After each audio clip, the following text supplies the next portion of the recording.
Guess we're gonna lose this place then. Damn. Fine. I'll walk towards the camera.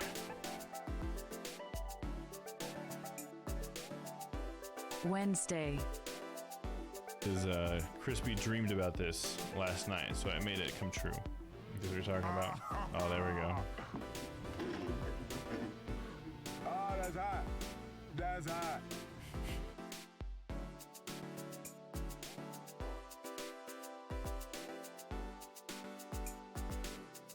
Thursday.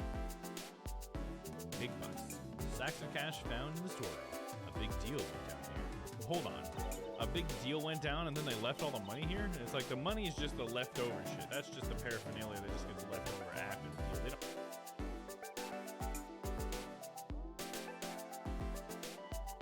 Friday. Look at that, my mouth is twerking. Is that a mouth twerk? Can that be a thing? Twerk it!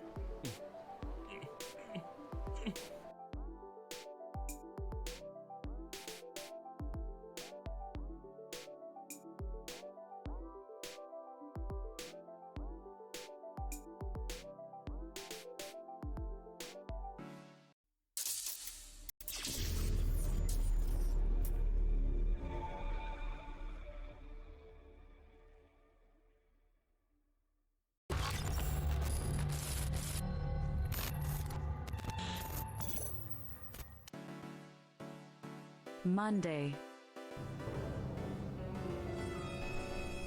A gun? Can I have it? Pick up the pistol? Yes. It is mine.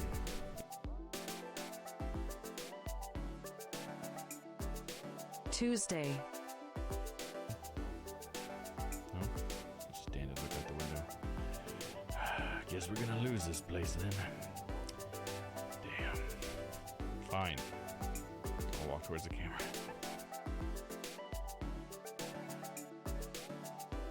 Wednesday. Because Crispy dreamed about this last night, so I made it come true. Because we were talking about. Oh, there we go. Oh, that's hot. That's hot.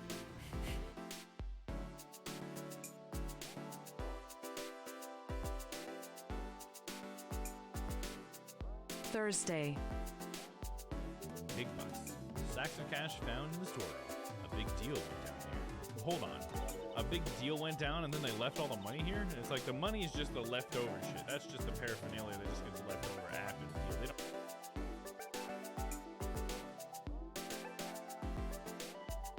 Friday. Look at that, my mouth is twerking. Is that a mouth twerk? Can that be a thing? Twerk it!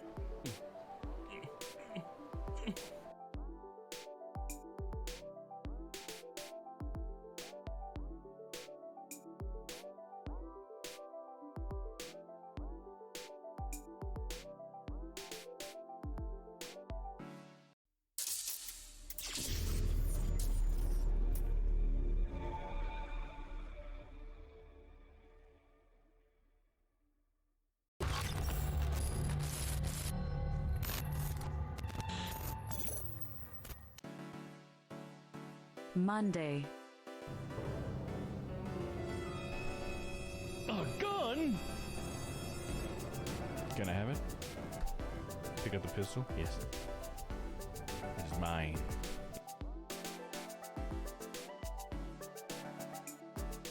Tuesday. Oh, just stand and look out the window. Guess we're gonna lose this place then. Damn. Fine. I'll walk towards the camera.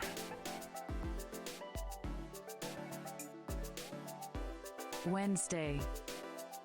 Because Crispy dreamed about this last night, so I made it come true. Because we were talking about. Oh, there we go. Oh, that's hot. That's hot.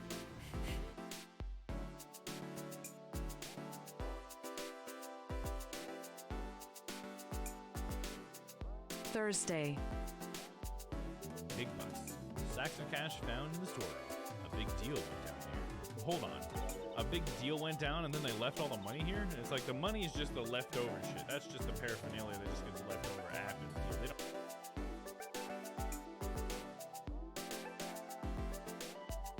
Friday, Look at that, my mouth is twerking. Is that a mouth twerk? Can that be a thing? Twerk it.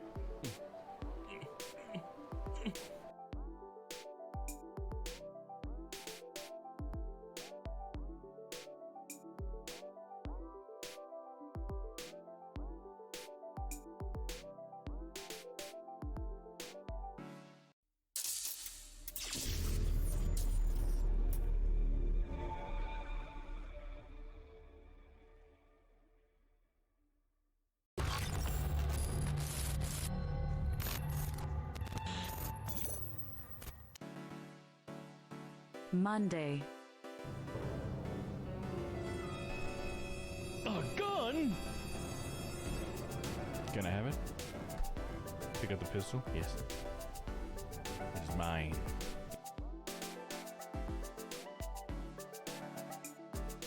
Tuesday, Oh, just stand and look out the window.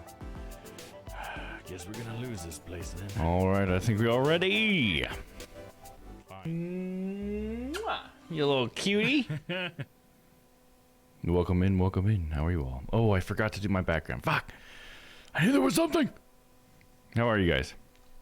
Welcome in, Shyla. So good to see you. Feels like it's been forever. How are you? How are things? What is up? We are excited to talk to you as well. Give me one moment. I'm sorry. A little distracted. Got to update the background to Ace Attorney.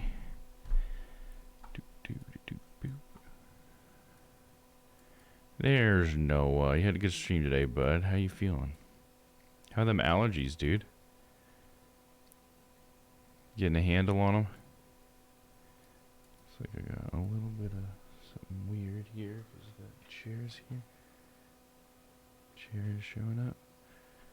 It's not bad. I'll be in front of it most of the time anyways. Okay, we're cool. All right, I think we're ready to go. First of all, cue Ace Attorney music. We need to recap what happened last time. Let me read what you guys are saying. I'm so glad I'm off work. Hell yeah. Taking some Advil and getting out my heater and locking myself in the studio. Hell yeah. That sounds good. Doing some painting tonight then, huh? Fuck yeah. Getting better and better each day. Cool. Right on. That's good to hear. Hope you'll get a handle on them and they won't bother you as much. All right, so where we're at on Ace Attorney, we are in the final case of the, I guess you can say final investigations game. So there are only two of them, and so we are playing Ace Attorney Investigations 2, and we are on the final case, and we are on the final part. So we are, well, we're reaching the final part. We'll complete it today, is I guess what I'm saying. And so the case so far has been sort of tied back to every case that we've had. So this is going to be a bit of a rambling recap. So bear with me here. Sorry, but this fringe is, it's getting a little loose here. I need to reapply the hairspray, I think. It's all right. Honestly, this will probably be the last stream I wear this for a while, until it makes sense to be Edgeworth again, which I don't know if that will ever happen again. If there's a game with Edgeworth, you better bet your bottom dollar that I'll be wearing this outfit again, though. All right, anyways. So, for this case, it starts. We are outside the Grand Tower, which is a giant skyscraper. Few facts about the Grand Tower, just first of all, is that it is home to the PIC, or aka the Prosecutorial Investigation Committee. So the PIC oversee prosecutors and stuff. So that matters to us because obviously Edgeworth is a prosecutor. And that they reside on the 50th floor, which is the supposed top floor before you get to the very top, like the roof. And we found out there is a hidden floor, the 51st floor, which is actually like a storage area for evidence from previous cases that are being used as black market auction items to sell people in this black market auction. So we learned that in the last case. Anyway, so that's why we're at theirs, because the last case we just came out of the Grand Tower, and so we're coming on out of the Grand Tower, and then we hear this lady scream that there's a body, and we're like, what the hell, you know? And oh, hey there, see, Fred's on it. He knows that there's a evil afoot. He's gonna help us out. So we go investigate, obviously, and it turns out that the person who died is the president of Zhang-Fa. So he was like the person who was the target of an assassination attempt in the very first case in this game. So that's where we're already starting to like reach back, right? And he's laying on the ground, and we're already here. Here, let me go ahead and get into my DS profile. There we go. So he was laying in that dirt patch, which is like a big hoof print is what it looks like. So where this is this is the movie set that's just outside the Grand Tower. They're filming a movie called Muzilla, or it's about Muzilla. I can't remember what it's called. But Muzilla is like a kaiju, sort of like a Godzilla type creature, but he is based off of like a bull, sort of like cow type features. So this happens to be a Muzilla like movie set, and there's a cow shaped, like hoof shaped like print, which is weird, and the dead body's laying in it. So it looks like the dead body has been crushed by the kaiju itself, which is crazy, as we all know, right? Because obviously the kaiju is not real, but there's definitely a lot of evidence that makes us want to believe it's real. Let's see. I think what's the next best thing to... So we find the dead body, and then we also find Lang here. Lang is a character. He's the guy in the like fur thing, you know? And Lang is attached to this case because he is, not only is he a member, just like a citizen of Zhang-Fa, so it was like his president that died, but his family has specifically been like tasked with, through generations or something, to protect this guy. I don't know, so not very many generations apparently, but anyway, so they're like really attached to the president, so much so that the president like at one point gave them his will, and so they were supposed to protect his will. But there was some weird thing that happened like 12 years ago or something like that that drove a wedge between his family and the president. I think they still maintained his will, but he was like not talking to them or something like that, and now he's ended up dead, and so Lang is sort of taking it upon himself to make this a big deal for himself because of that. So anyways, we find up finding Lang here, so he's joining the investigation. Lang no longer has the same powers that he used to have. He used to be the head of this huge army of police, but now he's just a lone wolf, as he calls himself. Sorry, then what happens next? What do we learn? So we learned that this is a film set. We learned that the only people who can get into this area are people who are related to the filming of this movie. That would have included the president. It comes to find out he was supposed to make a cameo in the movie, but also includes this little boy in the middle of the screen here, whose name is John, and John is the main character of the movie. It also includes Penny Nichols, who is a former character that we've seen before. She's just a girl. She's the girl we're here screaming about the body. And I think that's all that we know so far of people who would be on this set that's been a part of the investigation so far anyway. Let's see, what else do we know?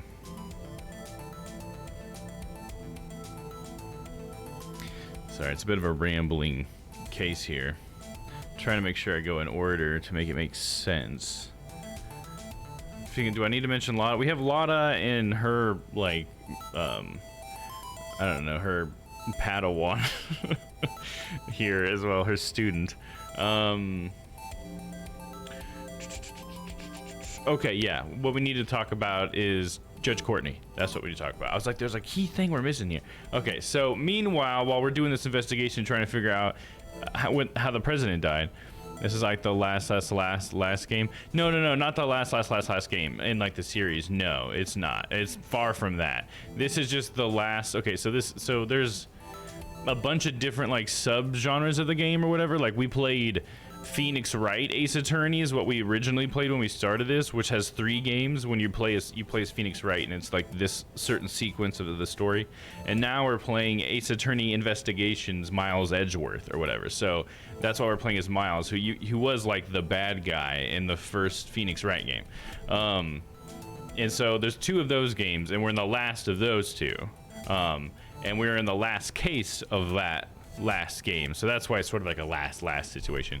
But we are going to be basically moving to a new main character when we go to the next game, and that'll be Apollo Justice. So he'll be like a younger guy and stuff, so, and I'll have a different outfit for that, so it'll be cool.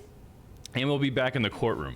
We won't be walking around like this, so that'll be cool. But it should still be like a DS game. I don't think they remastered it or ported it to PC or anything. So I think it will still be in a similar graphic set. Oh, he was the first bad guy, huh? Yeah, he was. He was the first, not bad guy, I guess you would say, as much as he's like the antagonist or whatever.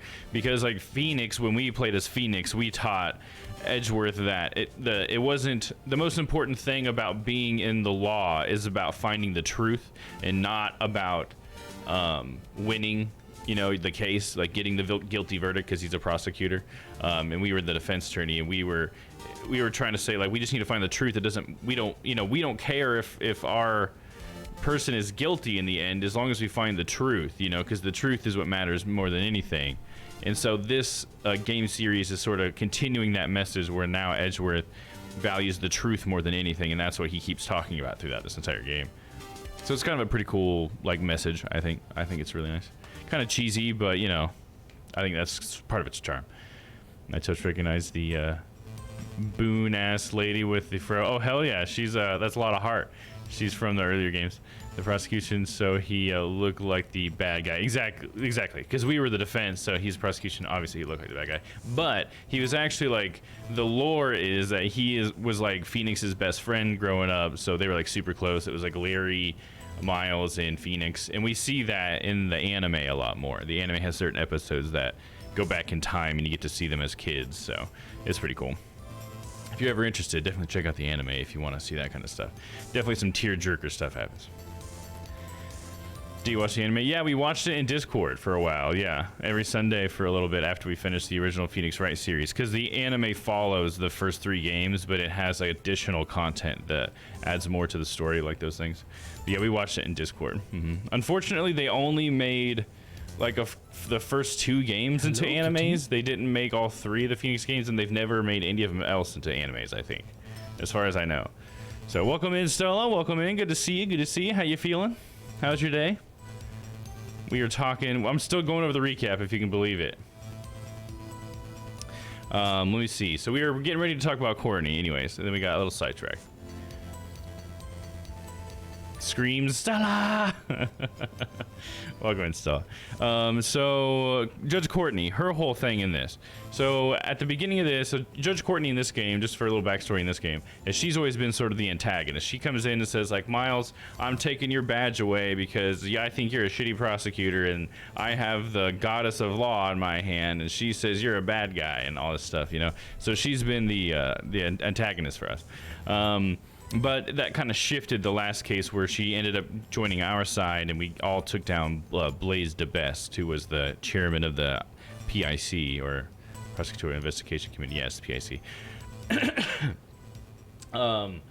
Anyways, so Courtney, her situation is that she is now residing over a former case from this game, which was the case where we went into the prison, which was, okay, so after the first case where there was an attempt on the president's life, the bad guy in that case ended up being one of his bodyguards. That was Horace Knightley. And so Horace Knightley went to prison, and so we were going to be his prosecutor when he went to prison. But while he was in prison, he was murdered. And so that murder investigation ended up showing that it was the warden who murdered him, because she was paranoid about him working with another, like, assassin that was there. But either way, it was the warden who was at fault. And so the warden went to jail. And now, so in this case, Courtney is now the judge presiding over that case. And the people who are a part of it are also on the screen. We have Von Karma, who's this lady here, the light blue hair or whatever. So Von Karma is the prosecutor on that case against the warden, and the defense attorney is none other than Uncle Ray on the other side with the light blue tie. So they're both very aware, because Ray was there, that she is guilty, so they just expect it to be a guilty verdict. But it turns out that the prosecutor who was originally on the case but has gone missing, who is Sebastian DeBest, he's been like the right-hand man of Courtney the whole time, but he just kind of goes missing. We can get to that in a second. But the significance of him being missing is that he had all the evidence. So now there's no evidence to show that the warden is guilty, and Courtney can't like say that she's guilty without evidence, right? So her hands are kind of tied. But there's another layer as well, because Courtney's son has been kidnapped, and the ransom that they want is a not guilty verdict for the warden. So the warden's got some sort of shady shit going on, and they've got some pressure on the judge. So that's pretty fucked up, you know what I mean? So what happens? So we took it upon ourselves as Miles Edgeworth to save John and figure out where he's at, and we found out basically that John, that is the little boy there who's the star of the movie, is Courtney's son, and he was kidnapped, and we end up sending Kay and a Gumshoe to go save him, because we end up finding out that where he's at. I can't remember exactly how, but because we were following a lead where we found someone else who was kidnapped. We thought it was John, but it turned out it was Sebastian, the missing prosecutor from before. So, and it turns out that his father accidentally kidnapped his own son, because the people he sent to kidnap him thought that Sebastian was John. So it was like one of those weird mix-ups. And so anyways, that's where Sebastian was. So we end up finding out where the evidence went. Long story short, yada yada. There's a lot that went on for that, but just long story short, we figured out where the evidence went. Sebastian brought the evidence. That helped us get the guilty verdict on the warden, and sort of take Blaze DeBest down a little bit as well, because somehow he was still like in power or whatever, since I think his whole court case hadn't gone through yet, because he's definitely a bad guy. I don't know. Either way.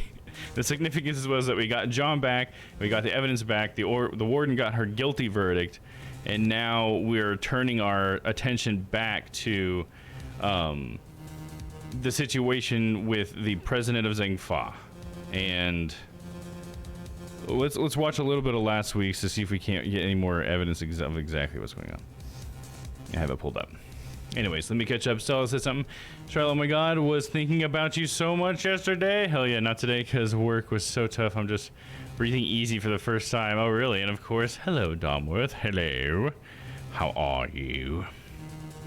Let's see where we're at here. We know who the kidnappers were, right? Okay. And in the language of flowers, this means an angry prosecutor. Because then, oh yeah, this was like the case that happened a long time ago. Ooh, I totally forgot about this angle. Oh, you know what would be the best? You know, even better than watching last week's for me, and we could get through it faster, so we can just get to this week, is going through the walkthrough. Let me see, A's, attorney investigation 2 walkthrough. Because it kind of gives a Cliff Notes summary of what's going on, so I'll just click on the last parts. Walk through. Let's see here. Okay, we're not quite to that yet. So we have 2 parts to get through. So we might actually end up going a little bit late tonight trying to finish this up. Not gonna lie.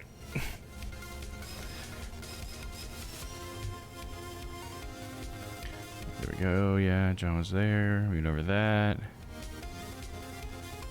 Here it is. Keep examining the body. Jack Cameron. Stuck on the head behind the brick.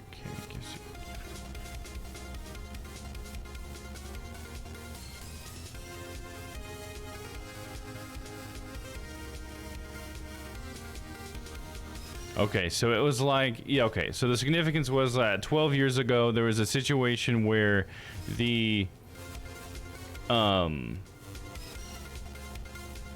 the president was going to get kidnapped, and somebody was taking a picture, or he was going to get murdered or something, and someone was taking a picture of that moment happening, but the person who took the picture ended up dying, and it was like this weird situation where, to me, it kind of sounds like they may have body swapped the president, but I'm not sure.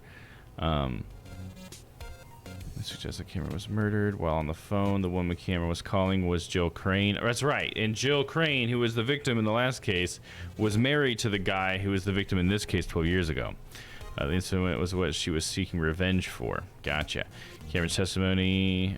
It's the organizer. Go back to the examine the flower bed for the body, and the orphanage had 3. Oh, that's right. We figured that out too. Okay, so where these footsteps are, where the whole like, oh, the kaiju made the footprints or whatever, you know, the big hoof prints. Those were actually where flower beds used to be back when the tower used to be an orphanage 12 years ago. So the reason why they're dug up and it's just dirt now is not because they're footprints, but because someone came and dug them up because they were looking for something that they knew was hidden there 12 years ago. And so we ended up accusing Blaze of being the one who did it, and also of possibly killing the president. So you can deduce from the scene. So Edgeworth asked Kay to recreate the scene with kidnapping the Cameron witness. After seeing Cameron standing on the flower beds with his killer behind him, kidnapper is standing just outside the gate. Lang explains that his father believed that the kidnapping in the orphanage facility were connected in court. However, Blaze to best dismiss this theory. Okay, so yeah, that's part of what it was. The orphanage happened on the orphanage. The abduction or murder attempt or whatever happened on the orphanage property, but I think it was like they like purposely fabricated the evidence, and Blaze was a part of it in order to make it so that it all happened just outside of it, and it was because it was like a legal thing to make sure that it didn't happen on the orphanage grounds or something like that, which I don't know the significance of that. Did we learn that? Then again, examine the Cameron's shoes. They don't seem to fit him properly, meaning they're probably weren't his actual shoes. The victim's shoes were added to the organizer. Body was moved. Examine the area around the now melted snowman. There's a gap in the snow. Examine to receive missing brick. Connect this murder weapon brick. Duh, I think we did all that because we're on the next part. So the last thing we did is present the area around the left lamppost, which isn't working. In his testimony, Cameron mentioned a light that went out. Since he wasn't referring to the light by the snowman, there's only this one other possibility. Kay updates the recreation once more. The recreation has probably also changed. Press Y. Examine the area where Cameron's mysterious blood stain is added to the organizer.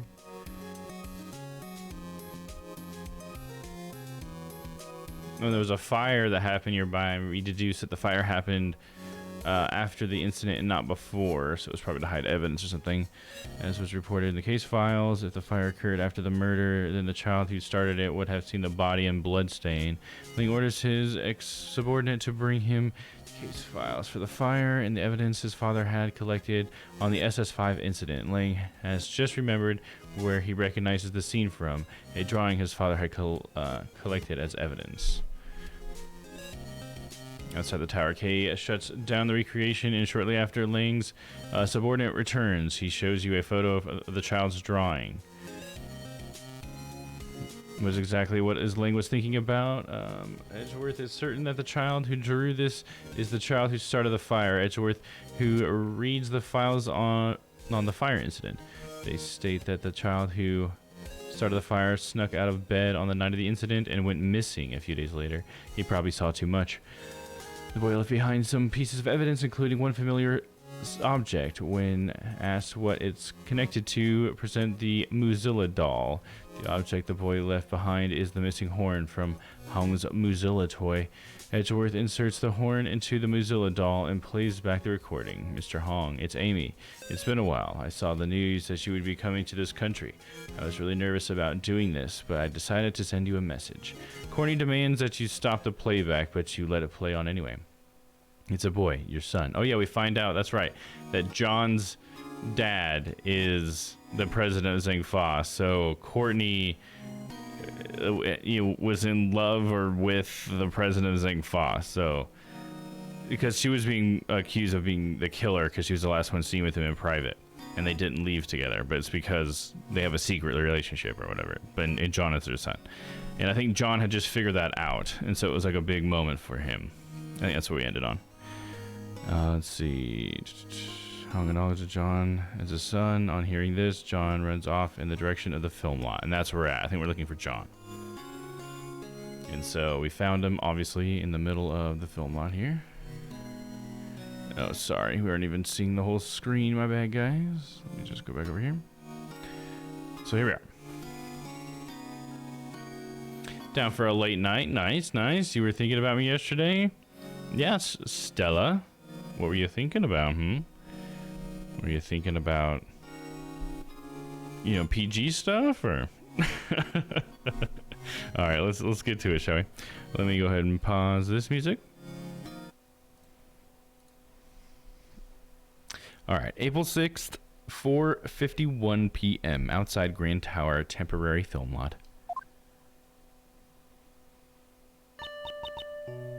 John. So that guy was my dad.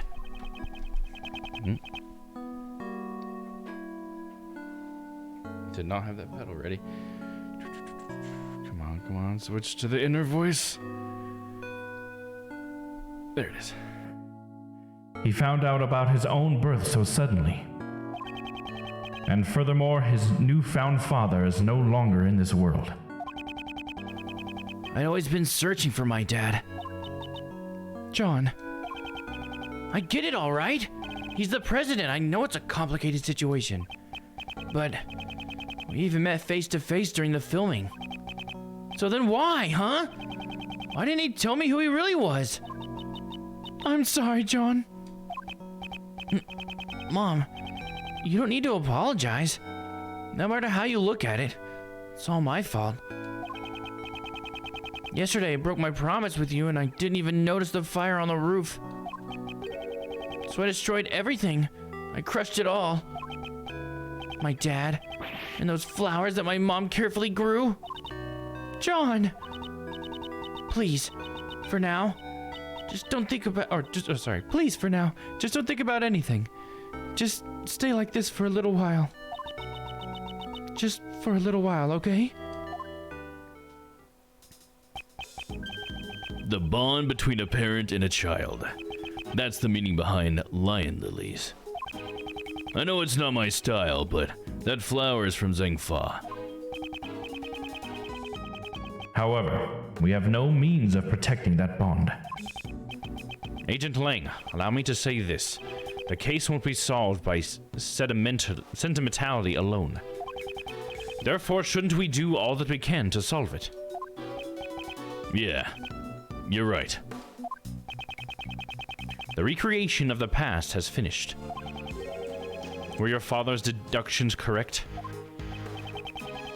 My old man took his deductions to the grave. He never told anyone about them. So who knows if they were right or not? In that case, what about your own deductions? I would like to hear what you think happened based on the recreation. In order for us to get closer to the truth of 12 years ago. Yeah, I was thinking it's about time. I can see it now. My old man's back, real close. I'll catch up to him for sure. To the truth that my old man uncovered. Here we go. Truth of the SS5 incident. There's no mistake that the president went to the orphanage. The stuffed toy is proof of that. He was planning to meet with Amy Marsh. However, the president was kidnapped, and Cameron just happened to witness it. Oh, and that's right. Yeah, because that's why his last name is Marsh, because he's adopted by Courtney. That's what it is. Right? I forgot that little detail. I was missing you, Shy. I'm not prying at all. Just the last time we heard from you, I just was hoping you were having a better day. Oh yeah, absolutely, for sure. I know what you mean. Yeah, we're always hoping that you're having a better one, Shyla. You know that you've been having a little bit of a rough time, but I hope today's way better than it was last time we were here. What you working on today? You said you're locking yourself in the studio. What you got going on? However, the president was kidnapped, and Cameron just happened to witness it. If Cameron hadn't been there, it probably wouldn't have just been it probably would have just been a kidnapping with no murder. Afterwards, the body was moved to the flower beds and a fake photo was taken. Yeah, see, the whole kidnapping part, like, makes me feel like they maybe body swapped him. I think that's where I'm getting at. Well, that and the fact that he just, like, all of a sudden hated the Lang family all of a sudden, apparently. Like, it seems like that could have been because he's, like, not wanting to be close to people he used to be close with because he's an imposter. Imposter! I feel like I should do this one.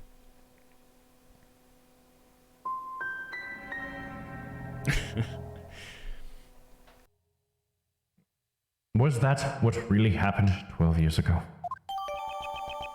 SS5 incident files. 12 years ago, the president was kidnapped and a witness was killed. Touch the check button for details. However, there's one thing I still don't get. Something you don't get? It's this. Why do they need to take a fake photo? Why would they go through all that trouble and even make the president take part in the photo? That's true. However, the answer to that riddle must lie somewhere within. I feel like that means the president was a part of it. He was in cahoots, as they say. Once we get past the layers upon layers of deductions, we shall surely reach it. Yeah, that's right. I'd like to hear your deductions as well. You can do a rebuttal. There's no mistake that the president went to the orphanage. Agent Lang, I'd like to verify a few things that may have seemed obvious at first glance. Are we certain that the president actually went to the orphanage? Okay, I get it. You're saying you want proof. Everyone's always demanding proof from Mr. Edgeworth, after all. You didn't have to tell him that. So embarrassing, Kay. The stuffed toy is proof of that. He was planning to meet with Amy Marsh. You mean the stuffed animal? The one with the recording device? That's right. Inside that toy was a recording from John's birth mother, Amy Marsh. Indeed.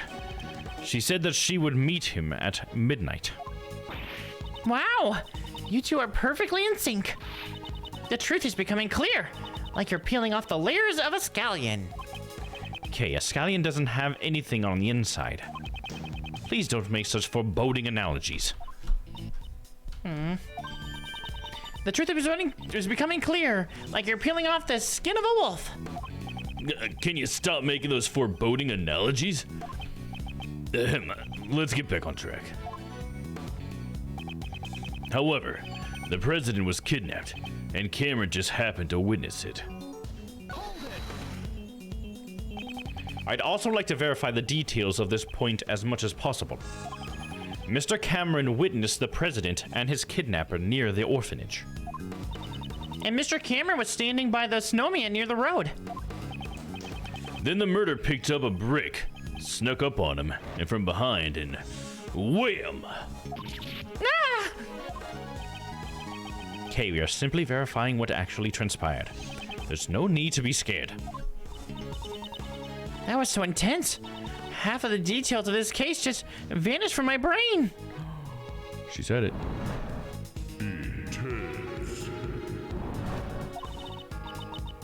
Mr. Edgeworth, Mr. Lang, let's carefully verify all the facts of this case.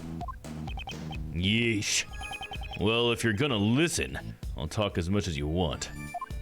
I love talking, as long as people are listening. If Cameron hadn't been there, it probably would have just been a kidnapping with no murder. If he hadn't been there, you say? That's an interesting theory. Care to explain it in more detail? It's simple. Cameron was killed because he saw the kidnapping. The kidnapping itself was a success. If he hadn't been there, no blood would have been spilled. No blood would have been spilled. You make it sound like it was his own fault for being there. Okay, that's not it. What Agent Lang's trying to say is, simply, besides Mr. Cameron, there were no other casualties at the crime scene. Oh, is that all? Of course that's obvious. The president was kidnapped, but once the ransom money was paid, he was returned safe and sound. That sounds like an obvious point. However, something about it bothers me. I may need to reevaluate the evidence once more. You done explaining things to your assistant? I still have one last thing to confirm. Afterwards, the body was moved to the flower beds, and a fake photo was taken. That's also an important point. I'd like to take another good, clean look at the information. Yeah, I'm with you there. Let's start with let's start with what Cameron saw before he was murdered. Cameron witnessed the president and the kidnapper in front of the orphanage. However, the culprit wanted to conceal the connection between the incident and the orphanage. That's right. That's why Cameron's original roll of film was disposed of. And a fake photo was taken of them standing outside the grounds of the orphanage. Yes, and Cameron's body was then moved to match the photo. Yeah. It's finally becoming clear. The secret that was buried in the snow for 12 years. Is this the truth of the SS5 incident? Mr. Edgeworth, what's the matter? There is still something hidden behind this case. Huh? What do you mean? There is a piece of evidence that cannot be explained by Agent Lang's theory. As long as there's a contradiction, we'll have to present it in order to advance our reasoning. There's no other way. I wanted to post what I'm rapping tonight, but the Discord is confusing again, so I will just let you know I am rapping a cat that I found and painted. The Discord, we tried to simplify it so it's less confusing, so if you don't know where to post something, just post it in like the Dom chat or the community chat channel. So if you don't know how to use the forums, just throw it in the chat, the regular chat. That's how we're trying to simplify it. Dom chat, yeah. If you want to throw in Dom chat, that totally works. Yeah. If the forums are something that you're not familiar with, I totally get it. It's a new feature. You know, if you want to take time, that's how we do things where we tag things with like brag about it and stuff anymore. If you want to do that, and the idea of the forums is that you can post something like that, and then people can go find it without like it being pushed up in a chat log. You know, like if too many people are like, oh, that's amazing.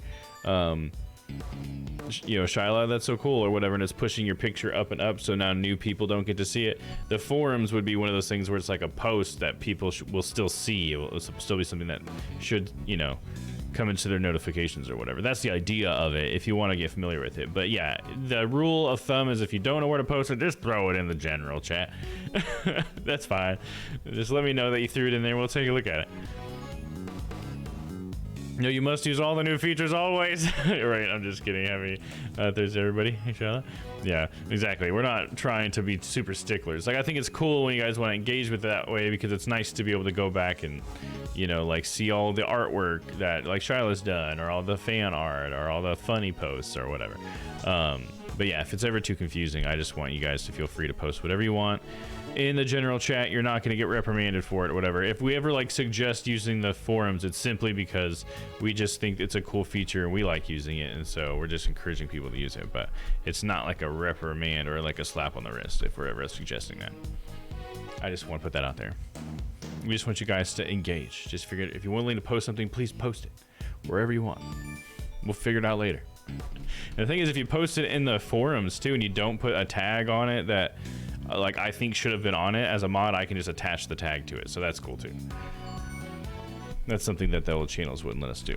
But yeah, let me know, Shyla, if you post that, we can take a look.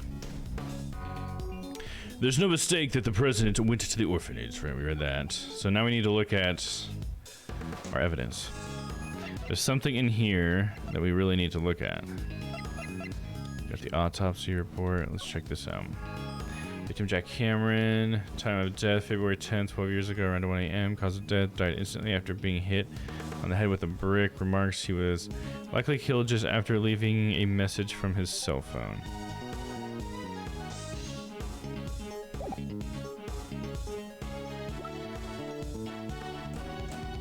This is 5 incident. Case summary: the president of Zhengfa, Di Junhong, was kidnapped on February 10th, 12 years ago. The kidnappers demanded a ransom of $100 million. Dai Long Lang confirmed that on the evening of the incident, the president was at the Zhengfa embassy until midnight. Prosecutor blazed the best suspect, Patricia Rowland. That's the contradiction then, right? Is that the president was at the Zhengfa embassy until midnight, but he was at the orphanage here, right?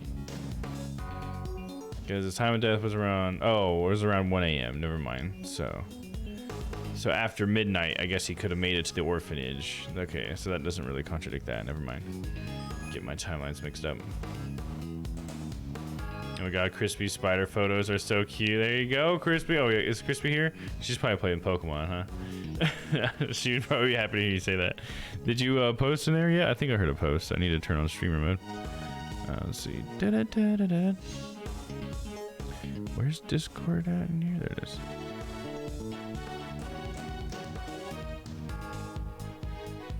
This is Poppy. I found her on Instagram. Okay, hold on. Let me fix the screen really quick. Oh, look at that. That's cute. Wearing a little hood, like a little, is that a cat? Like a little cat jacket? Is this going on there? I put my most recent painting. I like it. I like that it's like all like almost like, you know, just two-tone or whatever, but then the eyes like really pop out because they're like very contrasting with the red tone. That's cool. I like that. Did the actual cat have that what do they call that, heterochromia or whatever? And on Instagram, this is Rosie Kitty, and she has inspired me to get back in the studio, and with that, hang out on the stream. Hell yeah, I love to hear that. Insides are actually different colors. Okay, cool, gotcha. That's like, I don't know if you know it, Shyla, but Panda, he's another Strange Planet streamer. His dog has that too. Heterochromia, I think is what it's called, right? Slinky's got one dark eye and one like super bright blue eye. It's so cool. He's such a cutie. Little Slinky. Slinky dinky. Oh, thanks guys for the reactions. Was that all Crispy? Hell yeah. Thank you, Crispy. Appreciate you. I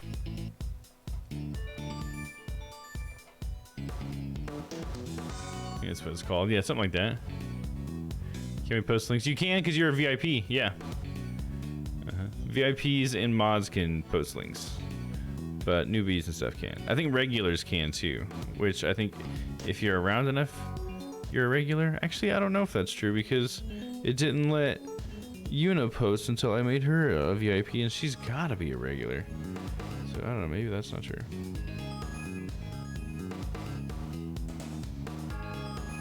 I put one of that kitty's Insta, but didn't think about it. Oh yeah, I see it there. Yeah. All right, here. Let's get to this. What is the contradiction? Cameron's testimony. All right, let's check this out. Hello, Jill. Are you asleep already? I'm in front of the facility now, but something's not right. President Hong is here of all places, and what's more, crap, the light just went off. I can barely see a thing now. I can't believe it, but it almost looks like he's being kidnapped. I thought I'd let you know. Interesting. Cameron's photo. Let's check this out. What's with the glove and the... Is that part of it? Because the button was in his hand and he had... Is that part of this contradiction? I don't know. I feel like I'm not as like up to date on all the evidence right now, so I might just look for a hint on this one. Like your mail holder. Oh, thank you. Yeah, it's a mail hook. It's a mail catch. It basically is how I'm thinking of it. I guess I've got a 5 head right now. Let me pull this down. But yeah, it's just gonna catch the mail as the guy puts it through the slot, because right now it just falls and gets wet on the ground inside my garage. So yeah, it's gonna fall into the hook instead. But I have a lot of work I gotta do to it, so hopefully I'll find some time soon to be able to work on that. Hello, Papa, get out of here. Get out of here, you son of a gun. All right, let's see. I'm gonna go ahead and look up a hint on what we want to do here, because I'm just not as up to date on the little nitty gritty stuff.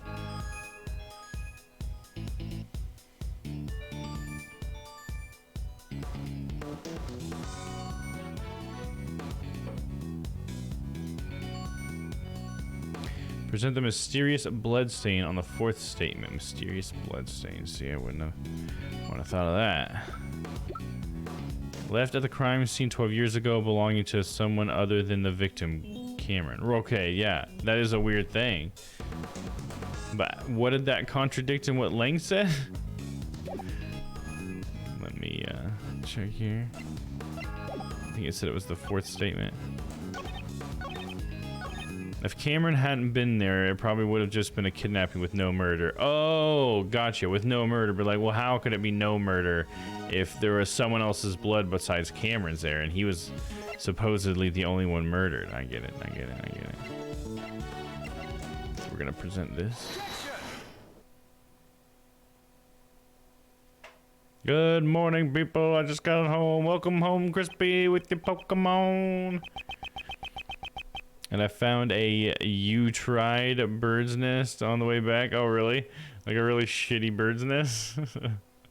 Maybe it's still a work in progress. Just WIP, you know what I'm saying? Yeah, welcome home.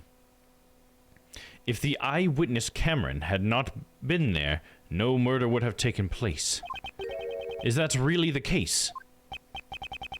The criminal's goal was only to kidnap the president. If there were no witnesses, there would have been no need to commit murder, right? And what if Cameron wasn't the only one who was murdered? There was a large blood stain near the flower beds. However, Cameron was murdered near the snowman. Ergo, this blood stain could not have belonged to Cameron.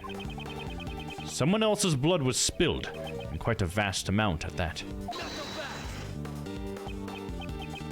Hey, Mr. Prosecutor. Do you have any idea what you're saying? I do. It's hard to believe, however, that is what the evidence indicates. On that night, 12 years ago, there were 2 murders. Are you saying that the other murder was covered up? Who the heck could have been killed? A murder that was cleverly concealed. All traces of it were erased. And the incident itself was completely deleted from the case files. However, there's one thing. One piece of evidence that still remains intact after 12 years. And this piece of evidence shows that something happened that night.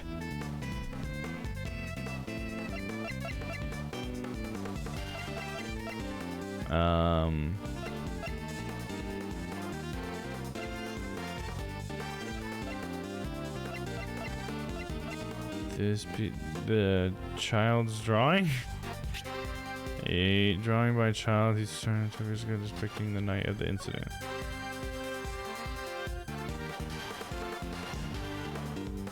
Because there's a guy with a knife and he's there?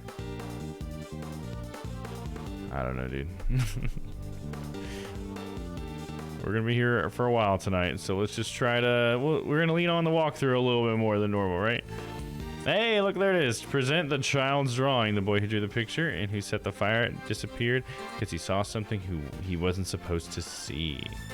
So we present the child's drawing. Take a look at it in all of its glory. Beautiful.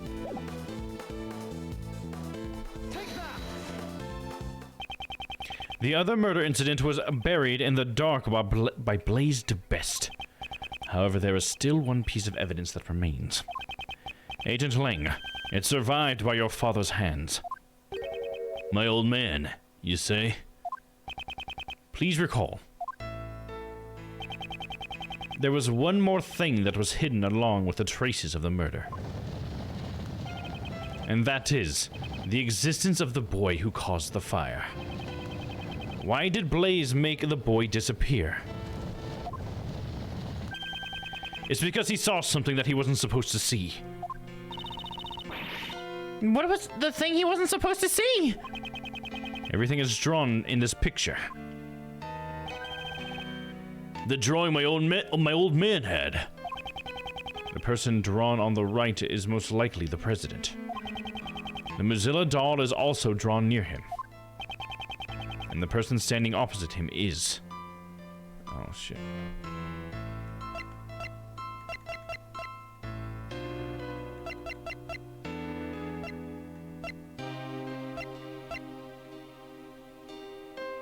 It's Sirhan Dogan? I mean, I guess he's the one that he's the only like bald guy. I think this must be Sirhan Dogan. Let's see. Take that!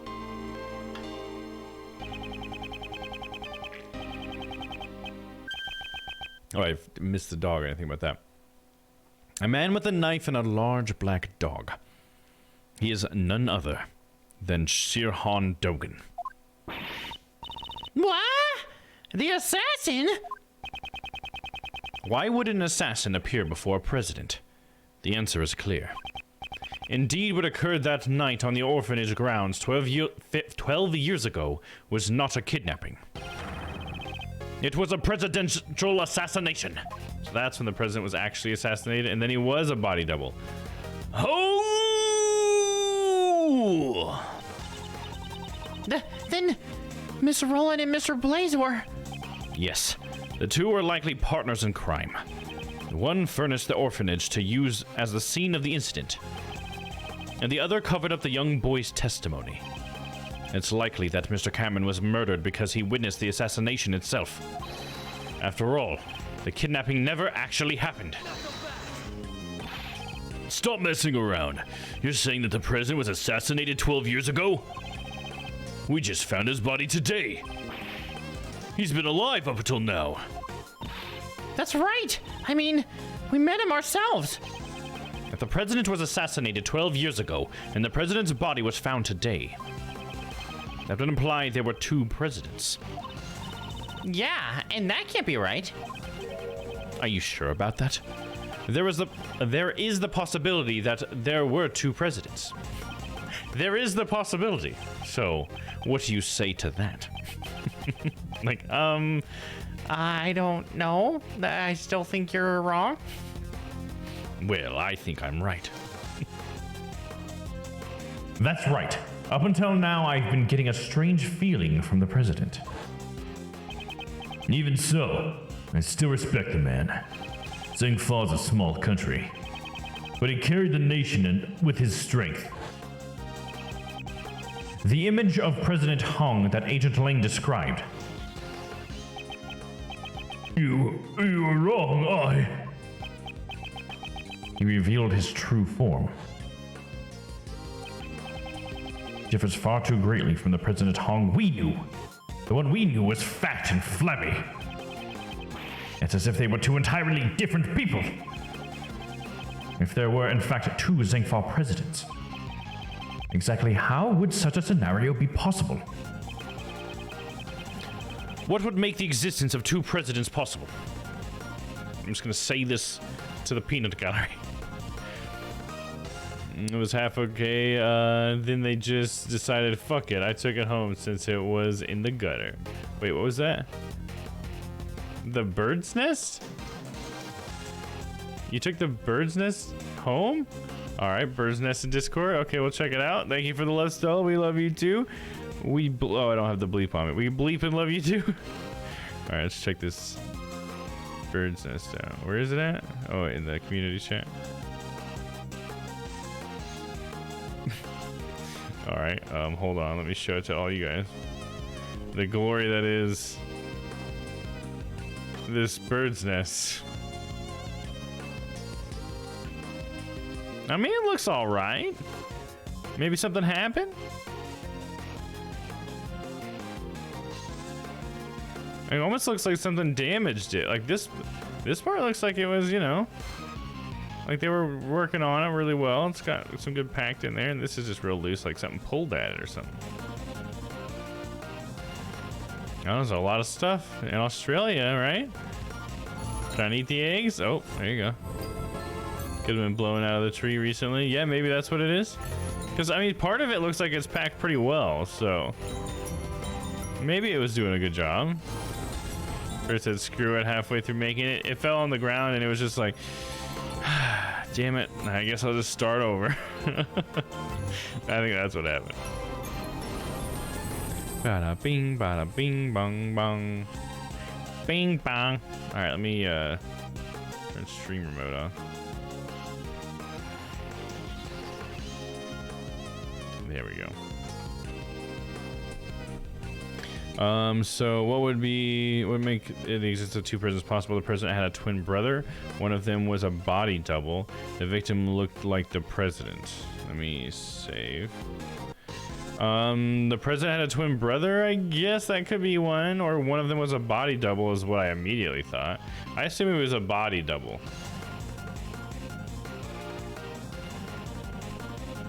Because of the kidnapping, right? They killed the president and then faked a new president, which is like way better. They got the money and they got to put their own president in. Isn't that like the best of all worlds for them? Versus screwed after they're making it, right? Yep. Don't make me throw this nest out, Karen. I will fucking throw the whole thing out, Karen. Quit being a bitch. Like, there it is. Look what you made me do. Damn it, Karen. Now we got me thinking of the Becky Smash video. Becky Smash video. I don't know if I've seen that. Maybe? Is that like an older meme or something? All right, I'm gonna try the body double one.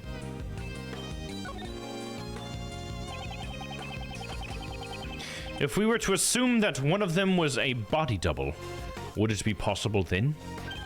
No body double.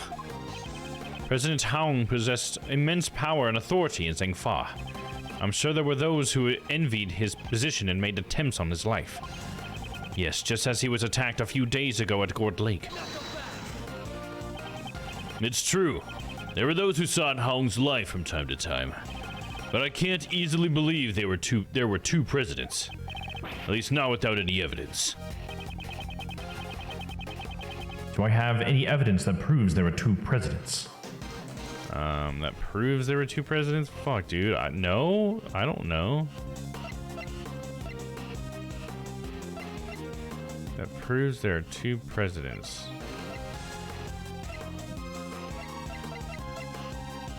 Is the fact that he's John's dad gonna be a big part there? We can do a DNA test, dude. Last testimony. Nicole's tape recorder. What was on there? I can't even read it or listen to it again. Okay, well, I think I'm gonna look at that. I'm gonna look at the hints for this one because honestly, I have no idea. Yeah, it's TTS over some Discovery Channel footage of birds. Oh, okay, gotcha. Nice. I'll post it in the community forum. Sounds good. Let's see here.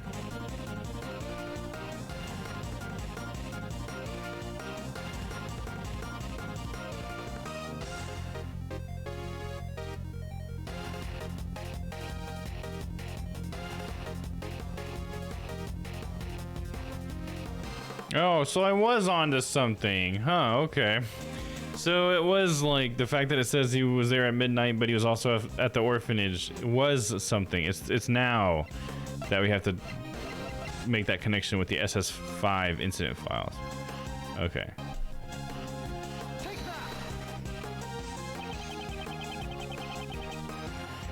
Has Agent Lang not noticed this contradiction? Is he stupid? Or has he noticed it, but can't admit it? What is it, Mr. Prosecutor? Don't shout something out only to suddenly clam up. According to the recording on the doll, the president visited the orphanage at midnight. However, that should not have been possible. Huh? Why's that? Why? Because at the time, the president should have been at the embassy. He was together with Agent Lang's father, after all.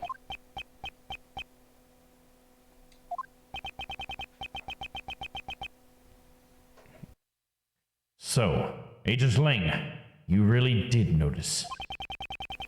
He was in two places at the same time. Ergo, there must have been two presidents. Oh! Then, which of the two was the real president on that day 12 years ago? Most likely the one who died. Who contracted Doga to murder Hung? In order to learn that first, we must have a look at the evidence that we proved was false earlier.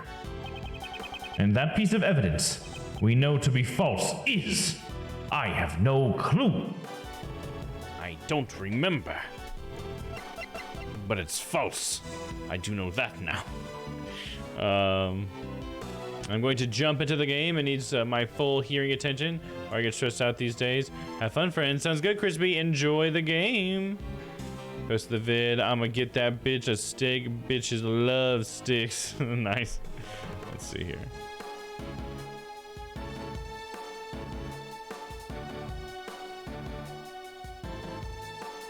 This is a nice stick. I like. Do you guys hear that? Let me smash. No Ron. Go find Becky. You want some fuck? No Ron. I don't want some I fun. got your blue. Hey girl, you want some tail? Ron, your tail is small. What? Sweetie, sweetie. You want yellow? She doesn't want yellow. Blue and yellow. Ron, I'm leaving.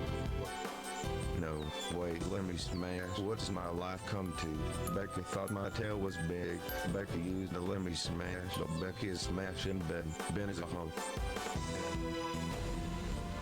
Fuck this next. Fuck that. I need you, Becky. Becky, let me smash. I'm gonna get back, bitches stick. Bitches love sticks.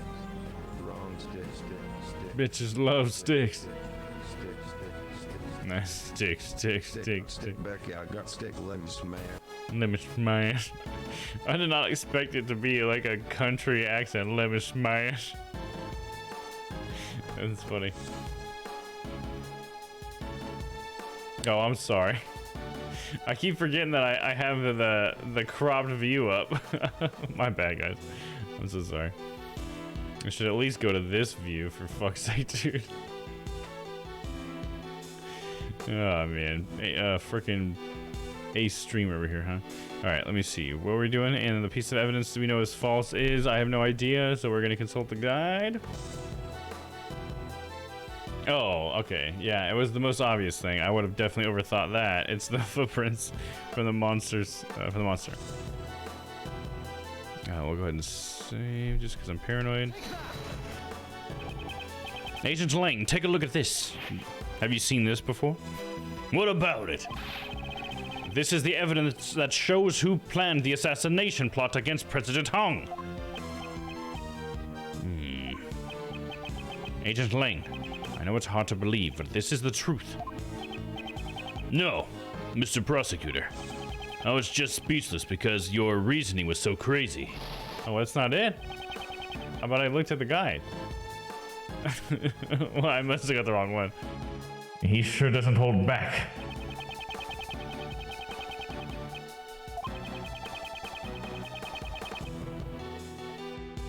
That person is without a doubt behind this incident. I must show Agent Ling the evidence that proves who that person was. Hey, Mr. Prosecutor, you already realized who's behind the plot, right? Yes, I will show you that evidence right now. And the piece of evidence we know to be false is... What?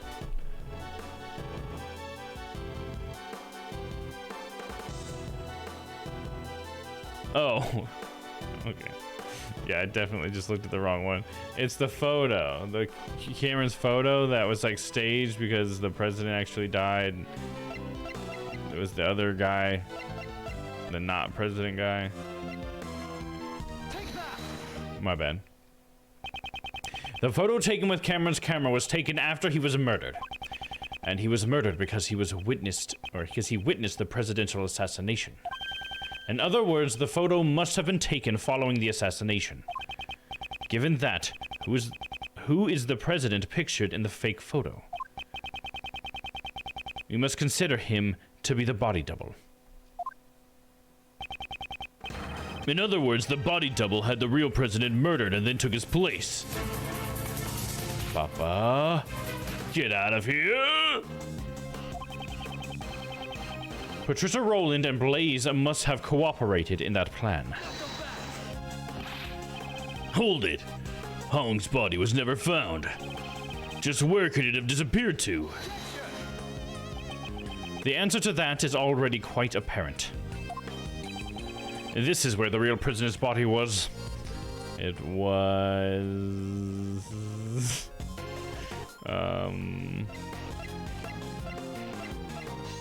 It was in the child's drawing, of course. You fool. How could you not know? It was in the blue truck.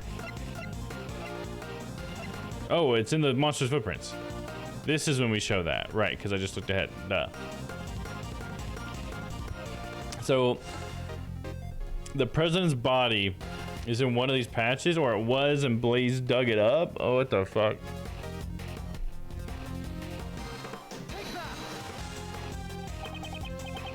Last night, there was something Blaze had to unearth with his own two hands. That item was not the ransom. It was something far more important. Ah, so Blaze unburied the real president's body. The possibility is quite high. What'd you say? The bones from the body buried 12 years ago would have still remained. According to Mr. Powers, construction was to begin soon at this lot. That was the deadline. Both for the movie and the retrieval of the body. Because they would have found the body when they started the construction. Agent Lang, let us search the footprints that Blaze dug up. Yeah. If the body was buried there, there'd be traces of it. Hey, somebody call forensics.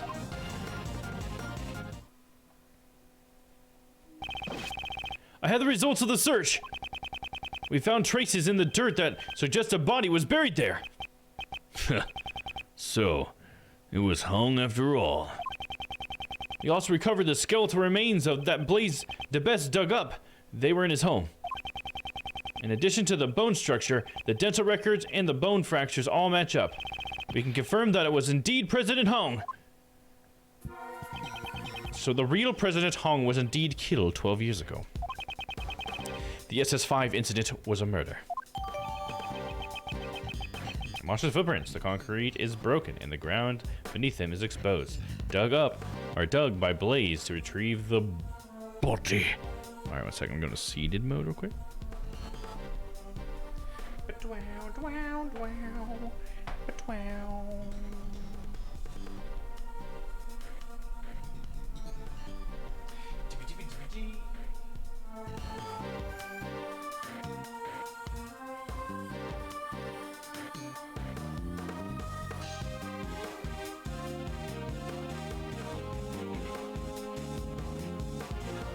Okie dokie, here we go. Stop.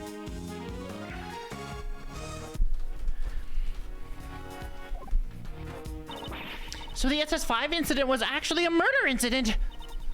But there's so much information, it's way too confusing. Indeed. Let us take this opportunity to review the details of the case. First, the real president came to the orphanage, right? 12 years ago. The true President Hong visited the orphanage in order to meet his son.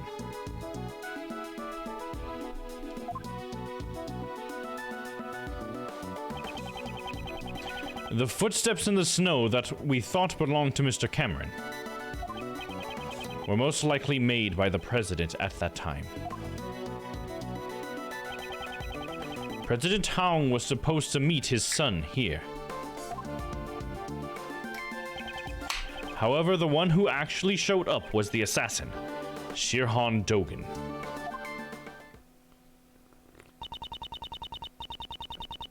He came here to meet his son, but was murdered instead. How horrible. A man like Dogan shows no mercy. And after that, the second tragedy occurred. You mean Mr. Cameron's murder? Indeed. Mr. Cameron saw the decisive moment. After the real president was killed by Dogan, his body was carried to the rear courtyard by the team of kidnappers. Mr. Cameron must have witnessed that moment from the orphanage entrance. Although he himself believed that he had actually witnessed the kidnapping. Furthermore, by this time, the body double, who had come to meet up with Blaze and Miss Rowland, was already standing behind Mr. Cameron. And then the witness to the incident, Mr. Cameron, was killed by the body double. So is Mr. Cameron's corpse also carried by the body double? Yes, that seems likely. But there wasn't anything at the crime scene that looked like the body double's footprints. I have already figured out how he accomplished that. There was a piece of evidence that would have made it possible. What did the body double use to move the body without leaving any footprints? I don't know. The fire?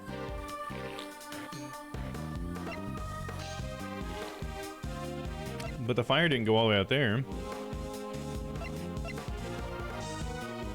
The victim's shoes.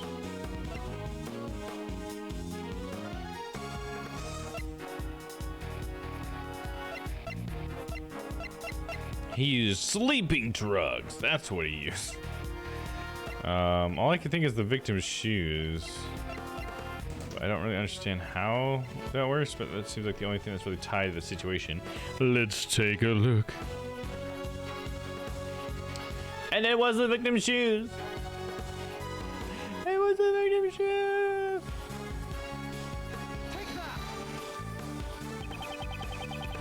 This is almost certainly how the body double carried Mr. Cameron's corpse. After Mr. Cameron was killed, the president's body double carried him into the middle of the garden.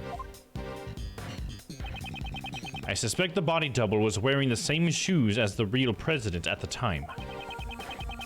If he made sure to step precisely on top of the footprints left by the real president. Ah! Since his shoes were the same, there would only be one set of footprints. Who's calling me?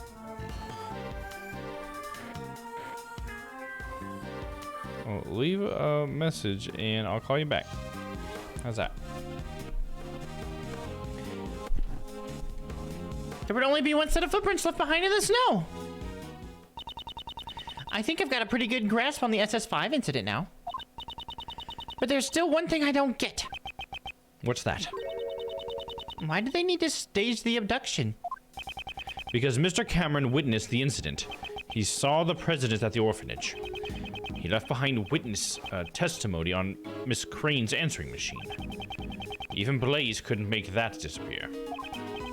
Ergo, the body double needed a reason for the president to have been at the orphanage. And that's why they prepared the fake kidnapping charade.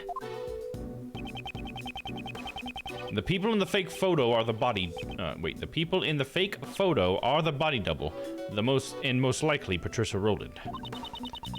The person in the coat is Miss Rowland? What makes you say that? The two would have to leave the orphanage in order to take the picture. Just like when he moved the body, the double used the real president's footprints. Ah, so the second set of footprints must belong to the person in the coat. Indeed. We originally believed that those footprints belonged to Cameron's killer. They were size 7 footprints, too small for Blaze's feet. I measured. Thus, we can assume that the person playing the part of the kidnapper was Patricia Rowland. Hidden in the shadow of the presidential kidnapping was a presidential assassination. I see. So that's why my old man... Why he... what?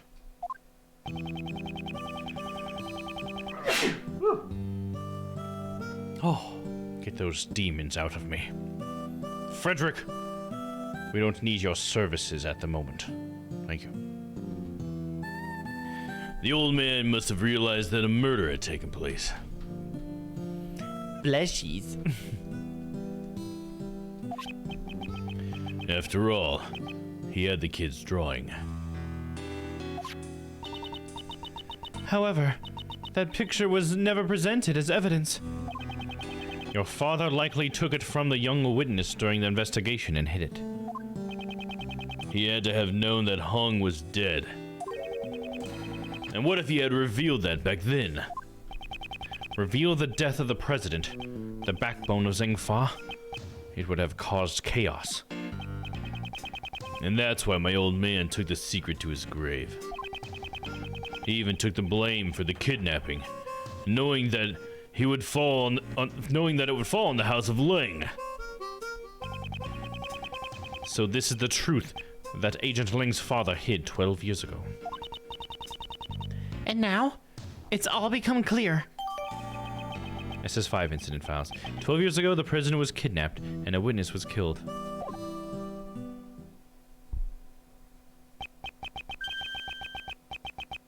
Is that really the case? I wonder. Who said that? Huh? What? Who's there? Is it Blaze or something? Oh no, it's Dogen. That bell. It can only be him.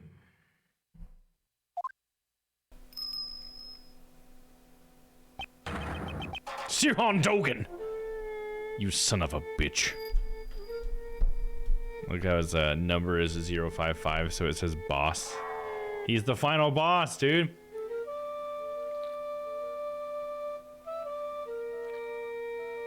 I mean, I assume that's on purpose. That can't be an accident. Sirhan Dogen. You! Why are you here? How can you just brazenly show up here? Who do you think you are, pal? I found the conversation most intriguing. And I just, well... Huh. Are you feeling nostalgic about an old murder of yours? You're the one who killed Hong. Nostalgia? I think not. You were speaking about the person I am searching for. You're searching for someone? I escaped from prison in order to meet with a young acolyte. Shelley the killer? The one who wore the red raincoat. The red raincoat? Who is this person? I suspect that it's the same person as the mastermind you were searching for.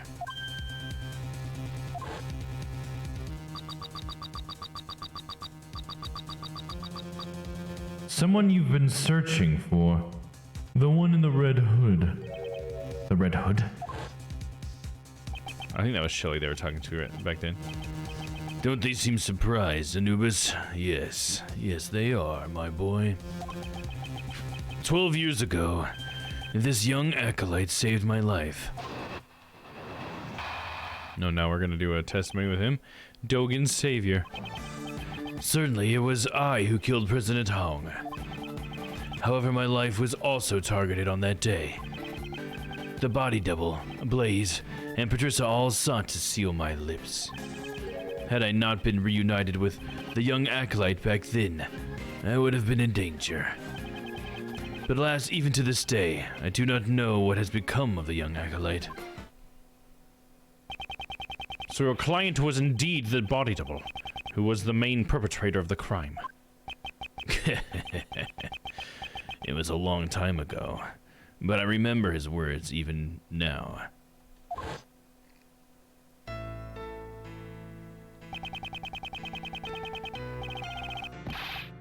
There have been countless attempts on my life. Not just once or twice, countless. And yet, why must I be the only one to face the danger? When I stand before the people, I garner the same respect as the president does. Tell me, just what is the difference between him and me? The difference was great. While the voice and the style of speech may be the same, one can mimic the body, but the heart cannot be reproduced. I suppose his own weaknesses cost him in his quest to become a leader. Now that Rook's gone, I'm in charge. I'm not sure if you're as capable as Rook was. What are you saying? I'm totally the leader now. Perhaps the king and his knight were not so different after all.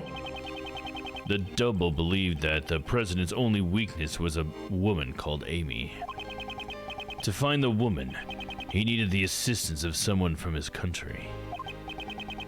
So he joined forces with Blaze. After determining her whereabouts, he simply waited for the right opportunity. That chance came with the meeting at the orphanage. Indeed. The director of the orphanage was bribed and brought in as an accomplice. He must be referring to Patricia Rowland. Well, given what I've told you, do you realize the whereabouts of the young acolyte now?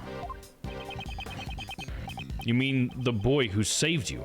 But how do you know that he's a mastermind? That day, the young one caused a fire at the garden of the orphanage. Ah, you're talking about the kid who started the fire as a prank. A prank? Not at all. On that night 12 years ago, the young acolyte was hiding inside the igloo. It seems he witnessed Patricia and Blaze moving the body from his hiding place. Apparently, he heard them talking during that time. It would seem that they were planning to kill me because I knew the truth. He immediately came to the main hall to tell me that. I learned this about the young acolyte sometime later. Seems he was wearing a red raincoat at the time. He led me out of the main hall. And then, the young acolyte said he was going to get rid of our footprints. So he scattered some lamp oil near the igloo over the snow. Then he boldly set the oil ablaze. Ah, no way! So he set the fire in order to... All their focus was diverted towards burning flames. It took the opportunity to escape through the rear exit. So the boy in the red raincoat is the mastermind behind this case. Exactly. Isn't that right, Anubis? Yes, boy. Yes, it is. Rebuttal. Certainly was I who killed President Home. You admitted that rather easily. These days I have long grown tired of killing. But in those halcyon days, I devoted myself to the path of an executioner. If one cannot admit that much, what can he admit? Right, Anubis? Yes, yes, my boy. I feel like he's saying something scary, but it's kind of hard to understand him. And this fallen priest is saying he has no feelings about the president's death. Dogen, the assassin and escaped prisoner. He should be a despicable opponent, but silencing him now would be imprudent. I must keep my composure and let him talk. I understand your point. You killed the president. That is correct. The aim of my blade never misses its mark. However, my life was also targeted on that day. Your life was targeted? You, the assassin. The hunter becomes the hunted. The Buddhist becomes the Buddha. Okay, you don't have to make up strange proverbs. Life is transient, especially for an assassin whose life is always exposed to danger. Ain't that right, Dom Ross? So does that mean people you've tried to kill have fought back? That is a rare occurrence. However, this was different. The body double, Blaze, and Patricia all sought to seal my lips. Sirhan Dogan, you are a master assassin. As such, could you not have evaded an attack from those three and fled the scene? You greatly overestimate me. Without Anubis by my side, I would not be able to walk about. If those three were to attack me all at once, I would not stand a chance. I see. So even an assassin would fall to superior numbers in a frontal assault. I suppose one could say that. I, Sirhan Dogan, would have suffered a shameful defeat.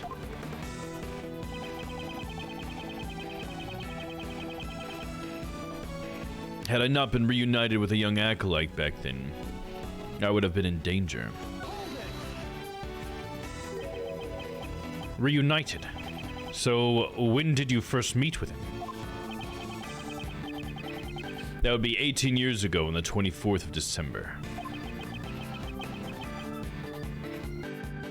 That is a rather long time ago. On that day, our roles were reversed. I saved the young one's life. There was an unusual snowstorm on that day. The temperature was well below freezing. I took Anubis for a walk in the snow. That's when Anubis noticed something and started running. I followed after him, and I found a car. I had great difficulty opening the door. It had frozen shut. In the back seat, there were two young children shivering from the cold. 2 children. Had they remained in the car for an hour longer, they surely would have frozen to death. I brought the 2 of them to the nearby orphanage. Is there anything about Dogan's story that concerns me? Is there? There is something, nothing in particular. Oh, I'm gonna say there is something, I guess. What concerns me is the date, the number of children, I guess, because you said there's 2 children. Let's do a little save first.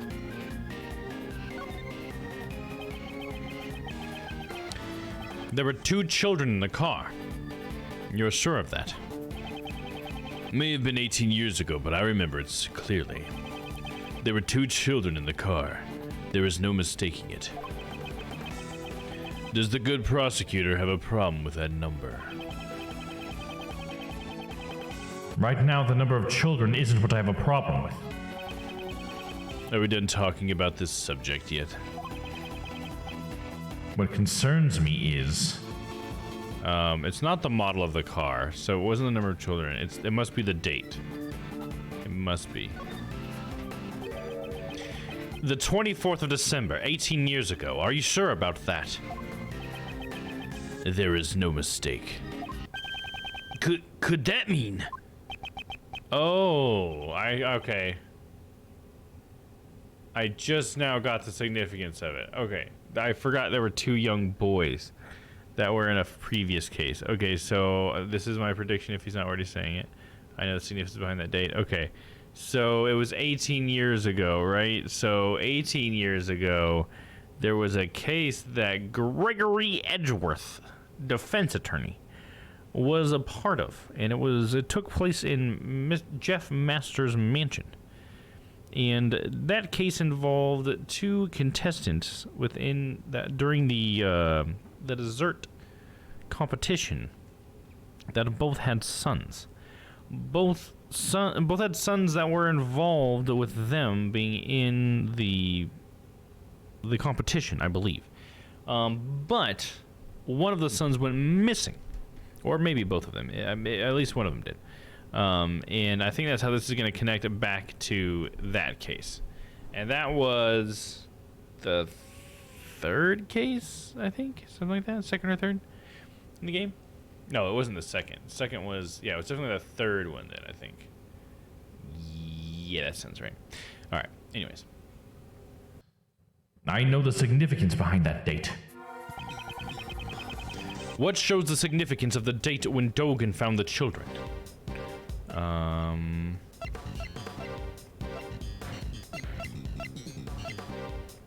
The IS-7 incident documents. I'm gonna assume that because it's connecting to, that's the case. 18 years ago. It's gotta be. It's gotta be, it's gotta be. That day, a certain incident occurred. A sculptor was murdered. Ah! During that incident, two young boys went missing.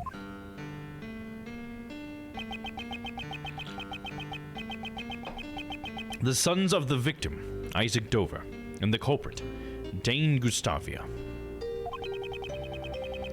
We never did find out where those two boys went after the case 18 years ago.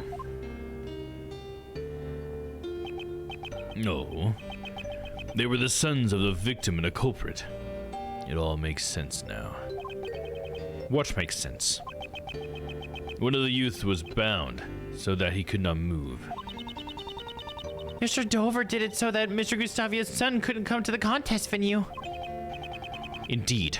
Gustavia was using his own son as a taste tester. To think that was what to think that's what was transpired. Neither child seemed to recall what had happened. They lost their memories? The acolyte told me this when we were reunited 12 years ago. The pair were placed in an extreme situation, on the verge of freezing to death. That trauma led them both to suffer from amnesia. Neither could so much as remember his own name. So they didn't even know that they were the sons of Mr. Dover and Mr. Gustavia. It's so easy to get amnesia in this world. It's just like someone breathes on you and you get fucking amnesia, dude.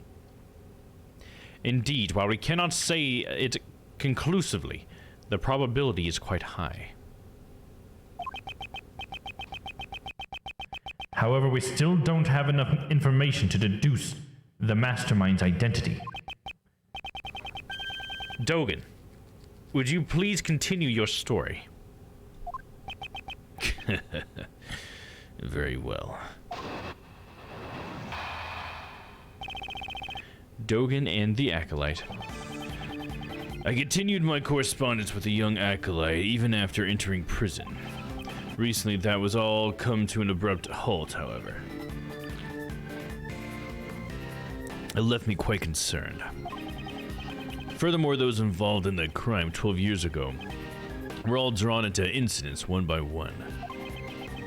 I grew more and more curious, and so I absconded briefly from the prison. Those involved 12 years ago were Patricia Rowland, Blaze DeBest, and President Hong's body double. And Miss Rowland was the warden of Mr. Dogen's prison. I blackmailed the warden. That woman had tried to kill me. Perhaps the good prosecutor has already deduced the reason. You murdered President Hong. However, the world still believed he was alive. If you were able to prove the president was a fake, both Patricia Rowland and Blaze DeBest would have been in danger. That is correct. And I had heard the truth with my own ears.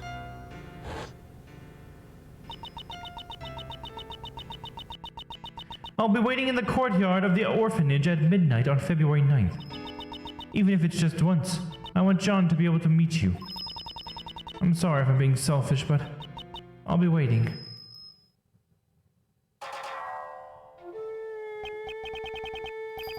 Who might you be? My apologies, but I am presently awaiting for someone. I'm well aware of that, President Hong. Are you not meeting with your son? However, I do not spill blood needlessly.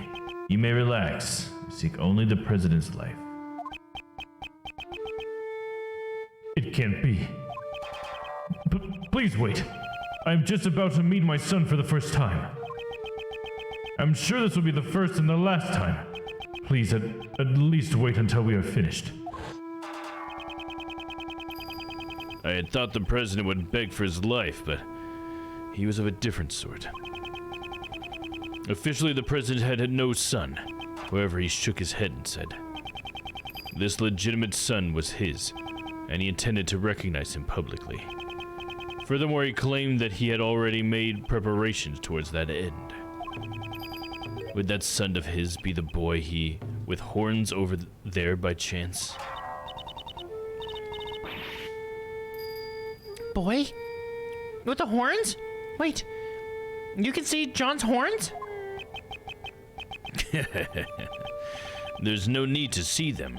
From the moment I escaped from prison until now, I have been closely lending an ear to your voices.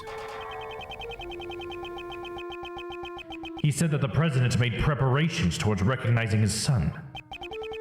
But the word preparations alone would be insufficient for the blackmail. That's it! There was one thing that could prove Hong's words. The will held by the House of Lang. It was also proof of the trust in us. His son's existence would have been revealed to the world.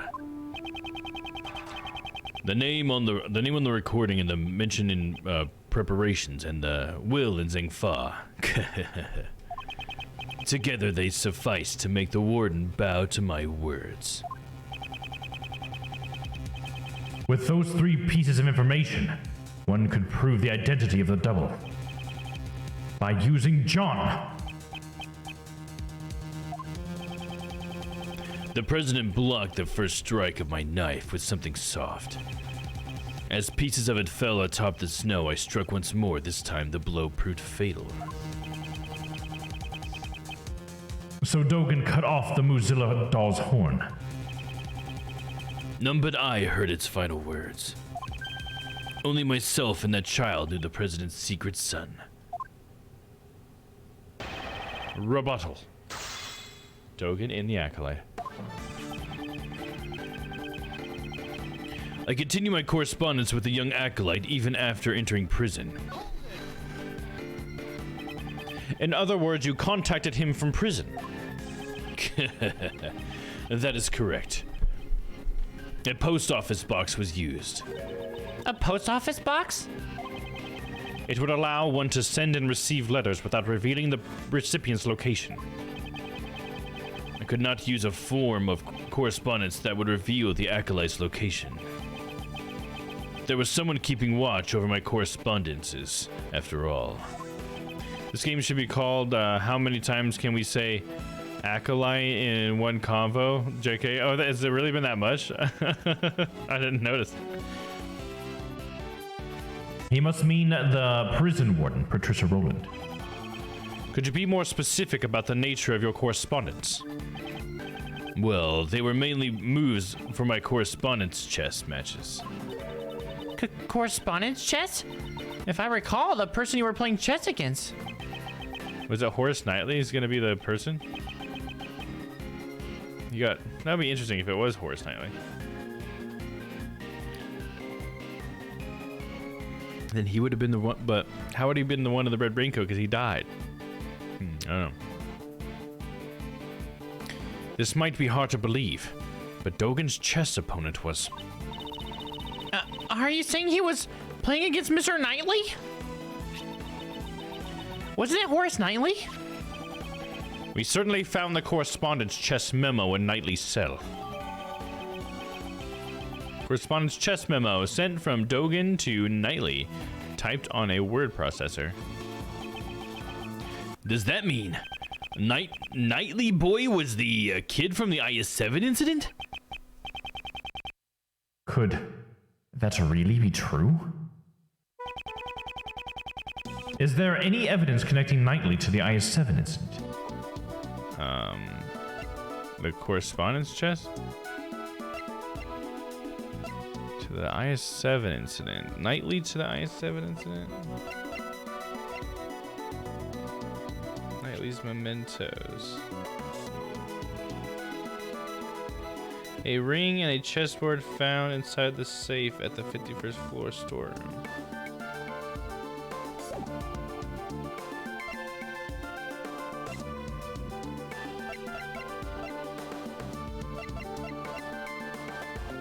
I'm thinking it's gotta be the mementos. It's the only thing that we have that's attached to Knightley.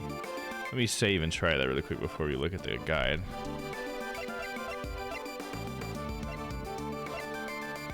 Oh, I'm sorry. Shit, I mean to show you guys what I'm looking at on here. Knightley's mementos is what I'm thinking of. My bad. This is all that Knightley left behind. Could there be a clue hidden within? Which should I investigate? The ring or the chessboard? So the IS-7 incident, I guess it would be the ring.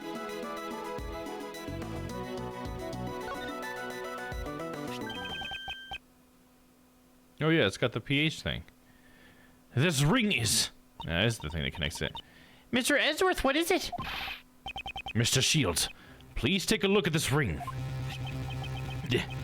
This pattern is... it's Pierre Harquette's. I thought so. He had Mr. Dover's seal turned into a ring.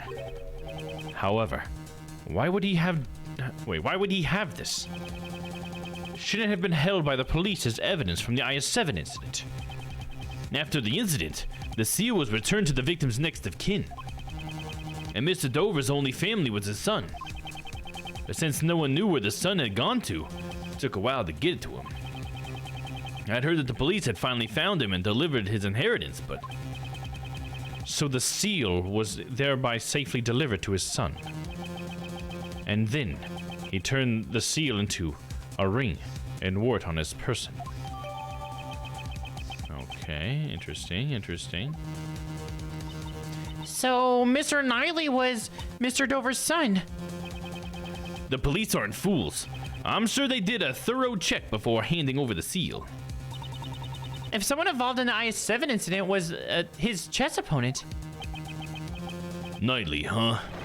And then that man must be the mastermind behind this case. But Knightley is dead. He cannot be involved in this incident. How about that? The only one who could be the mastermind was himself a murder victim. But a dead guy can't be the culprit. So there's no way that's right. It certainly is strange. In that case, who is the culprit? Recently, that has all come to an abrupt halt. However, it left me quite concerned. That was all from just one press, wasn't it? Damn.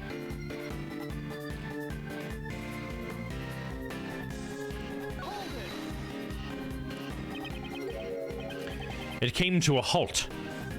Now, of all times? Quite odd, isn't it? Is it not? Anubis told me again and again how odd it was. That scary dog talked? Was he like, something's odd, woof? I can understand Anubis's heart, even if he does not voice his thoughts. And then there's something like I'd like to ask, just in case. Your scary dog's staring at me right now. He's not saying, I'm hungry, I want some meat, right? Perhaps. Perhaps. Mr. Edgeworth! It seems she's not much good with Assassin's dog. Good boy, there's a good boy. So then, at any rate, my correspondence with the Acolytes suddenly came to an abrupt halt. Furthermore, those involved in the crime 12 years ago were all drawn into incidents one by one. That certainly does seem too much for a mere coincidence. The body double of Di Jun Hong, the president of Zheng Fa, faked an assassination plot. Patricia Rowland, the prison warden, murdered Horst Knightley. And Blaise de Best, the chairman of the PIC, murdered Jill Crane. Come to think of it, as I have been investigating these cases, I have felt the presence of some force behind the scenes. Even within the prison, I could tell that this was no insignificant event. I grew more and more curious, so I absconded briefly from the prison.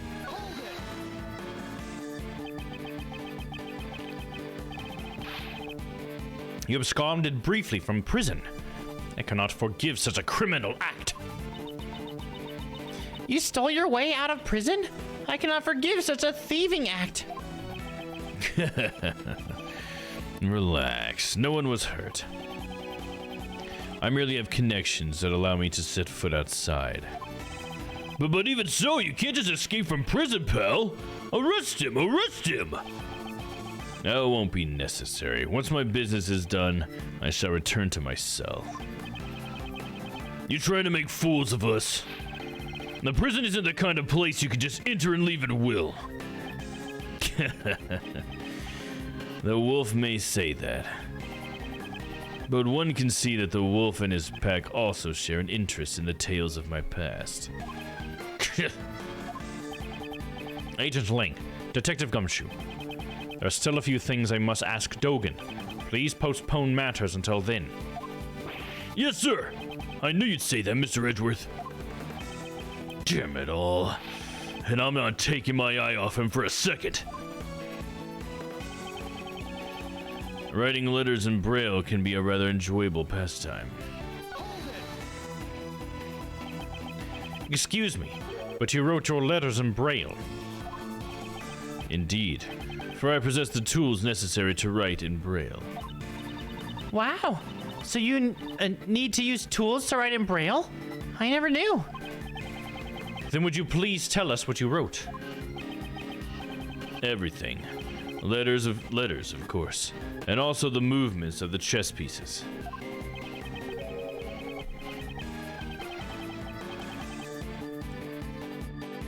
He wrote the movements of the chess pieces by hand.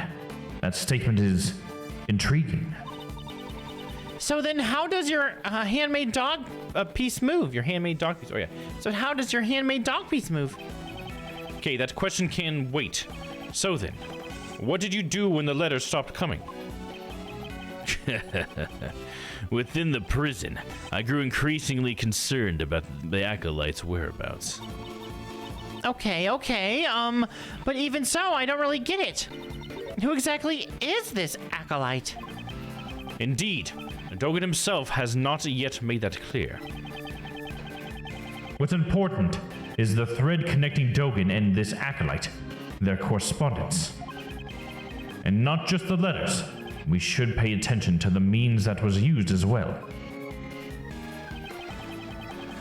I continue my correspondence with the acolyte. Okay, I already did this, okay. So...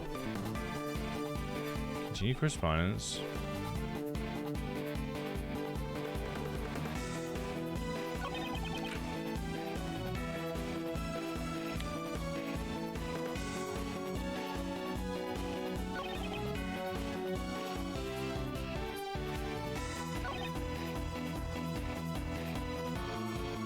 I'm not sure which one of these is like a contradiction. Again, we got a lot to go through tonight, so we're just gonna try to lean on the walkthrough a little bit. So let's see what it said.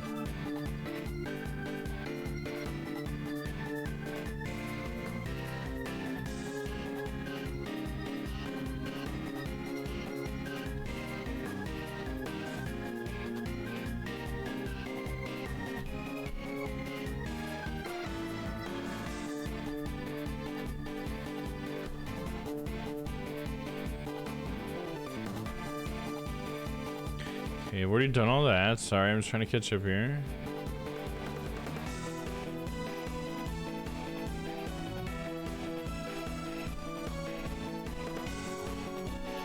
Okay. Okay. Yeah, I guess I could have thought of that. I don't know. It's like a little out of the box thinking in a way. So what we need to do is on this one when he talks about, I thought this was a suspicious message. He talks about writing letters in Braille because he wrote all of his stuff in Braille. But if we look at the correspondence letter that Knightley had, it's not in Braille. It's like typed out. It says right there, typed out on a word processor. So that's weird. So it's like if Knightley was who he's corresponding with, how did he get it like to look like that? You know what I mean? So that's what we gotta do. I'm certain you said you wrote your letters in Braille. Correct. The good prosecutor must know that I am lacking in sight, do you not? The correspondence chest letter we found had been typed out using a word processor. What? That cannot be. What do you mean? So someone went out of their way to retype the letters on a computer? Could another person have acted as a middleman between Dogen and Knightley? What do you mean? Dogen wrote his letters in Braille. However, by the time it reached Knightley, it had been rewritten on a word processor. We must assume that some middleman rewrote those letters. And the reverse can also be said. That same somebody might have taken the letters Knightley wrote and redelivered them to Dogen. Yes, that is indeed true. Interesting. Knightley and Dogen both communicated through a certain individual. Dogen, were the letters that reach you? They were in Braille, of course. So Knightley boy's letters must have been transported by that same person as well. Oh, then that somebody must be the mastermind behind the case.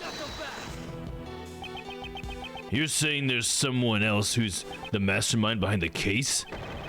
Then who the hell is it? Dover's son, Knightley, is already deceased. In that case, there was one more youth that we should consider to be the mastermind. You mean Dane Gustavia's son? But who the heck is he? If Knightley is Dover's son, then Gustavia's son must be. Well, we're the only friends either of us ever had since childhood. He was the same as me. We never had real families. It can't be. Could it? Could it really be him? Mr. Edgeworth, what is it? You've gone all pale. I figured it out. The identity of the mastermind who's been controlling this case from the shadows. What? Who in the world is it? I don't want to believe it myself, but it is someone we know quite well. The mastermind is... Oh my god. The mastermind is...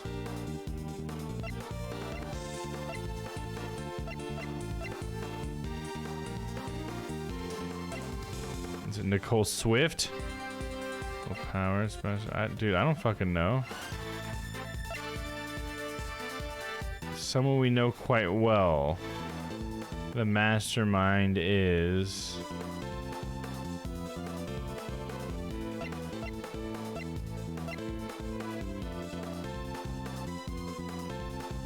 Shelly the Killer? Because he's been around. But I don't remember who said any of that.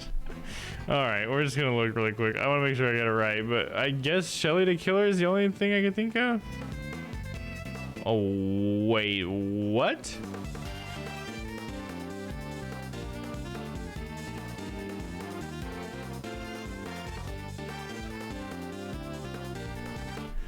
Okay, how was I supposed to figure that out? Alright, guys. So, the person who it is, we don't know them that well, but it's fucking Simon Keys, dude. So Simon Keys works for the circus, and he does like a little circus show, and so he was a part of the Horace Knightley thing, and he's friends with Horace Knightley, so that makes sense now. Because I didn't think to make that connection with Horace, but that's how I should have known this, I guess. Wow, I did not see that coming. It was Simon?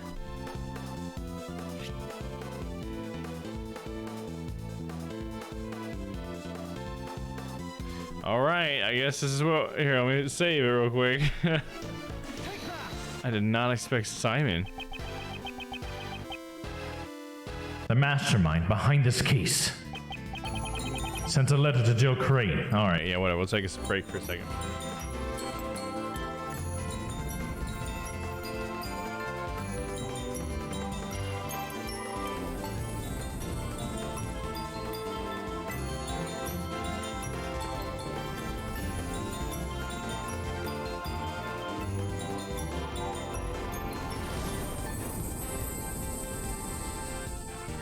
Join the Discord! Alright. Nice little break. In fact, speaking of breaks, I probably should take a break pretty soon after we find a good stopping point and do a little stretch break and stuff. But we'll at least get through what we're doing here. We're at a good moment, so we want to stop. Sent a letter to Jill Crane, which deceived Blaze. Furthermore, he kidnapped John and eavesdropped on us. However, all of his actions, the one I have not been able to get out of my mind.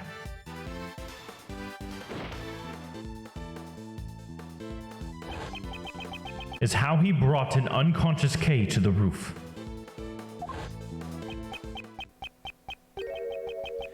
The giant monster. Huh? Did you just say something? That's right. The key to exposing the mastermind is in the monster's true form. I almost forgot! If you like, please come to our next show.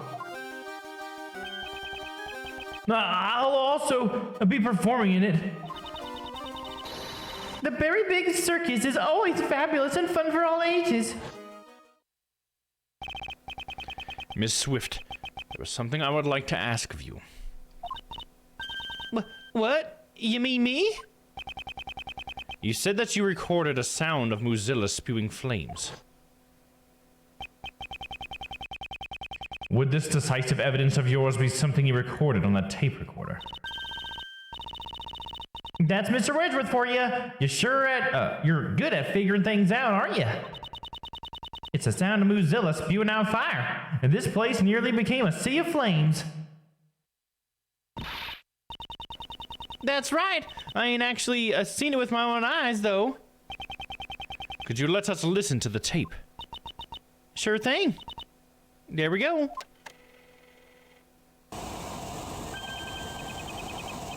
This sound. It is as I thought. So it seems that my reasoning was correct, as it always is. The true nature of the monster and the mastermind. All of my logic is coming together. Miss Hart, you said that you captured a giant eye on film, did you not? Sure did. Right here in this photo.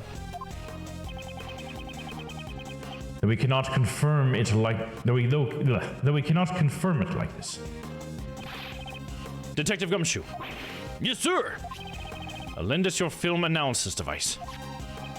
Okay, but what do you want to analyze, sir? This photo, please. I'm on it. Is there a new clue in this photo? Let's take a look. It's in a photo.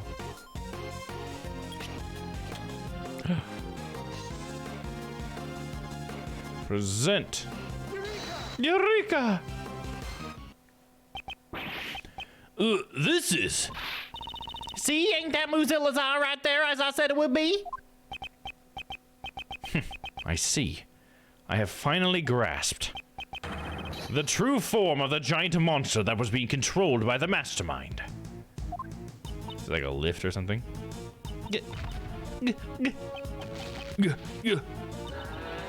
Giant monster? Are you admitting it? You are, aren't you? You're admitting that Mademoiselle is real. She's immediately sad. No, this is not Muzilla. This is the eye of a different monster. Please have a look at this. It's a flyer for the very big circus. This is... Precisely. There was a rather large balloon with that head of a lion pictured here. Oh. This balloon is the true identity of the giant monster. In addition, the sound Miss Swift recorded, which she believes it to be Muzilla spewing flames. Makes sense, sounds real. Mr. Prosecutor, don't tell me you're gonna say something that'll shatter my dreams of a scoop. Hot air balloons flying by using burners of heat the air, right, sir? Precisely, Detective. The mastermind used this monster of his to bring Kay to the rooftop of the Grand Tower without using the elevator. What'd that mean? That the mastermind is someone connected to the circus? He's a member of the circus, Knightley's friend, and Dane Gustavia's son. Who'd have thunk it? An apprentice beast tamer. He's no amateur.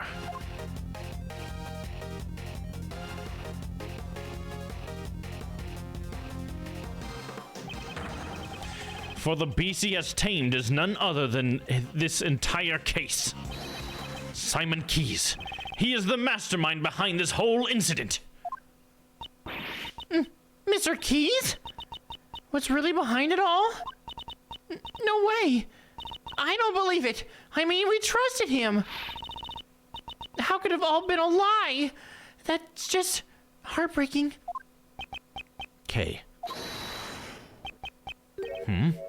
What is it? Hey, you, stop! What do you think you're doing? The boy with horns is rather perceptive. The good prosecutor has done a remarkable job. Now that I have heard that, I have no further business here. What? Wait! Dogen! Oh shit, the dog attacked Edgeworth! You son of a bitch! And I mean that literally. Damn it! Where'd he vanish to? Mr. Edgeworth, are you okay? Yes, I'm fine. However... That guy! John? That Dogen guy. He was the one who killed my dad, right? There is no question more difficult to answer. However, There is no use in denying the truth. Yes, John, you are correct. He'll pay for this. I swear he's gonna pay. I'll make him pay my... John, you mustn't finish that thought. Prosecutor Edgeworth, please pay us no mind. Sir, I've put out an APB on Dogen. All available police units will be searching for him. You heard the man, kid. I don't mean to be heartless, but we need to hurry too. So, Mr. Prosecutor, where's the mastermind right now? Agent Lang is right. Our top priority should be catching the mastermind. He said he would be practicing. He is most likely at the very big circus tent. But first, Agent Lang, I have a request. A request? What is it? Now that we've identified the giant monster, our next order of business is to capture it. The moment we arrive at the tent, I need you to locate the specific item post-haste. And Detective, I ask that you perform a follow-up investigation on the kidnapping incident. Roger that, sir.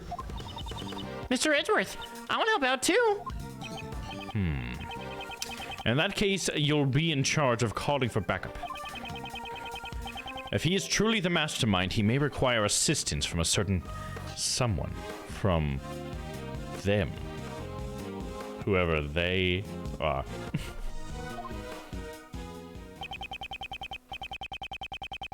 I met him so many times, yet his facade always fooled me into sympathy.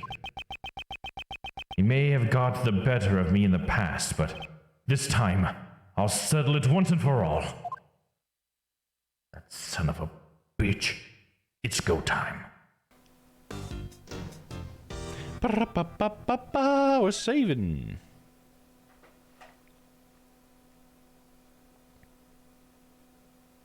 Hey, shout out to everybody lurking, hanging out. Hopefully you guys are enjoying it. It's getting pretty crazy, dude. Alright, I think this is our moment where we're going to take our little break. Gonna go use a restroom break. There you go, Papa. Looks like you could use a little break. Do a little stretch, all that stuff. I really recommend you guys do the same. If you guys have been sitting in the same position for too long for this entire stream, you need to do a little stretching, even if that just means getting them walking around. I recommend doing a little bit of stretching, though. All right. Either way, whatever you do, I hope you stick around because we got more Ace Attorney after this. So see you guys in a bit. Mwah, you little cutie. A gun? Can I have it? Pick up the pistol? Yes. It is mine.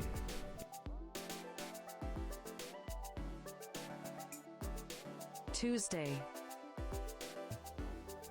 Oh, just stand and look out the window. Guess we're gonna lose this place then. Damn. Fine. I'll walk towards the camera.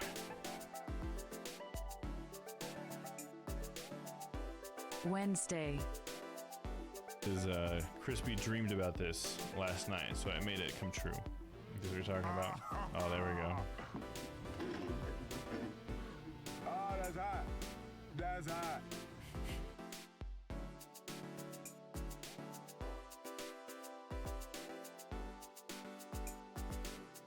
Thursday, Big bucks. Sacks of cash found in the store. A big deal went down here. Hold on. A big deal went down and then they left all the money here? It's like the money is just the leftover shit. That's just the paraphernalia that just gets left over after the deal. They don't.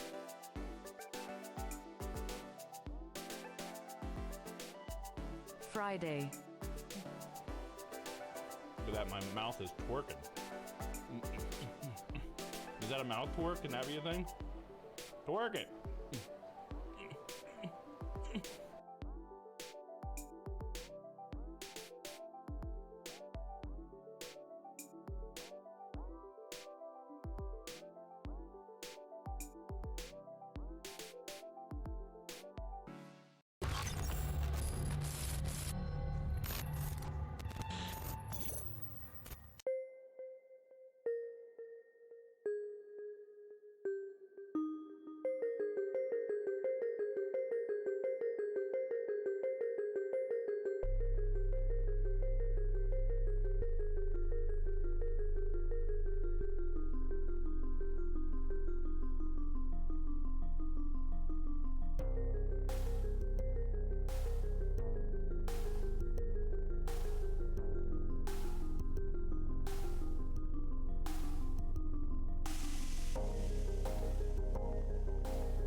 Monday.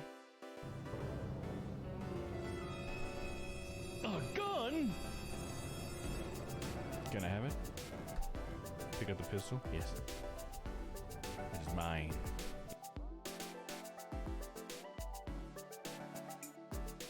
Tuesday. Oh, stand and look out the window. Guess we're gonna lose this place then. Damn. Fine. I'll walk towards the camera.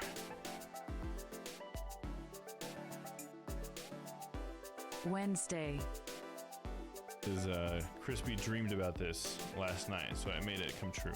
Because we were talking about. Oh, there we go. Oh, that's hot. That's hot.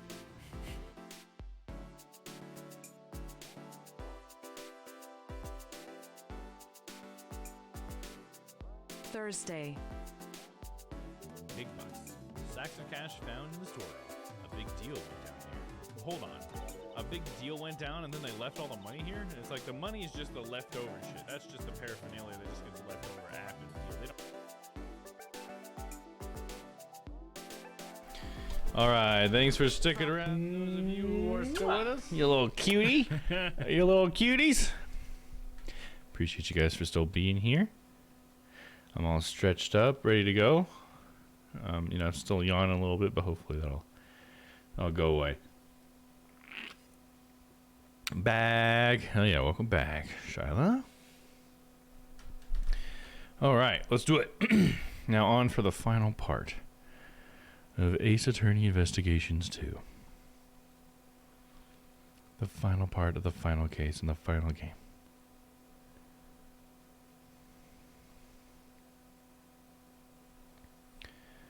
Okay, I got the walkthrough ready for when we're going to need to pull that up, because we will. I mean, come on. Let's be honest with ourselves. We're going to use it. All right, here we go. April 6th, 5:30 p.m. Berry Big Circus Storage Tent.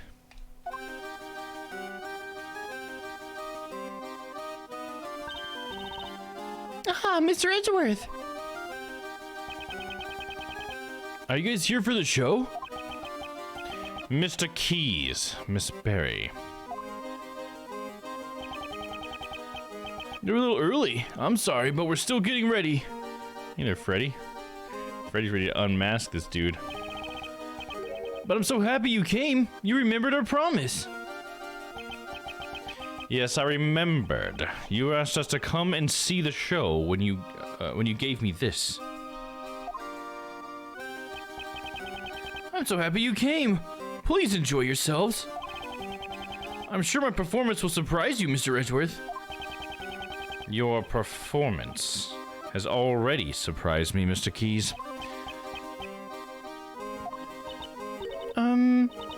But he hasn't performed yet. Regina, please have a look at this photo. Is this balloon the property of the Berry Big Circus? It is. Did you see it flying around somewhere? It's highly likely that this balloon was used by the culprit in the case we are investigating. Huh? Who is in charge of the balloon? Well, that would be Simon, but are you saying... Oh, Simon's gonna turn evil. Mr. Keys. You flew this balloon in the middle of the night, did you not? I do occasionally practice alone at night. I'm not much of a pilot, though. A little clumsy. So for practice, you'll do something as challenging as flying a balloon at night. Wouldn't that be rather difficult for someone who is clumsy and not much of a pilot? Then, what do you think I was doing, Mr. Edgeworth? You brought Kay to the roof of the Grand Tower in order to frame her for the murder of Jill Crane. Not a single security camera recorded Kay using the elevator. Therefore, the only way she could have gone up there was through flight. And the only one who could have flown her up there was you, Mr. Keys. No way, Mr. Edgeworth. How can you say that? That's not all. You drugged John at the garbage pickup and kidnapped him. Wasn't that why you were late when you came to watch the trial of Patricia Rowland? No way! I have no idea what you were saying. There's no way I could do things like that. Please believe me. Mr. Edgeworth, please!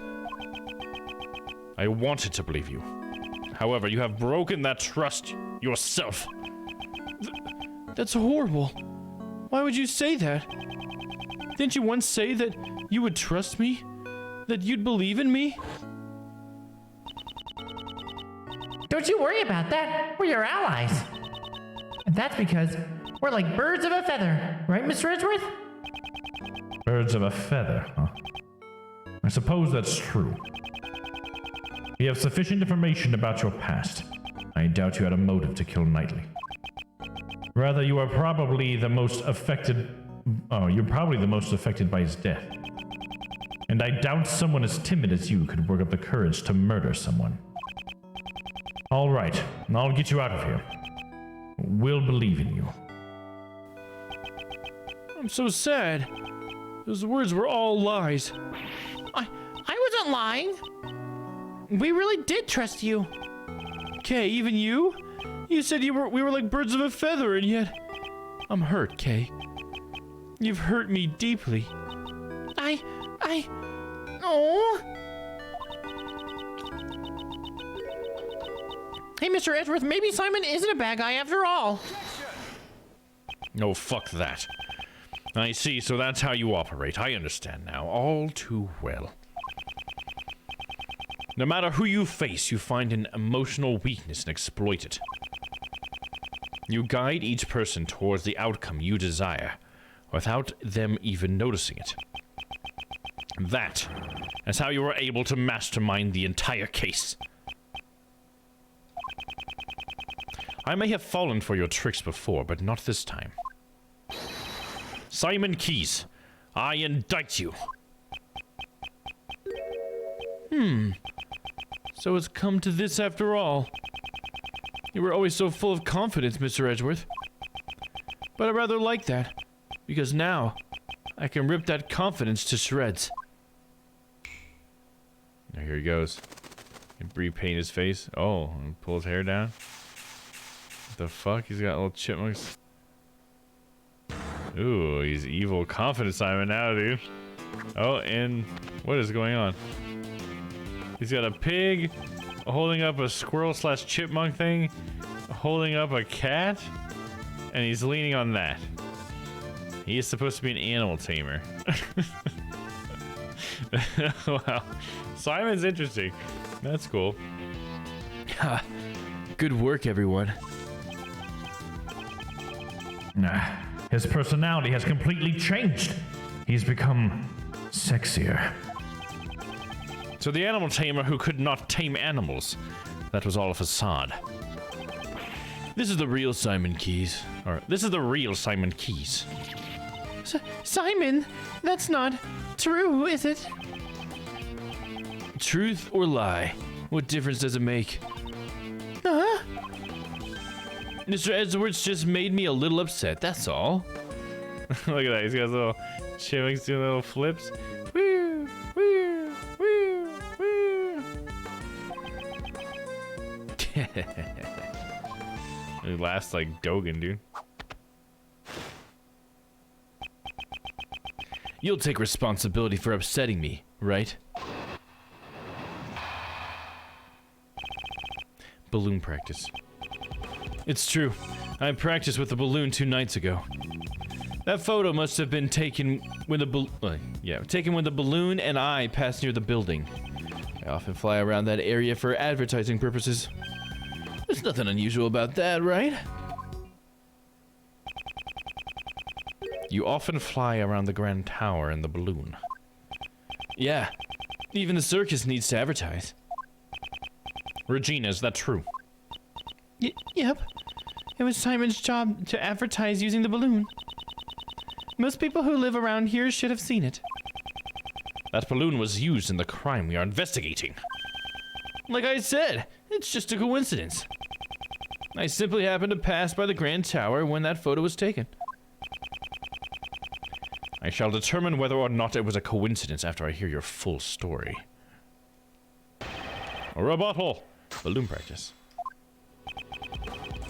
It's true. I practiced with the balloon 2 nights ago. Was the balloon launched from this tent? There's a nice big park near the Sunshine Coliseum. I always launch the balloon from there. I see. In that case, how do you transport the balloon to the park? That's the next question. I was like, you can't do this by yourself. I don't think there's a single person who ever does that by themselves. I mean, I don't know. I'm not a fucking expert on this stuff, but I have ridden a hot air balloon once, and it doesn't look like something you do by yourself, man. Well, it's too heavy to carry by hand. It weighs several hundred pounds. And yet, it can fly in the sky. Amazing, isn't it? I asked you how you transported it. Now answer the question. I can't even make small talk. You're mean, Mr. Edgeworth. I used the truck. The balloon is loaded onto the back of the truck. A truck? Yeah, the last time I took the truck and the balloon out was 2 days ago.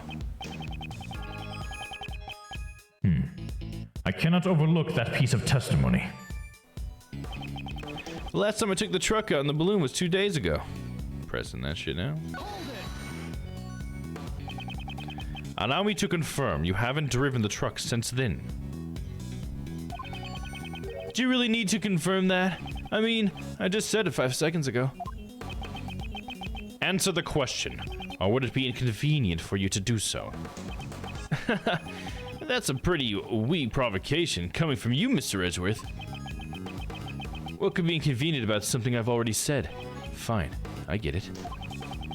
The truck has been parked behind the dressing room since 2 days ago. And the balloon and the baskets are still inside. Is there a problem? There's no problem. I simply wanted to express my thanks for that piece of testimony. You've triggered my trap card. So the truck was parked there for the past 2 days. That was exactly what I wanted to hear, Mr. Keys. You've activated my trap card. May I continue? So then, regarding the balloon. That's right, you get him, Freddy! That photo must have been taken when the balloon and I passed near the building.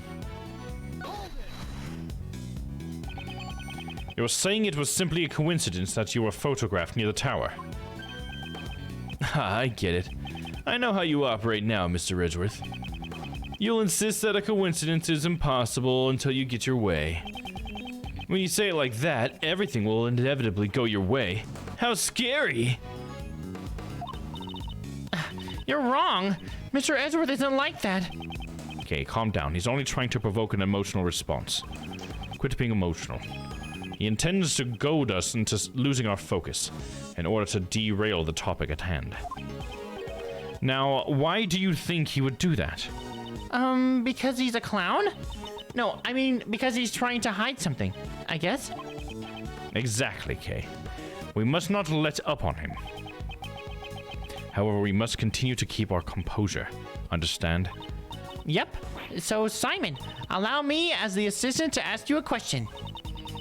When you passed by the Grand Tower at that precise moment, was it really just a coincidence? We could have just left things at that, but for the sake of your assistant, I shall explain my reason for being there. I often fly around that area for advertising purposes.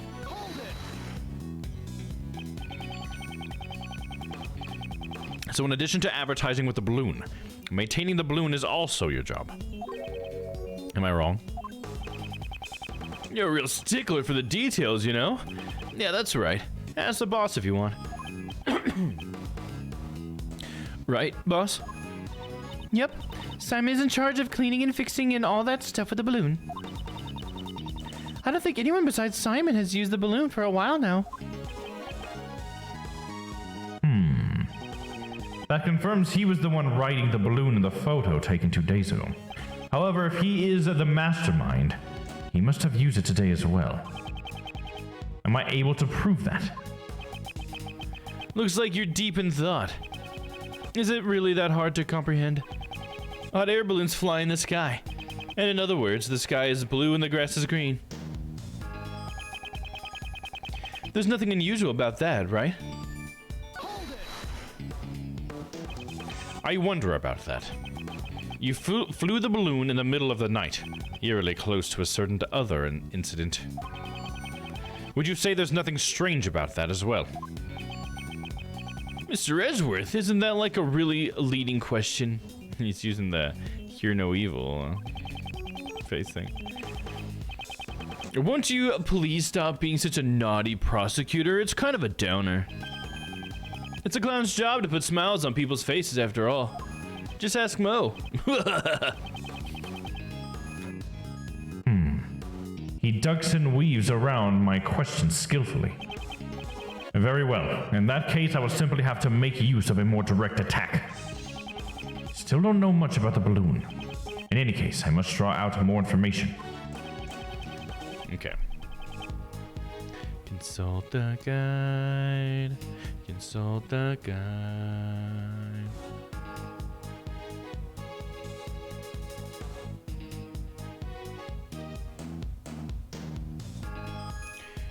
Two nights ago, the last time I took the truck, the balloon was 2 days ago. Okay, so the truck that we're talking about is the blue truck, apparently, that we were looking for, that we thought had kidnapped John. And we saw that truck not in the place he says it was recently. So we need to push or present the blue truck.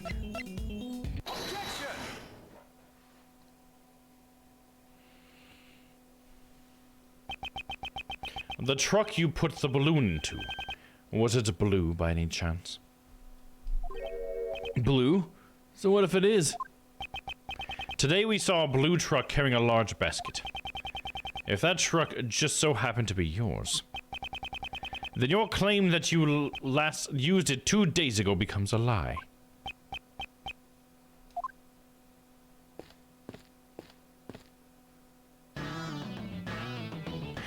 Wait a minute. Oh, look who it is! It's Emma! I think that means we're gonna do forensic stuff. Either that or they already did, and for some reason they just decided to include Emma for no reason. But I'm just glad that Emma's here, okay? It just makes me happy. Agent Lang! Emma! Mr. Edgeworth, I finally found you. I've been searching for you ever since the incident yesterday. I dashed right over after Kay contacted me just a little while ago. Prosecutor Edgeworth, the thing you were looking for, I found it. It was placed in a blue truck at the dressing room parking lot.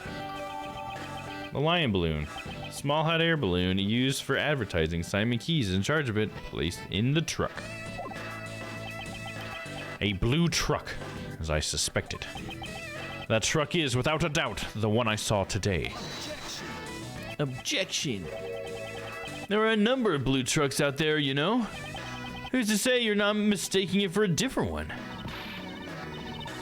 It's definitely that one. I got a look at it. I got a good look at it.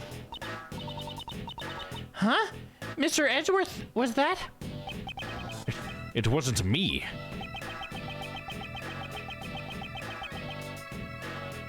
Is he like trying to imitate Edgeworth? Should I just do an Edgeworth impression? Kay, words have no strength without evidence to back them up. Ah, that's Mr. Edgeworth's voice. Evidence. Present evidence. Do I have any evidence? To prove that this was the truck I saw today. Huh? What's wrong, Mr. Edgeworth? Why are you touching the truck? The truck's body is cold to the touch. Seems to have been parked there for some time. You can figure all that out just by touching it? What could prove that this is the truck I saw? Looking for bloodstain, dusting for prints, using a metal detector. Yeah, see, dusting for prints or something. That's why Emma's here. I told you we're gonna do forensics because Emma's here. I'm thinking it wouldn't be bloodstains, right? It would be dusting for fingerprints. Metal detector wouldn't show anything. It's gotta be fingerprints. I'd like to dust the truck for fingerprints. The truck. Fingerprints? What for? I don't see any point in that. A certain person's fingerprints should be left on this truck. And these fingerprints will prove this truck was parked in front of the Grand Tower today. Yeah, because we touched it. So if Edgeworth's fingerprints are on it, then we'll know it's that one. Whose fingerprints prove this truck is in front of the tower? Miles' fingerprints. Hell yeah, daddy-o. Edgeworth? Your fingerprints? Indeed. Earlier today, I touched a truck at the plaza in front of the Grand Tower. I'd like to dust for my prints. Emma, might I request a scientific investigation? That's what I'm here for. Just leave it to me. Scientifically. All right, we're all set. Go ahead, Mr. Edgeworth. Wait, you want me to do it? Of course. Who else but Mr. Edgeworth would be up to the task? Here, I'll show you how it's done. All right, I'm a little nervous. You're the scientist. Why don't you just do it yourself? First, we sprinkle some aluminum powder over the area you want to investigate. Like this. See, it's only when Emma's around, dude. That's like the thing. Is Emma always brings the mechanics with her. Touch the screen to sprinkle the aluminum powder. The powder will adhere to the fingerprints, so once you've sprinkled enough, you'll blow it away. Blow it away? Yeah, just blow on it with your breath. Whoosh! Blow the powder away by blowing into the microphone. Got it? Yes, I think so. I guess we'll do it for real this time. But if the microphone doesn't work, how do I... we're gonna have to figure that out. Hopefully there's just like a backup, just swipe it away or something. Just so you know, the key point is to sprinkle the powder all over. Okay, I guess I'll sprinkle it here and sprinkle it there. And just a little bit over here, a little bit over there. I assume it's gonna be right in the middle, but we're coating this bitch.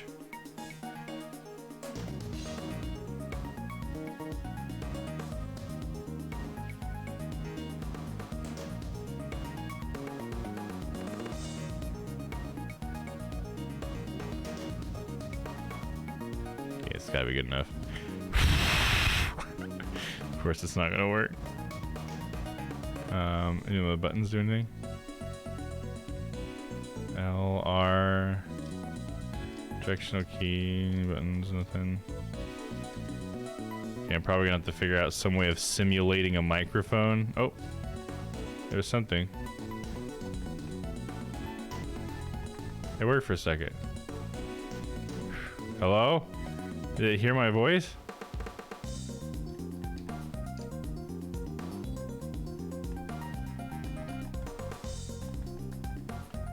What was it? What did that? Something worked.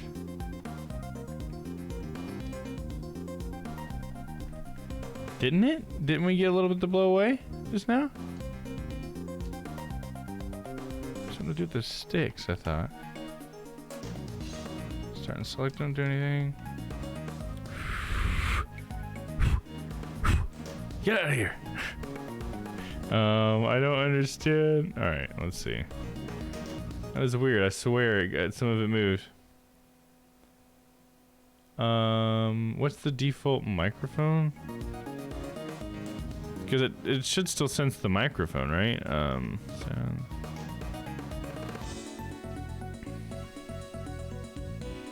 It should be this microphone, yeah. RTX voice is fucking up, I can tell that. How about we just exit out of that?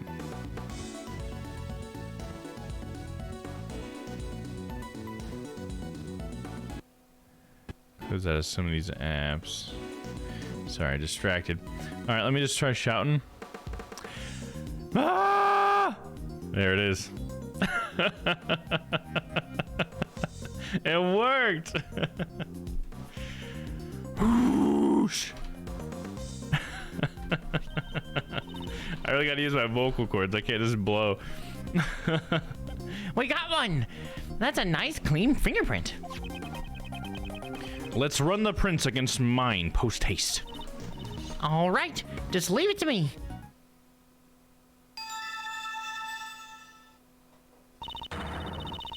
These are definitely your fingerprints, Mr. Edgeworth. Well, it seems to me that we have just proven your statement to be a lie.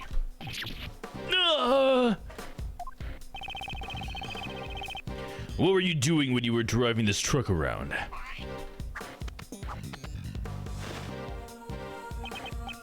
Just taking it for a joyride. Kay was abducted 2 nights ago. Your balloon was sighted not far from the scene. Today there was another kidnapping in which a garbage truck was used. And once again your truck was seen nearby. This all sounds like nothing more than a pure coincidence to me. So it was pure coincidence that you parked near 2 separate kidnappings? I doubt that. You were involved in both kidnappings, weren't you? Admit it! Isn't it a bit rash to automatically assume that the 2 kidnappings were connected? And what if I had evidence to prove that the 2 crimes were performed by the same culprit? Oh, you're serious? I can't wait to hear this. What did Kay and John's kidnappings have in common? Kay and John's kidnappings.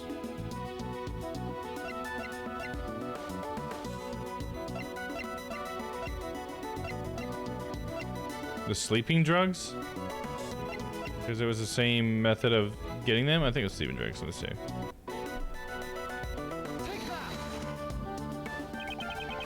Kay was knocked out with a powerful sleeping drug, and a bottle of sleeping drugs was found lying in the place where John was confined. The contents of the bottle were a match with the drugs used on Kay. So that's all you've got, huh? And here I was getting my hopes up. So the same sleeping drugs were used, so what? You think that connects the 2 incidents? Surely you must realize it yourself. That doesn't prove a thing. Nah. There must be something. Evidence that proves he is connected to those cases. The police, prosecutors, and even you, Mr. Edgeworth. In the end, you're all the same. You make up evidence as you see fit, just so you can send some poor soul to prison. Isn't there someone like that here? A poor soul who was wrongly accused in the past? You say that it is dope to be hanging out and painting. Feels like old times. Hell yeah, I'm glad, Charlotte. Fuck yeah. What you working on? Are you painting another painting of that kitty cat that you showed earlier? Is that what you're working on? Sounds like fun. Oh. Yeah, I'm glad to have you here, Charlotte. Even if you're just lurking, I'm just glad to know that you're here. Oh, shit. I think some of my hair is hooked underneath my headphone. All this hair, I'm not used to it, dude. I don't know how to have hair anymore. How do you keep it out of your ears, guys? Honestly, those with long hair, how do you do it? I've never, even when I had long hair, I never wore it down. It's so annoying. It gets in the way. The cat is packed, but I posted in Discord. Oh, you posted in Discord again? Okay, let's check it out. Oh, nice. Let me make sure I don't fuck it up this time when I actually show it. Boom. Oh, check that out. Oh, I love it. I like how it's like lighter values up at the top, and then it's like it gets dark over here. Is this just a work in progress? Is this gonna become darker? Because I kind of actually like the tapering of it in a way. That's cool. Like its own kind of design thing. I always comment on it, but I love seeing the whole messy work area thing. I think that's really cool. Definitely work in progress. Okay, cool. So this isn't done yet. Okay, so this will probably become more colorful too, which is a cool. I just think it is kind of interesting to have like the tapering of the values or whatever. And I guess in a large scale, because I guess you already taper the values in different areas. I'm missing a tube of paint, so I have to stop. Aw, man, that sucks. What color are you missing? Which one? It looks like if I could see a color that might be missing, might be a green, I guess. Just based on, I think you have the least amount of green, and I don't see any green here and here. The orange is a Texas Longhorns bandana. The orange is oh, this right here. That's what this. Oh, is that why it's got a little? I think that's the symbol, right? The Texas Longhorn symbol. Is that what that is? Okay. It is a very cerulean blue that I had on Saturday. Oh, nice. That sounds like a beautiful color. Nice. Because cerulean blue is like more on the green side, right? Is that right? Or am I wrong? Very loose, long horns on the bandana. Yeah. Yeah, you know, you're just getting like the impression of it. I mean, I see it. I see like the horns and the skull or whatever, the bull skull, right? I can see that, especially after you told me it. Like, I can definitely see it now, for sure. Fucking bravo. Looking good. I like it. Mine is like a cyan cerulean. It should be a pretty primary blue. Right, primary blue for sure. I thought it was just like slightly on the green side, which I guess if it's cyan, that kind of... I mean, I'm ignorant to colors. I don't know what to say it. My little caveman brain when it comes to colors would just think to say there's a little bit of green in it, right? That's what I would have thought. Just like a slight bit. But maybe I'm wrong. Maybe there's a better way to say that. Maybe cyan is what I should have said. But yeah, either way. That's cool. Thanks for showing it. I really always like seeing that stuff. That's okay. Finding a primary blue is actually pretty hard. Because there's just so many shades of it. I actually use 3 blues. Oh, yeah? That's interesting. Okay. Yeah, I can only imagine how complicated colors get, especially if you're doing painting like that, honestly. Because, like, I'm still like a toddler when it comes to messing with colors, you know? I just have to experiment whenever I do stuff like that. Like, I was going to do a painting stream yesterday, which you would have seen me do a lot of that kind of stuff. But my setup didn't want to work. It kept messing up in certain ways, which is annoying. But yeah, I just had to like mess around with that. But yeah, I can only imagine how subtle it can get. You know, I watched this one TikTok or YouTube short or whatever one time of this person who was like matching colors like live, and it was like, I can't remember what color it was that I watched, but he had like this sample of like this color of like from something popular or something that people could recognize, and then they just like took all these like colors and mixed them together, and then eventually they like spread it over the card and you couldn't even like tell the difference in the color. It was so perfect. Objection! I've seen that. Yeah, it's pretty cool. You could mix anything perfect to match. Yeah, it's crazy, man. I can't imagine like what kind of like intuitive like thoughts about color that would require to be able to do that, you know? Some impressive stuff. It's like someone who can play a song by ear just by hearing it, you know what I mean? It's sort of that kind of thing. You have to have like such a like intuitive understanding of that to be so good at it, I guess. I don't know. That's just kind of what I think, I suppose. Kind of math in my head. Color, yeah, like color math. Yeah. I'm sure there's even multiple ways to understand it, but that's how I would probably think about it. It would have to come down to some sort of math. Like it's a logic, right? I guess that's sort of what we're saying when we say math. It's like a logic to it, because that's what math primarily like represents, is logic. So that's like the main tool, I guess you could say, in math. So that's probably more what it is. Like everybody has a logic, because I feel like music's that way too. Like some people, they just understand music on like a more fundamental level because it just kind of makes sense to them in some sort of logic sense, and some people can pick it up a lot easier than others. I like the tool in Photoshop where you can use CMYK and adjust each 50M, 60C, 10B. You know, yeah, and there's so many different ways to do that too on the, at least in like Photoshop, it seems like, right? Because yeah, that's one way. Or there's like you can even use RGB and A or whatever, and all these different things. Like, yeah, I guess that's why it makes me think it's so complicated when I think about it, is how many different ways colors are represented, like with the CMYK scale. Whatever, and then there's like all these other things, right? Like there's like, I guess there's like, they're represented in like hexadecimal format, which is interesting to me. And there's HSL, which is another one that's sort of like, I think, CMYK. It's definitely uses percentages. But yeah, it's crazy how many different ways you can like derive colors through math or whatever. But yeah, very interesting. And I bet like computers probably make it so much easier for at least like people like me who don't have like a sense for that to be able to still, you know, have color knowledge within our art or whatever. I definitely lean on the internet when I need to get like palettes and stuff, because I don't know anything about like how like complementary colors even. Like I'm not very good with stuff like that, so it's just nice that there's like AI and stuff that can help you out with that. All right, let's see here. Isn't there someone like that here? A poor soul who was wrongly accused in the past? You're wrong. Who would do such a thing? Then show me the evidence. If you're going to accuse me of a crime, it's only natural. It's no use. I can't seem to find any other threads linking him to the kidnappings.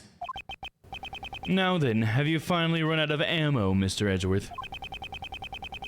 I still have preparations to make at the circus, so if you'll excuse me. Objection.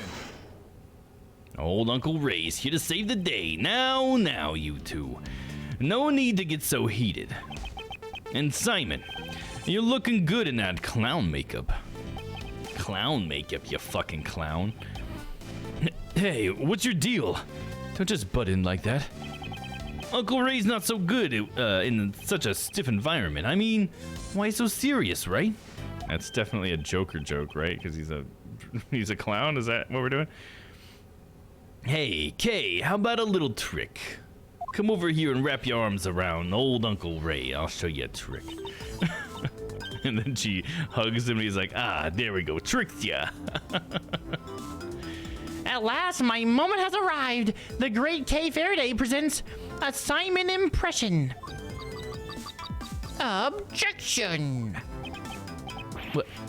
What? Why you? Enough already. Psst. Hey, Miles. I'm buying you some time to get all your ducks in a row. There's probably a better way to stall for time than this, but whatevs. Woo, nice one, Kay. I'm not so sure about this method either. But I have to find something that connects Simon to the case. And I need to find it now. Is there evidence not related to the kidnappings that's connected to the mastermind's identity?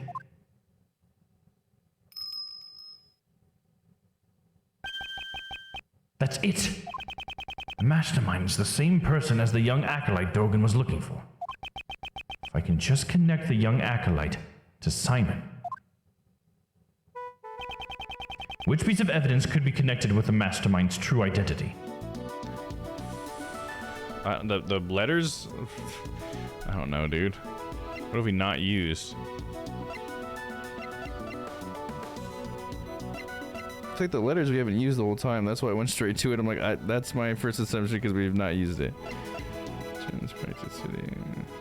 There's so much this doesn't even matter anymore. Alright, we're consulting the walkthrough because we got a lot to get through.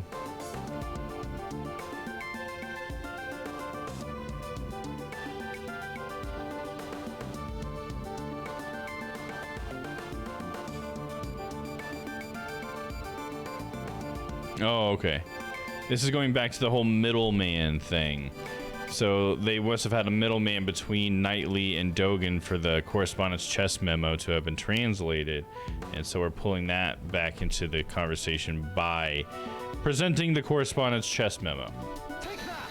Because it must have been, Simon who was doing that. Knightley and Dogen both communicated through a certain individual. No. Then that somebody must be the mastermind behind the case. That's it. The mastermind played a role in the correspondence chess. If I can prove that it was Simon, then... That's enough. I can't stomach any more of your sorry excuse for a performance. If you have no more objections, then I ask that you let me get back to preparing for the show. Thank you for the help, Mr. Shields. But you may have taken it a little too far.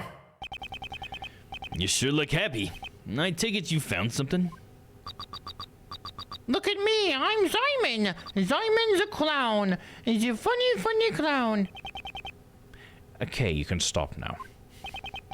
Seriously, shut up. Now then, Mr. Keys, do you happen to like chess? Oh, we're gonna play some chess. That was rather out of the blue. But since you asked, I can't say that I dislike chess. Oh, no, it's because of the whole correspondence thing. Damn, I thought we were going to play Logic Chess. Not that I'm that excited for Logic Chess, but I was just wrong. The mastermind played correspondence chess with Sir Han Dogan. What do you have to say about that? If I recall, it was Knightley who had been playing chess with Dogan, wasn't it? Are you saying that he was the mastermind? There was no way Knightley could have been the mastermind. The reason being, the mastermind had continued to work behind the scenes even after Knightley's death. That being the case, who could have written this letter? I believe someone had acted as a middleman between Dogan and Knightley. So you're saying that you think I'm the middleman? And just how would I have to, just why would I go to all that trouble and do something like that? Most likely to make it appear as if there was a connection between Knightley and Dogan. And, as a result, Knightley was killed by Patricia Rowland. No way! Are you saying it was all set up so that he would be killed by her? What are you saying? There's no way I could manipulate a person that far.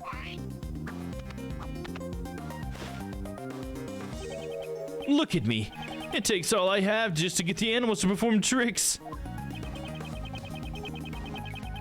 If only just a scrap of the letters he exchanged with Knightley still remained.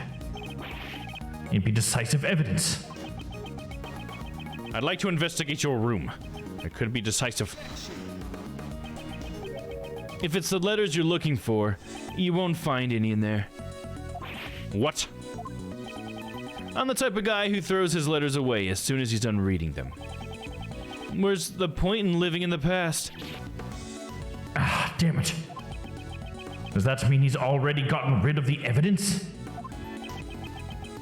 Mr. Edgeworth, everything you've said so far has been nothing more than baseless conjecture. The evidence. Just one step behind it. What should I do? Am I all out of moves? Without evidence, I won't allow you to cast doubt on my friendship with Knightley. Nope. Didn't realize I was still in the internal voice. Who was that? Excuse me. Miss Berry, what's on her mind? Nope.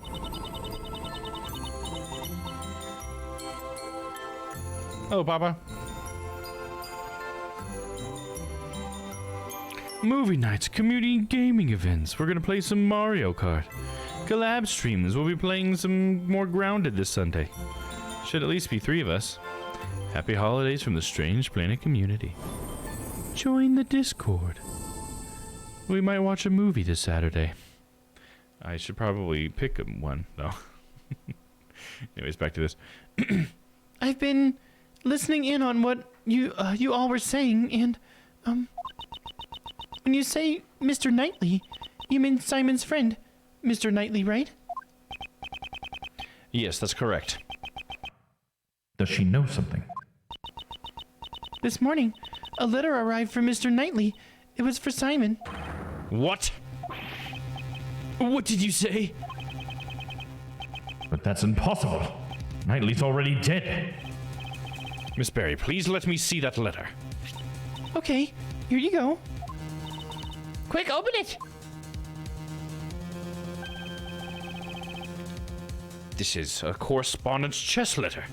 Next move the pawn to g6. Now can you see the path to checkmate? I can't wait to see the look on your face. You weren't expecting to lose at chess against me, right? What? This is the response to Dogan's last move. Now can you see the path to checkmate?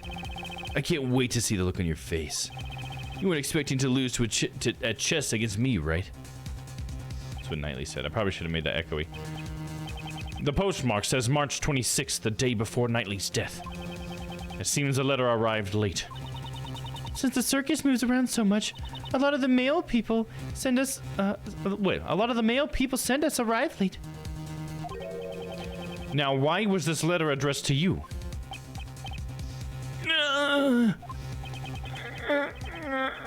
He's got his tongue sticking out. And this is proof that you were the middleman between Dogen and Knightley. Normally, you would transcribe this letter into Braille before sending it to Dogen. And in doing so, you created a connection between him and Knightley. Damn it! Curse you, Knightley. Why must you continue to interfere? Simon, why? Wasn't Knightley your only friend? Don't be ridiculous.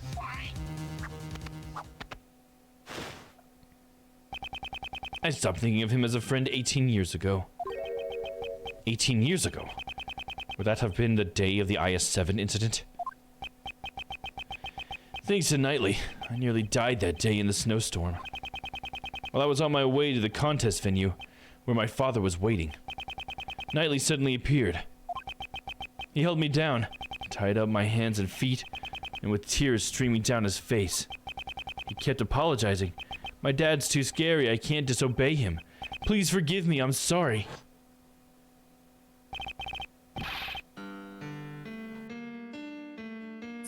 Stop it, Horace! I promised my dad! I said I'd taste his desserts. If I'm not there, Dad'll be in trouble.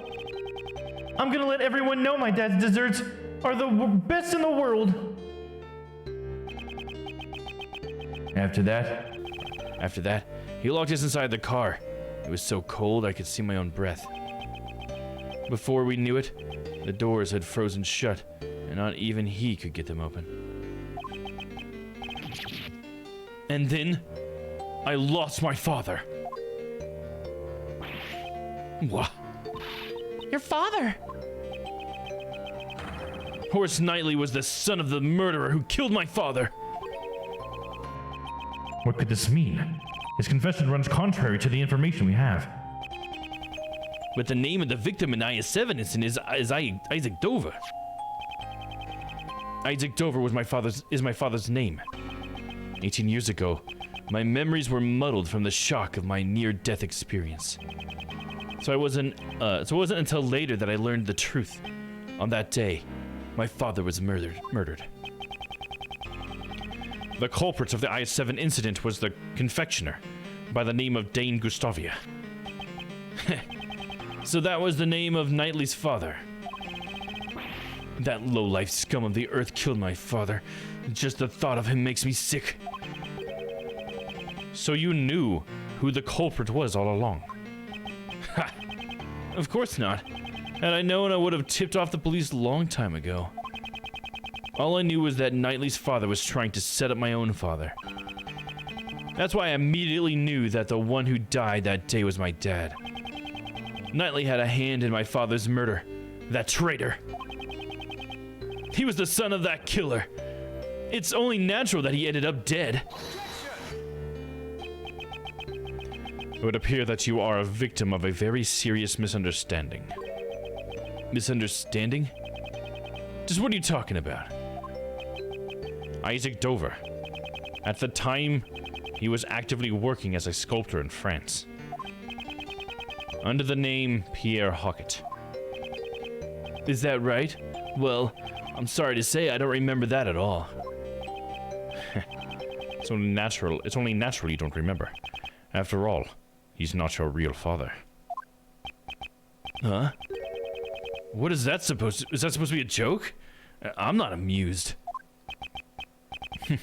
You won't be able to laugh at all once I reveal the truth to you. I'm gonna drop a truth bomb on you so hard you're going to never recover from it. I don't know. Something. Now, this piece of evidence proves that you are not Isaac Dover's son. The Pierre Hockett thing, it was Horace Knightley's things, right? Gonna assume.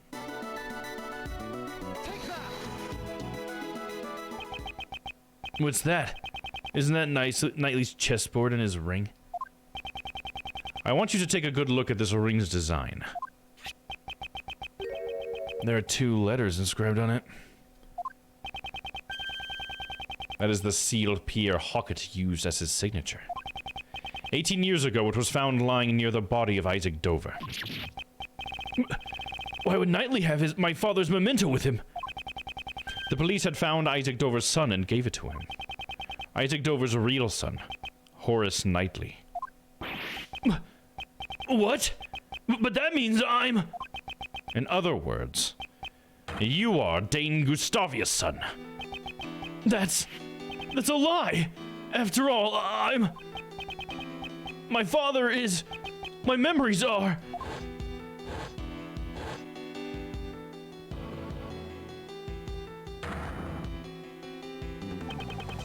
I lost my father because Knightley locked me up in the car.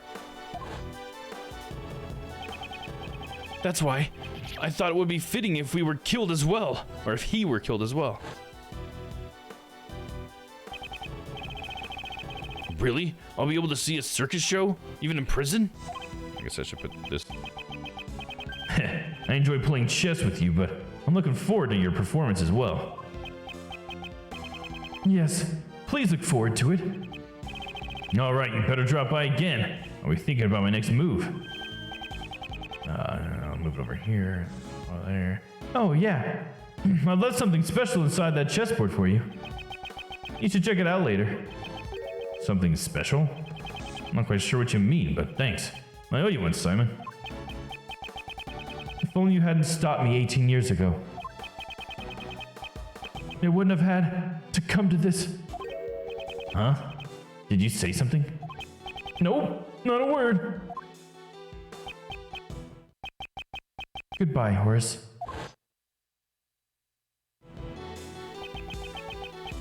After all that, you're saying it was my father who killed Knightley's?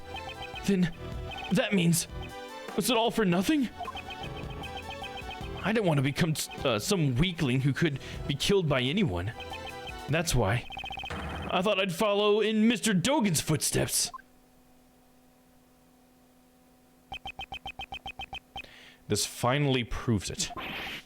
Simon Keyes, you are Dogan's correspondence chess partner. And the mastermind behind this case.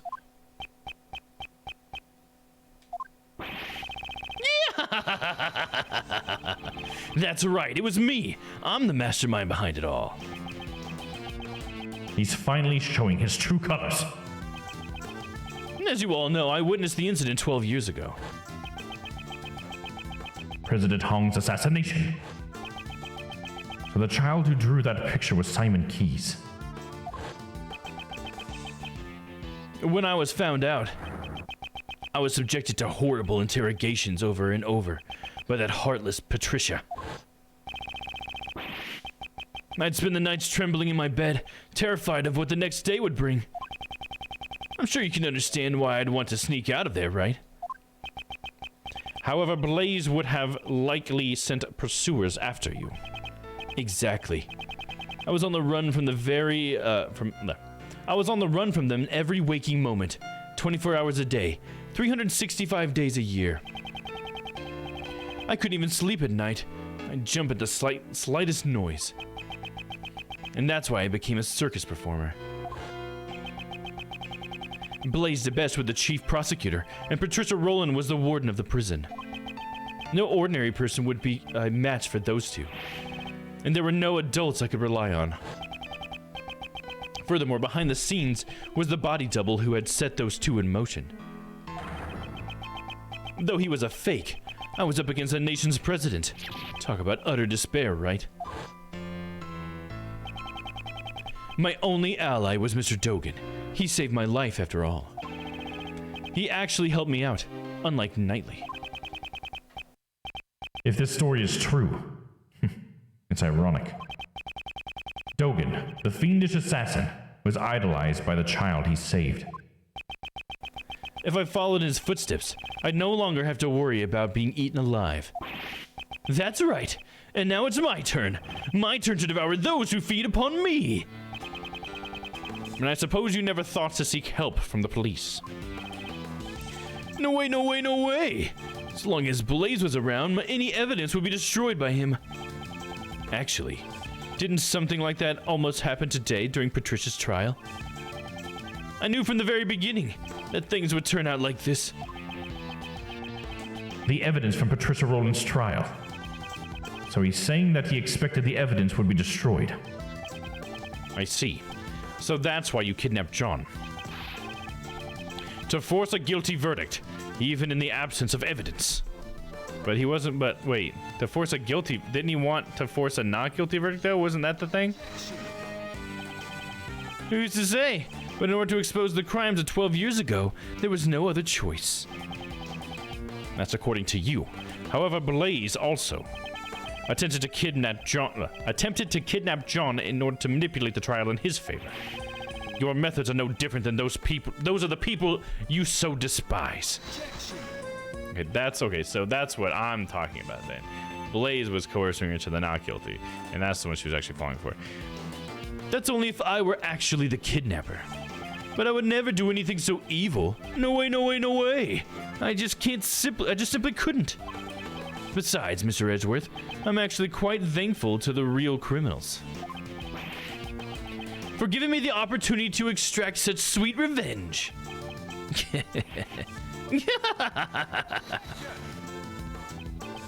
So you admit it. Your motive was revenge. Yeah, I admit it. So what? Sure, I held a grudge against those creeps. But it's not like I'm the one who actually killed them, you know? Truth be told, all I did was send some letters. I let Jill in on Blaze's secrets, and let Blaze in on Jill's secrets. And then, the two simply ended up trying to kill each other. Do you mean to say that the murder was nothing more than a result of that? Yup. Just like the case at Gourd Lake, it's way easier than trying to control wild animals. All I did was come up with a fake assassination plan for Knightley. Damn, dude, he went all the way back that far? Dude, that's crazy. So that was also a part of his plan. If that's the case, then Rook's murder was also your... Whoa! Don't try to pin that on me. And Knightley killed him on his own. Well, it ended up creating the perfect opportunity for me. It's funny how things work out. How can you say such a thing? It was the same for Patricia Rowland. I made it look like there was a connection between Knightley and Dogan by using the correspondence chess match and the chisel in the chessboard. What? You mean to say that you were the one who prepared that chisel? That's right. I thought it would bring Dogan to mind. Quite a thoughtful little gift, wouldn't you agree? And that was all it took to get Patricia to murder Knightley. Oh, the feeling that everyone around you was an enemy. I know it all too well. The tiniest spark can set off an explosion of fear, resulting in horrific mutual destruction. All I did was watch the comedy of errors unfold from the audience. And you were my final pawn, Mr. Edgeworth. A pawn? Me? No, I'm more like the king. What are you talking about? When you solved their cases, you brought both Blaze and Patricia to their ruin. And the weapon that delivered the coup de grace was your own logic. I didn't solve those cases for your sake. Oh, I know. You never really cared about saving me. You just wanted to pretend to be a defense attorney, didn't you? What did you? All I had to do was go, no way, no way, no way, no way, and act all scared. And you totally believed me. You were giving it all you were giving it your all trying to save me. Night time. About to go to bed. All right, sounds good, Charlotte. Thanks for hanging out. Appreciate you coming around. Hopefully you got some good painting done. And you have a wonderful night. Thanks for being here. Hopefully I'll be seeing you guys next week. Yeah, I hope so. You know I'll be here Monday through Friday. Anytime. Always happy to have you. So even your arrest was just a ploy to make me use my logic. To be fair, getting arrested wasn't a part of the plan. Have a good weekend if I don't stop by. Yeah, you too. Absolutely. Hope I get to see you, but if not, I hope you're doing something fun. When people began to suspect that the chisel I sent was the murder weapon, honestly, I broke out in a cold sweat. I thought for sure it would be curtains for me. But then a turnabout of miraculous proportions. The genius prosecutor himself had come to my rescue. Well, doesn't it feel nice to be thanked by me? The one that you saved. You should be grateful. I gave you this chance to play the Ace Attorney. Oh yeah, no, they're saying the name of the game there a little bit, huh? Kind of fun. You're wrong. He wasn't pretending to be a defense attorney. Mr. Edgeworth is always serious about saving people. Even the times when he's saved me in the past. K. Is that so? Are you sure he's not just trying to emulate his own father? The one he admires so much? Absolutely not. That's not true at all. Now, Kay. The person he's talking about here isn't Miles, but rather Simon himself. Clearly he's not able to trust others. The desire to save someone other than himself is something he cannot even comprehend. Say what you want, but make sure you think about it long and hard. Sure, all my targets for revenge got what they deserved in the end. However, in instigating murder, think about it. Can any one of my actions really be considered a crime? Let me take a look at how many more of these we got to go through. I knew it was going to be probably a little bit longer of a night, but let me see. Where are we at?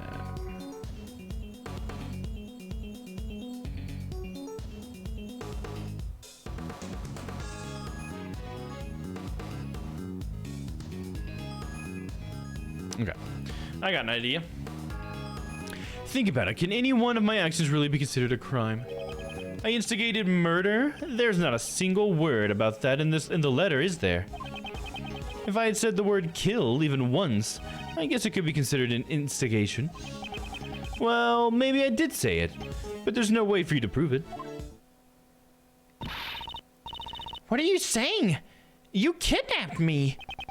I'm sorry, but that hasn't been proven yet, has it? The only thing I admitted to was sending the letters. That's... Besides, those letters contain no threats or coercions. I simply conveyed information that each recipient would find beneficial. Oh, wrong voice. You crafty little... Can we do something about it? What was it he said? Integrating murder? Instigating murder. It's when a person directs someone else to commit murder. The person who directed the murder can be charged as if he committed the crime himself. So we just have to find proof that he directed those murders. You make it sound so easy. To be honest, kind of pisses me off a little. You're all trying to frame an innocent person for murder. Don't you understand? I'm not obligated to waste any more time on this pointless discussion. The police are waiting for you outside of this tent. You have nowhere to run. Really now? You think I wouldn't have an escape route prepared? Well, if you're the bad guy, you would, right? It sounds pretty bad guy behavior-esque. For example, let's say I gave an order so that all the animals here attacked you. Now what if I were to take my leave during the ensuing chaos? What'd you say? You can't be serious. It was just an example. Wouldn't that make for an interesting show? Here's another idea. What if I pulled out a hidden gun and took John hostage? That might be more exciting. I will never allow you to do such a thing. I can't tell whether or not Simon is being serious. However, when it comes to him, we should consider anything a possibility. If you continue to bore me with your drivel, I'll end the show right here. I'd like you to keep that in mind before you make any baseless objections. I can't make any careless remarks. Isn't there some way I can charge him with his crimes? So is that like saying that I can't even press without it happening? I think that's what it's saying.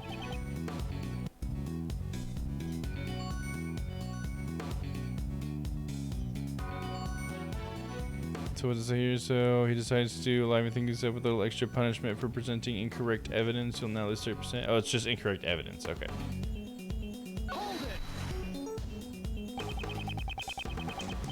You incited others to commit murder, and they did so.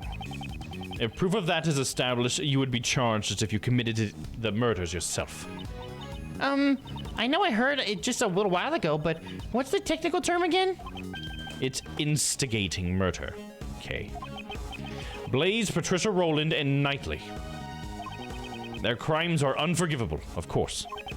However, the one who pulled the strings from behind the scenes and drove them all to murder was none other than you, Simon Keyes. Mr. Edgeworth, you really do speak your mind freely, but you know, I instigated murder. There's not a single word about that in the letter, is there? There's not a single word? Oh, does that surprise you? You'd reach the same conclusion if you examined it. Given his composure, I'd say he's not bluffing. Does this mean that every single word in his letters had been carefully calculated? Well, I guess you could say this is like teaching a monkey to climb a tree. Unless you can somehow prove that I caused those murders, you've got nothing on me. Ergo, you can't accuse me of instigating murder. What a shame, Mr. Edgeworth. If I had said the word kill even once, I guess it could be considered instigation. I know you instigated the murders. Perhaps I should let you in on this, Mr. Edgeworth. Actually, I was the one who ordered Blaze de Best to kill Jill Crane. What? I should be in the Pass with. What? My bad, I missed that. You told me yourself. But you know, the funny thing is, it means absolutely nothing if you have no proof. I mean, there's no way I'd ever say something like that. No way, no way, no way! That's certainly true. Means absolutely nothing if I can't prove it. If there was some evidence that could prove what he said over the phone. Well, maybe I did say it, but there's no way for you to prove it.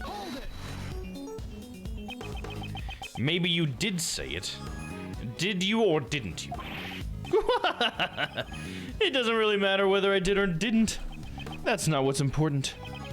I'm sure you know full well, Mr. Edgeworth. There's no way to prove it. There's no way any proof could exist. Shall I find some sort of proof my arguments are meaningless?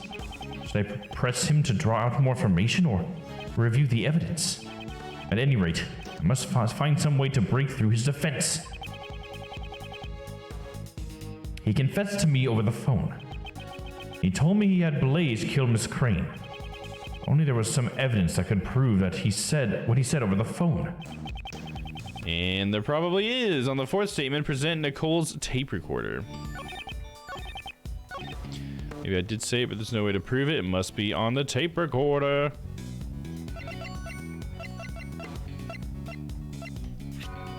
Recording of what was intercepted from the bug that was planted on K. So this is what we gotta present.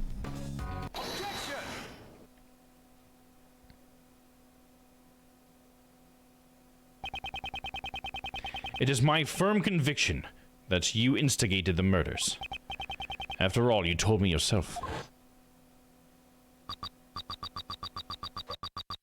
Perhaps I should let you know, or let you in on this, Mr. Edgeworth. Actually, I was the one who ordered Blaze de Best to kill Jill Crane. What? Did I say that? I really don't remember. You may think you can deceive us as much as you want.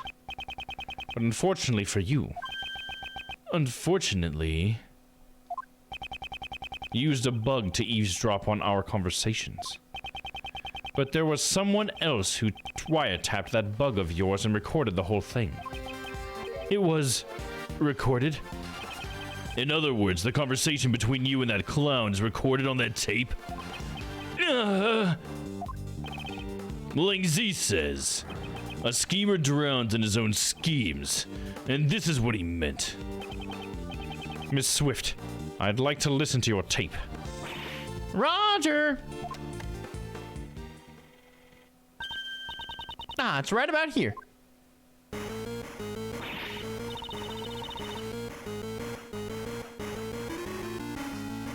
Mr. Edgeworth, Judge Courtney's cell phone is ringing. Who is this? Are you the person who ambushed Kay? Mr. Edgeworth, I want to listen on this too. Very well. Oh shit, why is he gonna interject here? This is where it starts. Well, I must say,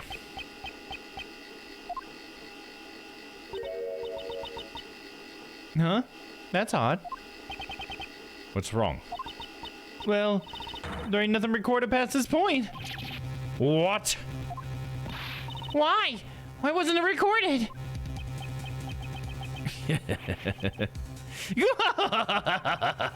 Too bad, so sad. Did you really think I'd leave behind any incriminating evidence?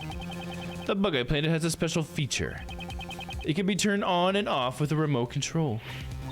What? That sort of thing exists? Certainly, remote control listening devices do exist. However, Are you saying you switched off the device so that your own voice would not be recorded? precisely. Impossible. You couldn't have done that unless you knew you were being recorded. Isn't it obvious I knew? I guess you just don't get it. You could call it a hunch. I had a feeling I was being wiretapped. Miss Swift, was it? I figured things out because you knew about the kidnapping. Don't tell me. You were listening in on that conversation? That's right! Though, come to think of it, I'm surprised you didn't realize it until now. Some genius prosecutor you turned out to be, Mr. Edgeworth. Ah. Oh my. And what was the end result of all this? Ah, since you don't have any proof on the instigation charges, it's game over. Ah. Mr. Prosecutor, was my record no help to you at all? Ain't there something, anything at all in my recording? Miss Swift. Is there something, Papa? Oh no, he's just gonna walk away. Alright, I see. Hide in your little box. I see what it is. Kay, Yes? the bug was planted in your badge, right? Do you have any ideas? How do you expect me to come up with an answer right off the top of my head? You were the one who came into contact with the culprit. How unsightly. You're all fussing over your useless evidence. Let's move on to the next topic. Next. What's this? You seem Seems a bit eager to change the topic of conversation. You were the one who came into contact with the culprit. Only Kay came into contact with Simon. If any sound was recorded at the time she was with the culprit. Miss Swift, how long have you been recording? Since 2 nights ago, I reckon. Since 2 nights ago. In that case, when could a conversation with Simon possibly have been recorded? Last night? 2 nights ago? This morning? 2 nights ago? Last night? I don't know. It's one of those two.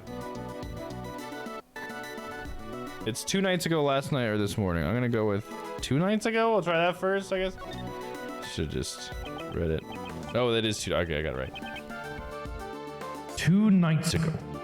2 nights ago, Simon brought Kay to the roof. We listen to the recording from that time frame. Miss Swift, please let us listen to the recording from 2 nights ago. Huh? Oh, okie dokie.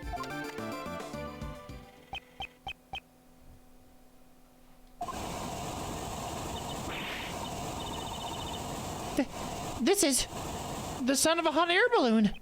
That's right. At the time, Simon was carrying Kay in a hot air balloon. Ergo, he was near Kay. Isn't there anything recorded?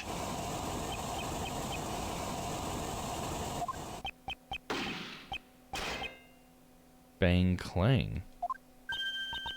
That was... A gunshot.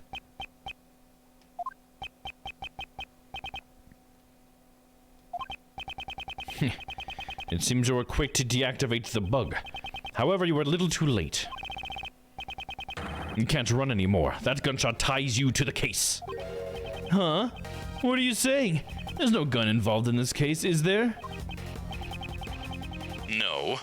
There should be someone connected to the case who fired the gun. Let's strike with the evidence that points to that person. Which piece of evidence connects the gunshot to the case? What is the piece of evidence that does that?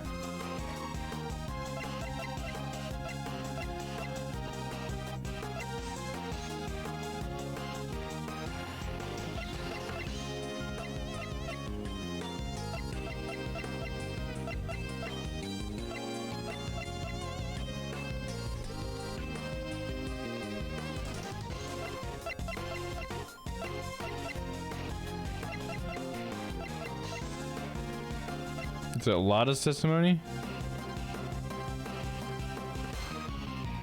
Chance to go to the president and never pass through the 51st store.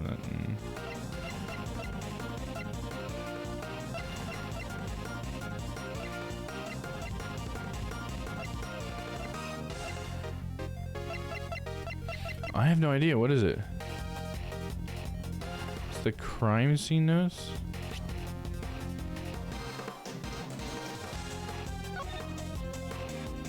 Gunpowder residue was found on his right hand. That's where the gunshot came from. The yellow stain on his suit is pollen from lion lilies. Contusions on the bone fractures found across the body resulting from tremendous pressure. Okay, so this is what we gotta present then.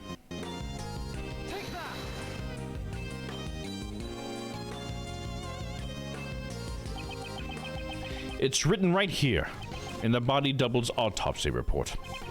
Gunpowder residue was detected on his right hand. Where was Kay at the time this gunshot was recorded? That's right. She was being carried to the roof by the Grand Tower, or the roof of the Grand Tower, in your balloon. And as it turns out, there were a few more people on that very same rooftop at the time. You mean the double and me? Certainly after we talked for a brief moment. The body double noticed something and had me leave before him. Now, what if the gunshot rang out after that? We can clearly hear it in the recording. I doubt that you wouldn't have noticed it.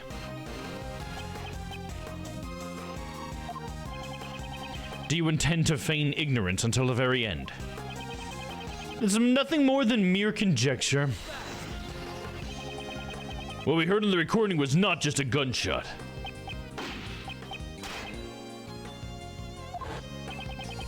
If you listen closely, you can hear a bullet hitting something. If the body double was aiming at Simon, then... The bullets may have struck which piece of evidence? If it was aimed at Simon...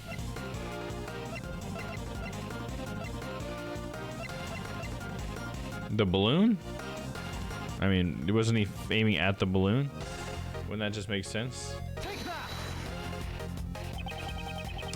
The body double likely fired the gun at the balloon. If we assume that the bullet hit something, it would have been the balloon's basket. Let's examine it immediately. Oh, all of a sudden we have the basket.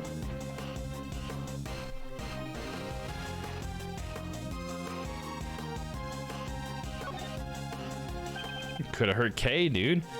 This hole. It's a bullet hole. A bullet hole was found in the basket. You won't be able to talk your way out of this one. Small hot air balloon used for advertising. Simon Keys in charge of it. Placed in a truck. Line. The updated in the organizer. Nice. Morning, Indigo Panther. How's it going? How are you? What's up? What's up? What's up? How was the how's the streaming been going? And the gaming. I've been lurking a little bit. Playing Neptunia still, right? Am I saying that right? Nope. Is that right? Am I saying it right? How you doing? Good to see you, Indigo Panther. Ugh. How do you intend to explain the gunshot and bullet hole? So you figured it out. You're good. I guess it's impossible to hide anything from you. Spit it out already. Okay, okay. No need to be impatient. 2 nights ago.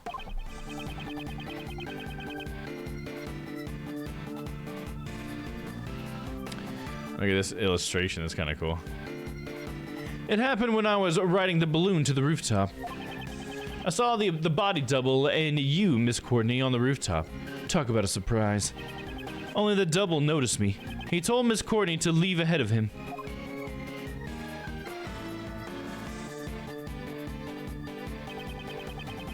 He then pointed a gun at me and fired.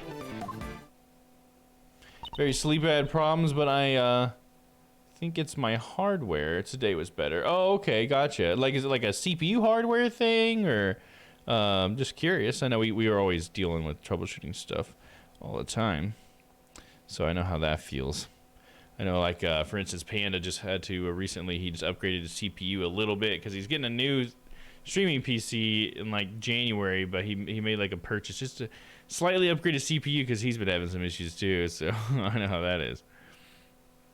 But I'm glad to hear that today was better. Why did he want to shoot down the balloon?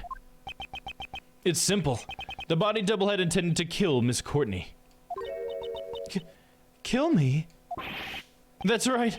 You talked to the double about John, didn't you? Well, it's not like the body double would have met with you otherwise.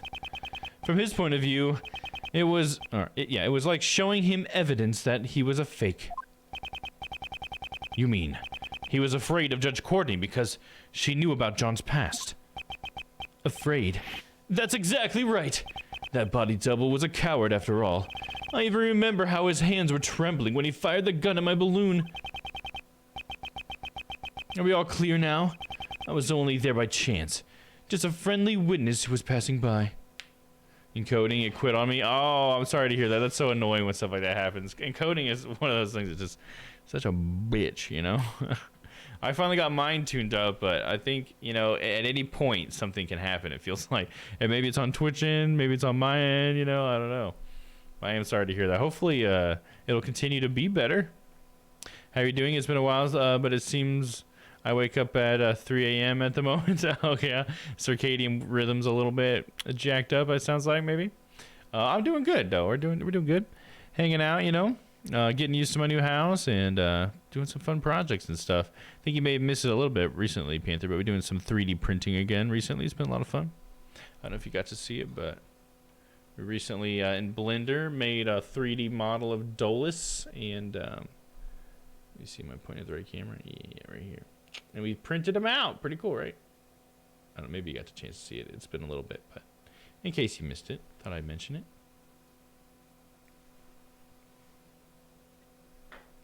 Yeah, glad you made it in.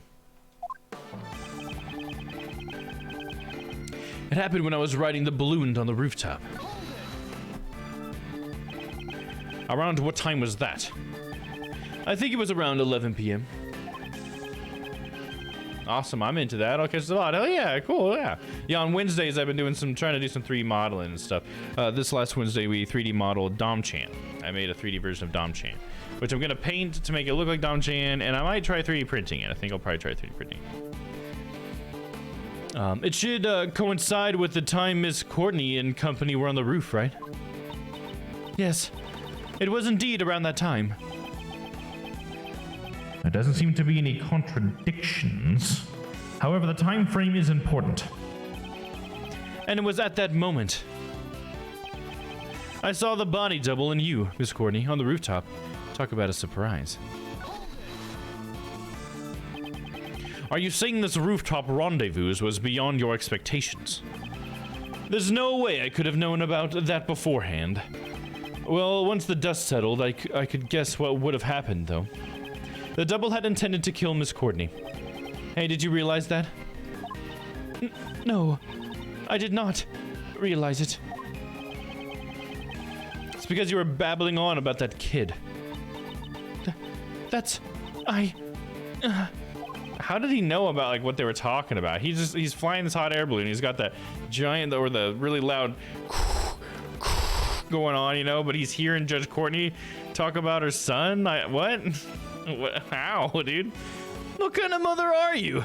Things had gone badly. Your kid might have died because of you. I'm your opponent, not her. Don't change the conversation. Judge Courtney, I'd like you to please leave this to me. My apologies, Prosecutor Edgeworth. Oh, good goddess of law. Please watch over this man and grant him aid. You're making me laugh. This lady couldn't even notice the balloon. Or didn't even notice the balloon. Only the double noticed me. He told Miss Courtney to leave ahead of him. He had her leave ahead of him.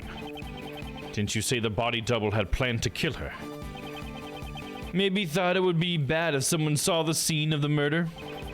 At the time, no one knew that President was a fake, right? Once he got the info on John, he'd be able to kill both mother and son whenever he wanted. Thank goodness he's dead. And now you're both safe. You should be happy. Yeah. Whatever emotions you have towards that man, please put them aside until it's all over. For now, please continue your story. As you wish. And so, that cowardly body double must have panicked when his eyewitness suddenly appeared from the skies. He then pointed a gun at me and fired. The bullet struck the balloon's basket cleanly. I panicked and quickly tried to get away so he wouldn't shoot me down, but talk about a close call. You say you tried to get away right then. That's right. Is there a problem? Is there a problem with his statement? I mean, I'd say there is a problem because that fucking hot air balloons don't move very fast, dude. That seems like it'd be a bit of a problem if he's trying to get away, you know what I'm saying? Alright, I'm gonna say there is a problem. Oh shit, that's what I meant to do. Oh, there is a problem. You must have placed K on the rooftop. You couldn't have gotten away before then, correct? Yeah, that's right. I forgot. After the body double fired one shot, he entered the hatch on the 51st floor. I looked around for a bit and then landed on the roof. Please add that statement to your testimony. Sure, I don't mind. After the double fired one shot, he entered the hatch on the 51st floor. Sounds like a wacky getaway plan, absolutely. I mean, using a hot air balloon, I don't know, it just always reminds me of Team Rocket. It's like what the worst possible mode of transportation is for a bunch of bad guys trying to get away, you know? Especially for Team Rocket, how it always get popped and then they would go flying away or whatever. Team Rocket's blasting off again! It's such a silly mode of transportation for something nefarious. It's very cool and very like a fun experience to do, though. I've done it before, but it is such a silly mode of transportation for a bad guy. You mean the hatch that leads to the hidden storeroom for the black market auction? Black market auction, huh? I don't really want to remember, but that was 2 days ago, right? Indeed. The black market auction was held on the 50th floor of the Grand Tower.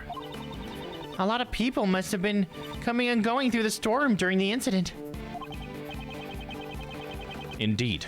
If the double truly did enter the storeroom as Simon said, it's strange that no one noticed him, because we have a testimony from Lotta that says she did not see the president. The problem here is when this incident occurred. If we know the precise moment, then a certain piece of evidence may come in handy.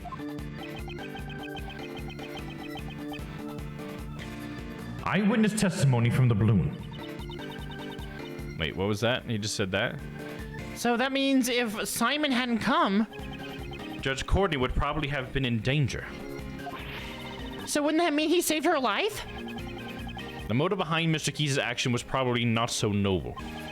After all, this man was there to commit a crime, just like the fake president. To expose his crimes, I'll need to listen carefully to his testimony. There must be an opening somewhere.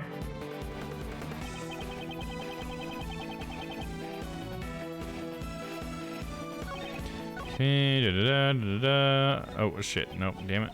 My bad.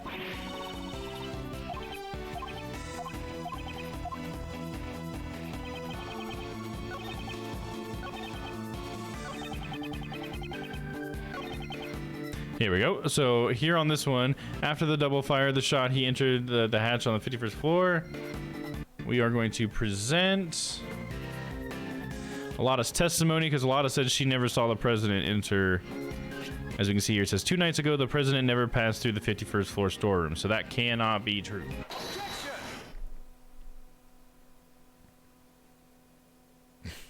You stupid idiot. Once again, you lied. Lied? The body double could not have entered the storeroom on the 51st floor 2 nights ago. Miss Hart's testimony proves it. What? How can you trust that sham journalist's testimony? What'd you say? You can't insult my mentor like that. 2 nights ago, that lady was staking out the 51st floor. Given that, just how did that body double leave the roof? Indeed, that is what we must now prove. If he did not use the elevator or the 51st floor to leave the roof, then only one route remains. It's the basket, right? He's got to leave in the basket in the balloon because he must have been killed by... So if he was crushed, is it that the balloon landed on him?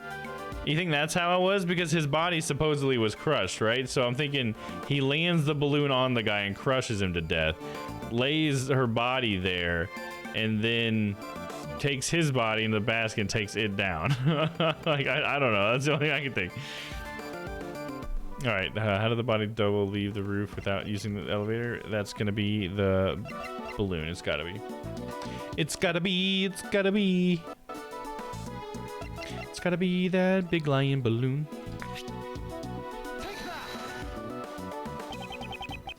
The body double flew. He... what? Flew? Simon Keys. He rode in your balloon. Hey, stop joking around. Why would I have needed to give the body double a lift? The elevator had a security camera, and the 51st floor was being watched by Miss Hart. Your balloon was the only way the double could have left the roof.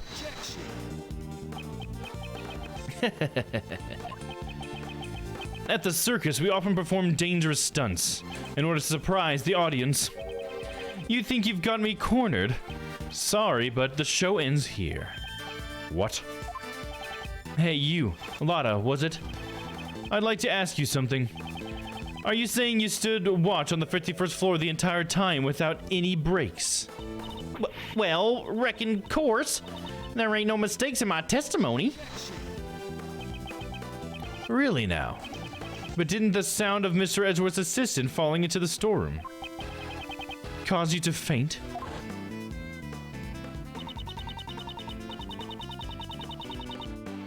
I didn't mention it before, but after that I might have dozed off a little. To be more precise, I fainted. Well, something like that. So something did happen. Miss Hart, I have determined the sound that made you faint. It was likely the sound of Kay falling onto the storeroom floor. What's your point? Nobody's perfect. Look at her, Mr. Edgeworth. That's the kind of person you're relying on. Kay fell into the storeroom after the body double had left the roof. In that case, I have a theory on how things happened. After that cowardly body double fired a shot at me, he went and hid in the shadows until Kay fell into the storeroom. What? So what? So what if he was hiding? Good grief, you guys still haven't noticed? What if the body double stayed hidden until Lot had fainted? And then he went down the 51st floor. That can't be. It can't be because they had an auction going, right? Because how would he get through the 51st floor? There was an auction. He'd have to go through the auction. They would fucking recognize him or whatever, right? Right? Precisely. The locked room mystery on the roof has been unlocked.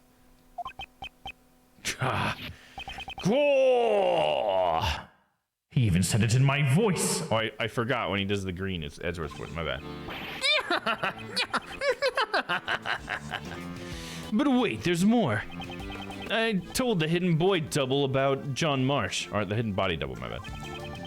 That's why he attacked John the next day during practice, but got himself killed instead. In other words, the one who murdered the body double was none other than John. John had no motive to kill the body double. He knew. He knew he was the real president's son. And how would he have known that? Because I told him so. In a letter. What did you say? And that is a lie. Yep, it's all a lie. Huh? But then again, maybe not. Maybe I really did tell him. Right, John? It's true that I caused Muzella's head to fall off. But I didn't know about my dad until today. I'm not lying. Oh, really? I wonder about that. I found out about the head falling thanks to the bug. Now, if you were the one who caused it to fall and the body double was crushed to death... that settles it. You're the culprit. You successfully carried out your revenge. Congratulations. All the pieces of the puzzle are now in place, as Mr. Edgeworth would say. The logic fits. Now then, any rebuttals? Quit using my voice, you son of a bitch. No, my bad. I didn't need to use that in the internal voice. My bad. I just need to use his voice. Manipulating humans into fighting each other sounds just like me, right? I did the same thing to Knightley and Blaze. At any rate, there's no way the body double could have gone for a ride in my balloon.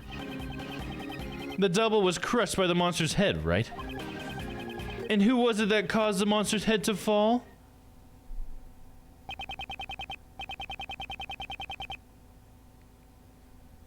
Do you understand now who the body double's real killer is? The truth that I provided them with gave them a big motive for murder. Get it? Those two tried to kill each other because of the truth you're so fond of. That's kind of a fun way of pulling the truth into it in a way that feels negative, right? Impossible. I've never been betrayed by the truth. Hey, you detectives over there, hurry up and arrest this murderer. What's wrong? Why aren't you moving? Damn. I thought so. Just admit it. In the end, aren't you all the same as Blaze and the body double? You ignore the prime suspect and come after me without any evidence. How easily it can be to distort the best suit your... how easily it can be distorted to best suit your needs. This law you all believe in. That is by no means true. Which is... her saying that is kind of funny. Because the whole goddess of law thing seems pretty fucking fake and like she's just using it to get her way. So it's kind of funny to hear her say that. 1 second.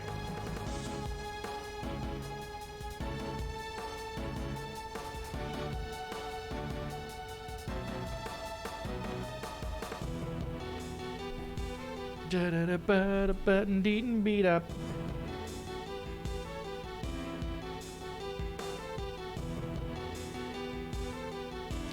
That is by no means true. Objection.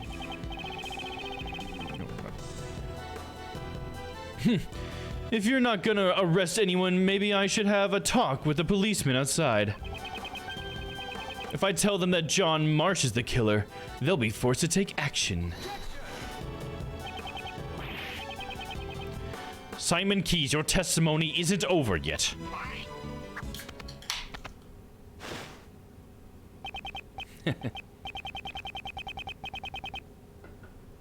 Really? I figured you'd try to stop me. Mr. Edgeworth. You don't have any evidence, do you? Which means there's no chance for you to win, right? But if you still plan to stop me, you should be prepared to take on this much risk. Holy shit. That is half the fucking bar. That's much of my little green bar? Oh, son of a bitch. All of a sudden I know that that bar exists. It's only natural. After all, the fate of the true culprit, John Marsh, is at stake here. Hey, Miles, why don't you take a nice deep breath? Mr. Shields?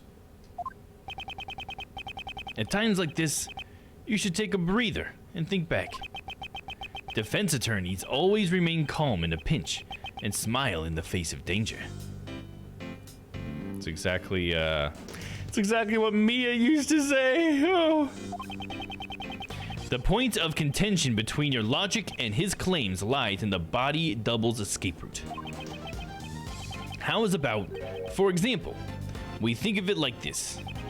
What's important isn't whether or not the body double got on the balloon, but rather, if we were to assume he did, what circumstances would have allowed for that? Turn my thinking around.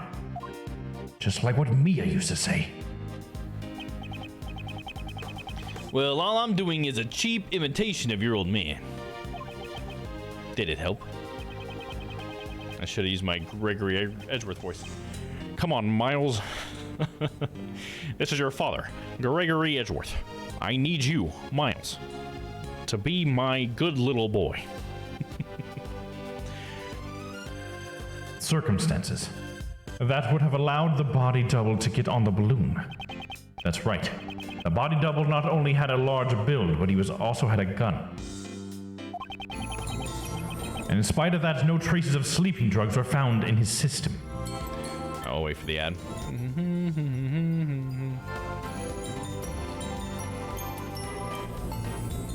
Hey, shout out to everybody who's hanging out tonight.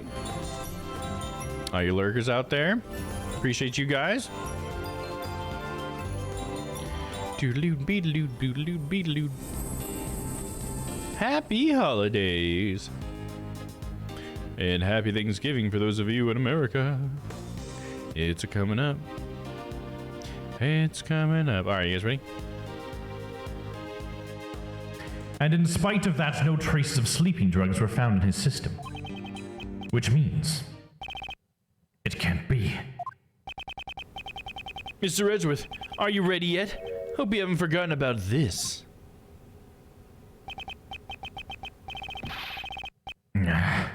This is bad. I must break his testimony somehow. A rebuttal. All right, this is already saved. Boom. Manipulating humans into fighting each other sounds just like me, right? So you manipulated the body double and John to your will.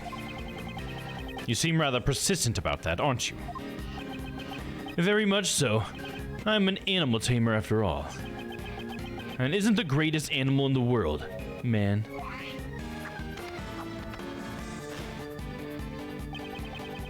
I just tell people the truth in order to help them get revenge.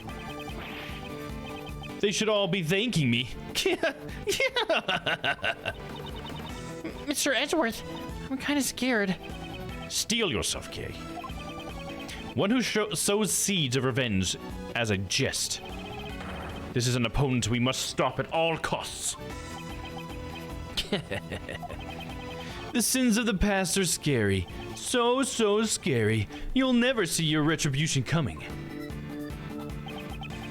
I did the same thing to Knightley and Blaze. So you still intend to insist that you were not directly involved to the very end? Right. I never dirtied my own hands. I just like to watch. As they hate and kill each other, never realizing that they were being manipulated all along. He's admitting to it, but we just don't have the evidence, so he can just sit there and admit to it over and over again, but we can't use that against him. And what about everything you can and say and will say will be used against you? Or anything you say can and will be used against you? Spectating from afar. Just like you did 12 years ago. You mean the SS5 incident? That's so funny. If I remember correctly, all your father's hard work amounted to nothing. Would you normally call someone like that incompetent? You.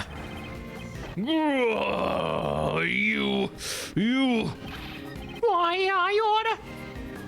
Agent Lang, restrain yourself. Put on your collar and leash. Damn it! We don't know the conclusion your father arrived at. However, we are here now because we chased after his footsteps. Sorry to interrupt your little moment. But I don't believe that kind of idealism will solve anything. Besides,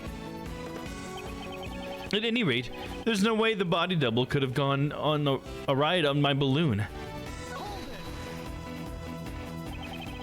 That's the only way the double could have gotten off the tower. Well, let's suppose that this was the case. Even if I had carried the body double down. What's the problem with that? So you admit it. You did carry the body double. Let's not make a fuss over absurd opinions, Mr. Edgeworth. That's just not like you.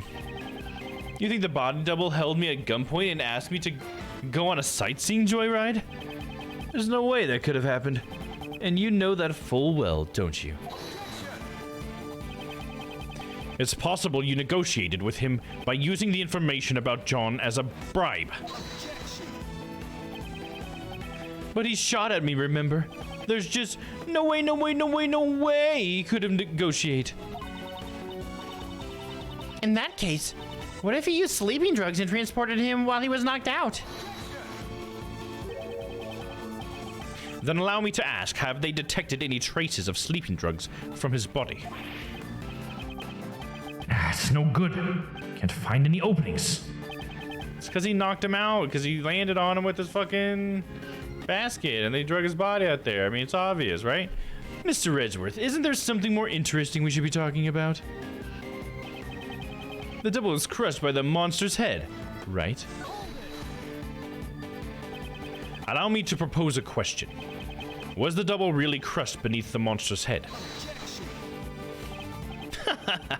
For a genius prosecutor, you sure are quick to withdraw your previous statements. Weren't you the one who deduced that he was crushed by the monster's head to begin with? Indeed.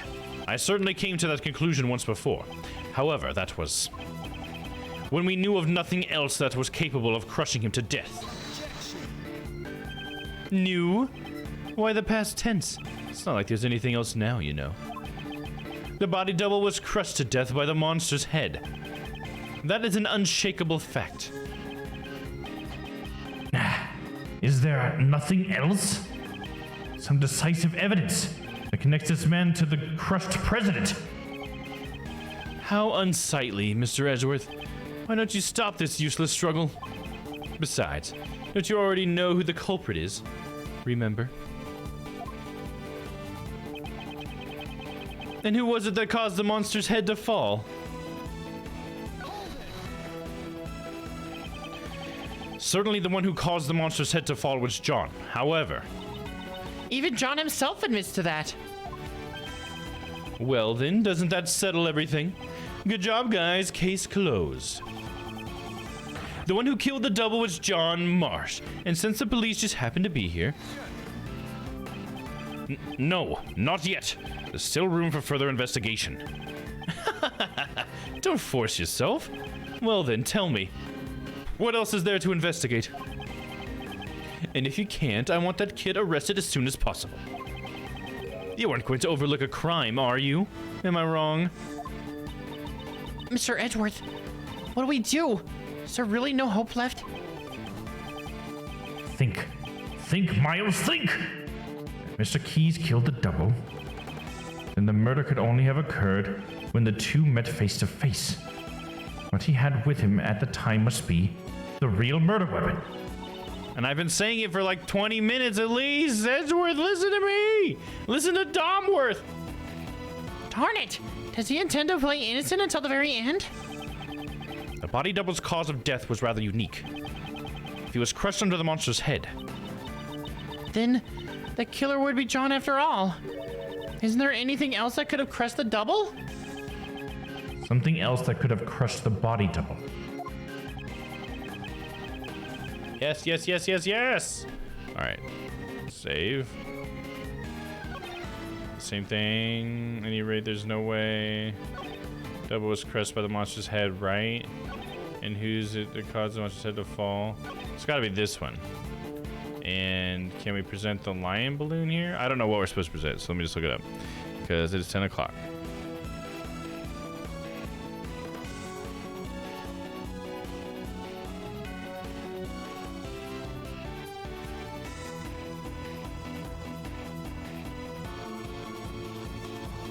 This is buried in a paragraph. Where Jesus says the rest.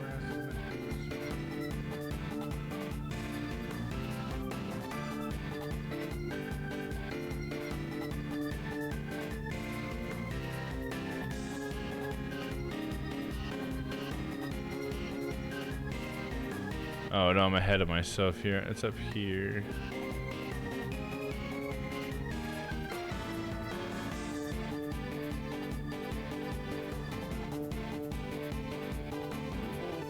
Okay, yeah, I'm right. It's the fourth statement and it is the lion balloon. That took me way too long to figure out. Let's double check that we're on the fourth statement. 1, 2, 3, 4. Yep. Present a lion balloon.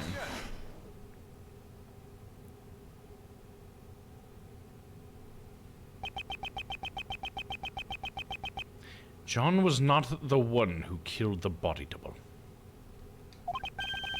He was crushed by a monster. Quit clowning around. This isn't like you at all. Oh, I get it. Since John is supposed to be Since John is supposed to understand the heart of a monster, the one who understands the heart of monsters is you.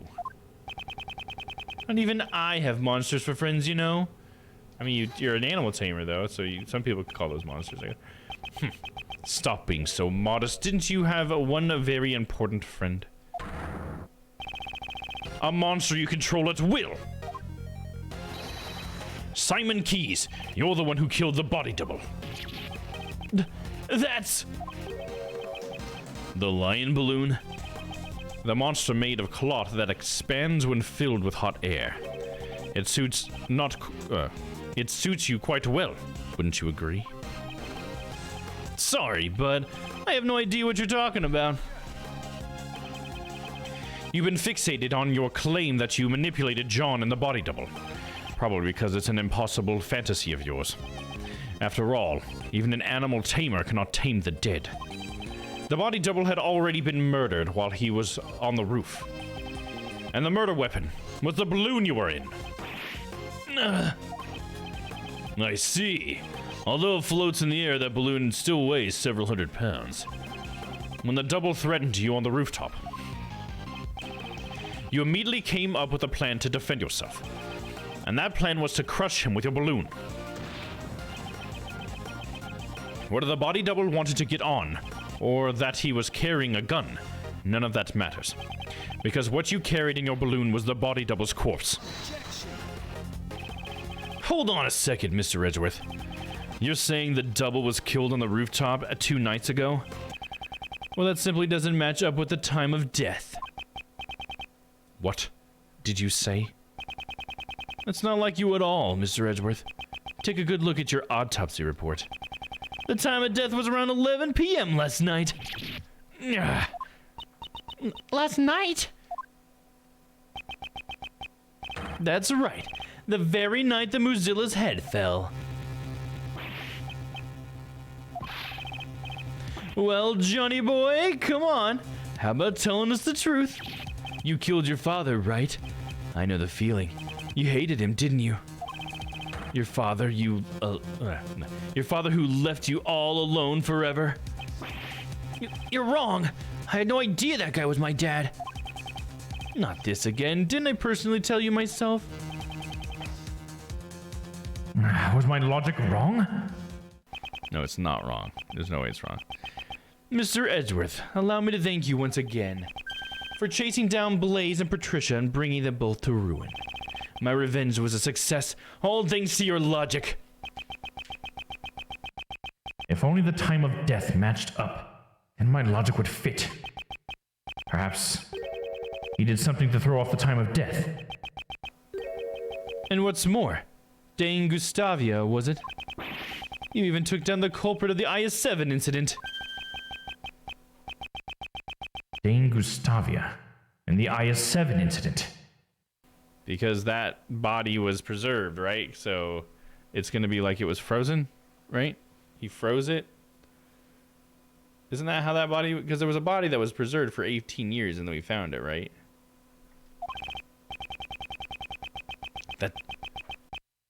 That's it. Gustavia killed Dover and hid his body in a block of ice. Yeah, that's what... It was in a block of ice. That's what it was. Mr. Gustavia intended to freeze the body in order to throw off the time of death. If the time of death had coincided with the tea party, Mr. Gustavia would have been suspected. That is correct.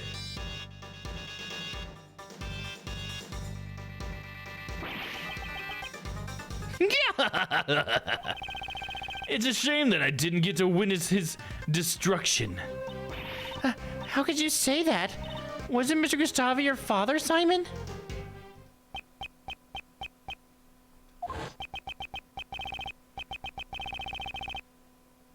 I'm scared. I'm so scared. Miss Rowland keeps asking me about that day. Daddy, help me. Why won't you come save me? Is it because I broke my promise with you and didn't eat your sweets? I couldn't care less. My father left me all alone.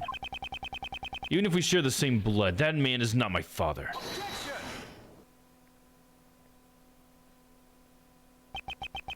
I hate to say it, but like father, like son.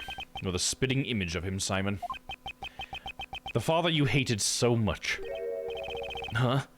What are you talking about? It must have been fate. By sheer coincidence, you just happened to use the exact same method your father did. To throw off the victim's time of death. And we rescued him from the refrigerated warehouse near the harbor. And we rescued him near the refrigerated warehouse near the harbor, pal. The refrigerated warehouse. You're saying that I threw off the time of death. How would I have done that? The answer lies in where you hid the body double's body. This was the place you used to hide the body. Alright, we're saving here.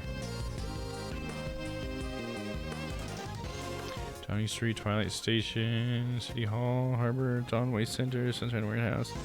Is it the warehouse? Let's see, let's look it up.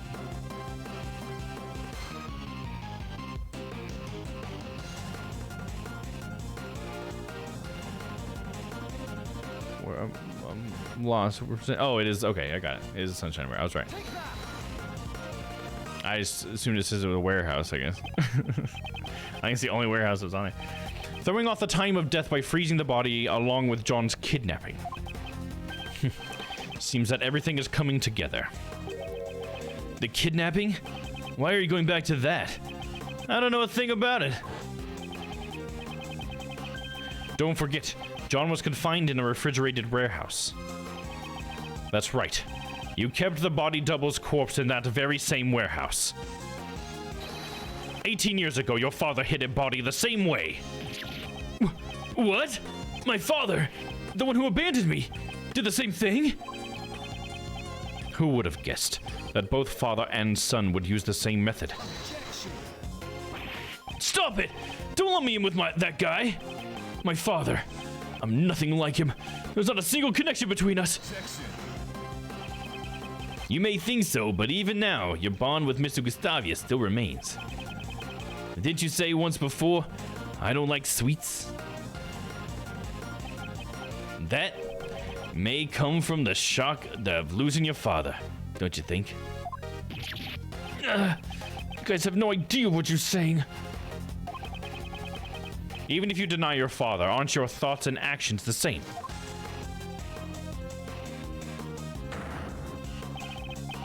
Particularly your belief of sacrificing others to protect yourself.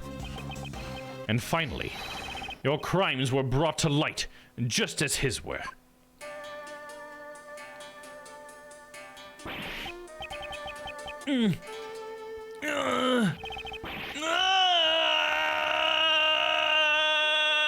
Just kidding.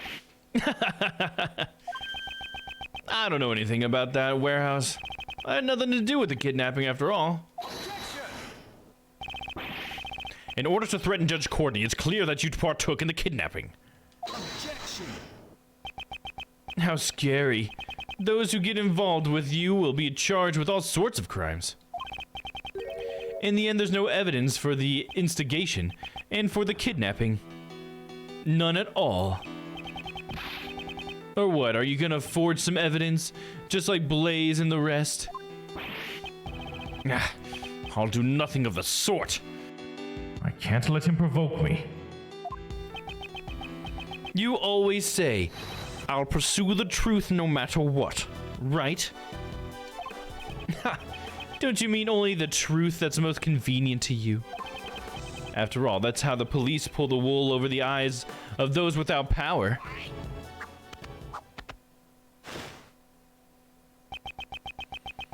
And that's why my revenge was necessary. None of you can catch me. Not Patricia, not Blaze, and not even you. Mr. Edgeworth, at this rate, isn't there anything we can do? Even though all my logic points to this man, I just need evidence. Even a single piece of evidence would suffice. Well, it's been a fun show, but it looks like it's time for the curtains to close. If you'd like, why don't you come and see my next performance? I'll let you, if you admit defeat.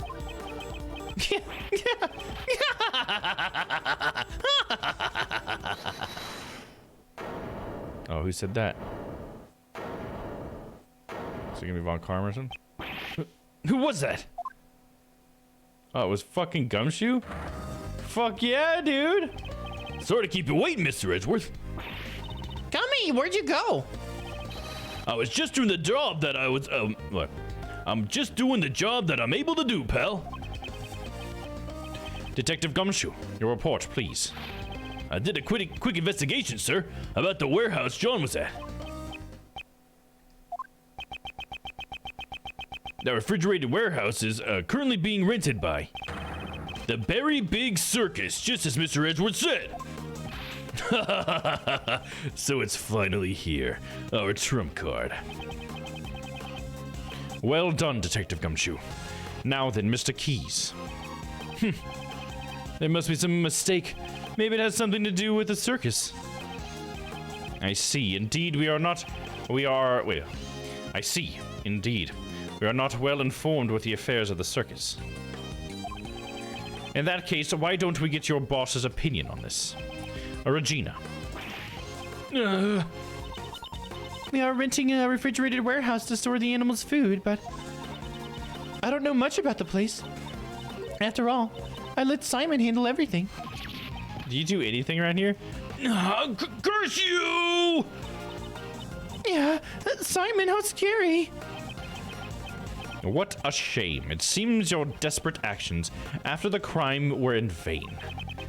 If the body was found in the warehouse, suspicion would have fallen on you, the one in charge. That's why you specifically moved the body back to the Grand Tower, wasn't it?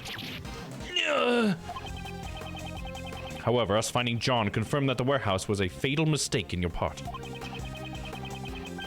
Our resident great thief and detective are both rather exemplary. What's wrong? I can even tell through your face paint that you're looking pale.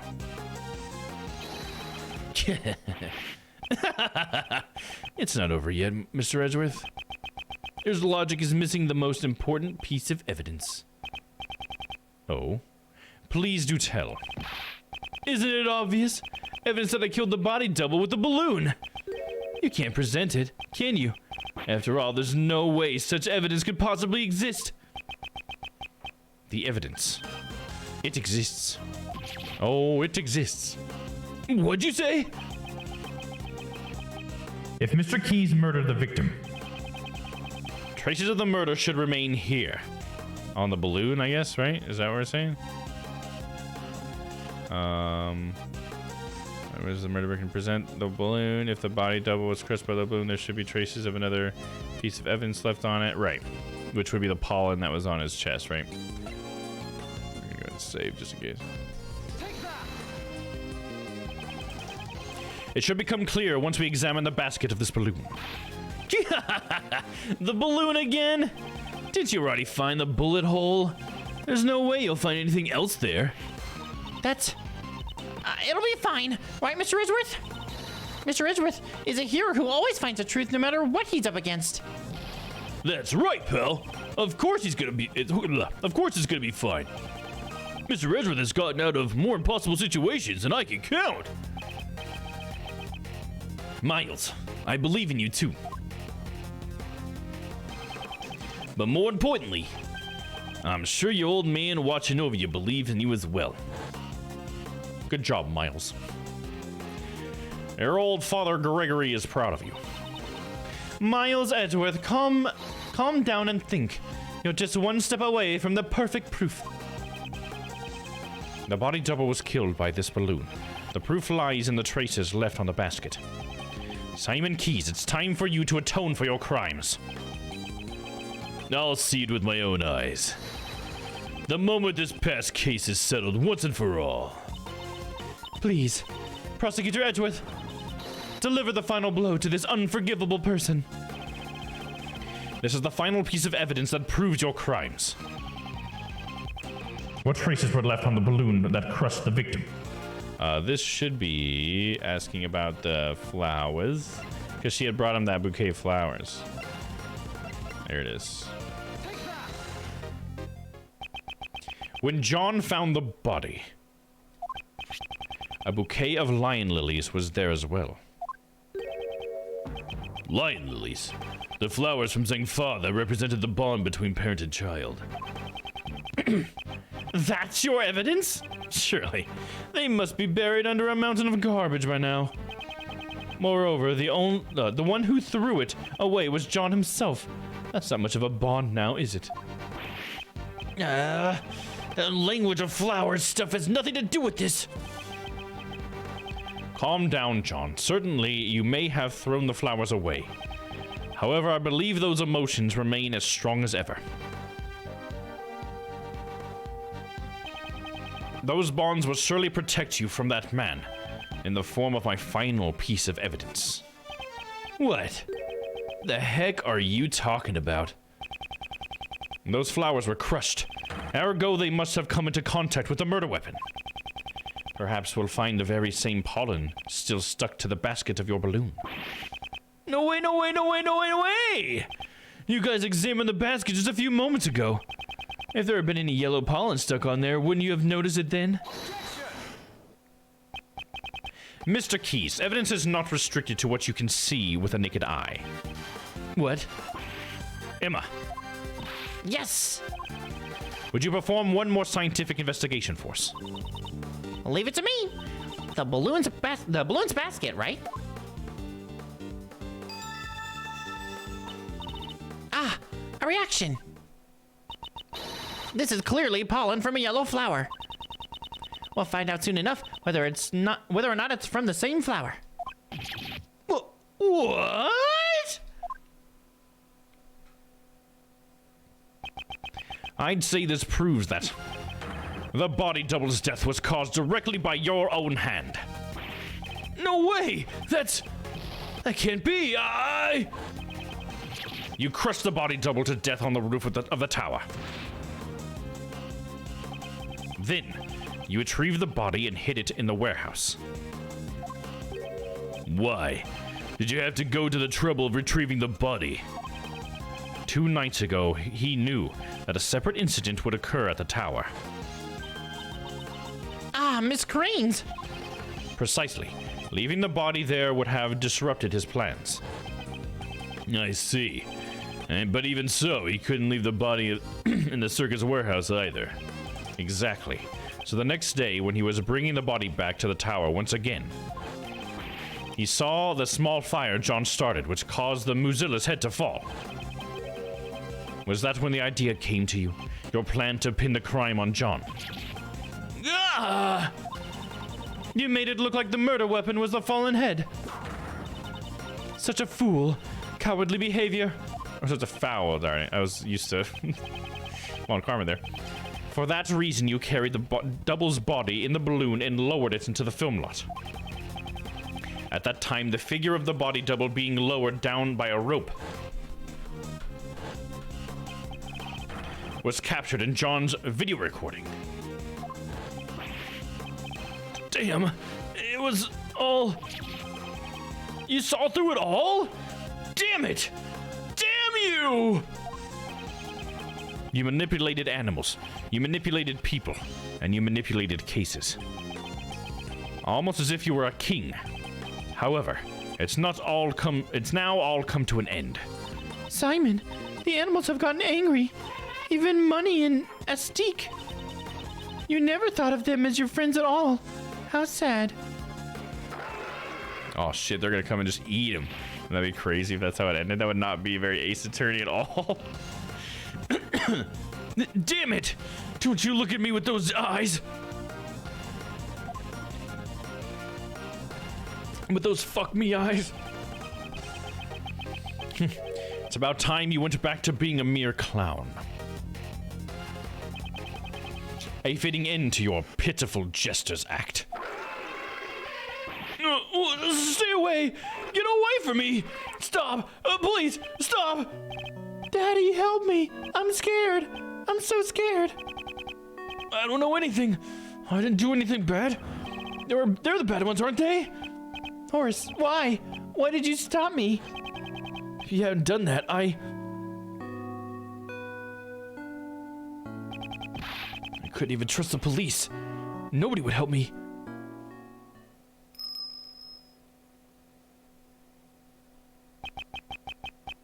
But that man, back then he saved me. I don't know, I'm using like a young voice for him when he does the green. I only use everyone else. What's wrong with that? Stop it! Don't come any closer! Stop! Owie, owie, owie! Aye! Oh, not you! But please, no more! Man, he's really getting fucked up by a bunch of animals right now. That is morbid. You know they would tear him to pieces, right? He would be in a fucking bloody mess on the floor, and he'd want to get the fuck out of there. It seems the game is finally over. Who the fuck said that? Oh. Of course. The killer. He's still part of this. Shelly, the killer. Mr. Edgeworth, I must thank you. You have exposed the true identity of the mastermind. Now I am free to... And then they just handcuff him. What? Drawing a gun would be most inadvisable. Stay where you are and do not move. I don't have a gun. You don't have a gun, or you do have a gun, do you not? You intend to draw and fire it without anyone noticing. He must have taken it from the body double when he killed him. This man has betrayed his bond of trust with me. He would have me kill the president while knowing full well he was the body double. Lying about a target is an extremely dangerous thing to do to an assassin. Not having all the cards on the table can seriously jeopardize an assassination. However, what is even more unforgivable is your deception and your attempt to manipulate me. The time has come for your retribution. Stop! He slits his throat right there. Blood sprays everywhere. Oh, fuck, Dogen comes in? What the fuck? We got assassin versus assassin? This is badass, dude. What? This is like the most badass thing that's ever happened in an Ace Attorney game. You are. It has been far too long, Shelley. Please step aside. That man is my prey. Oh, my bad. That's the killer saying it. Please step aside. That man is my prey. I must ask you to spare his life. Please permit this young acolyte to receive his proper punishment in prison.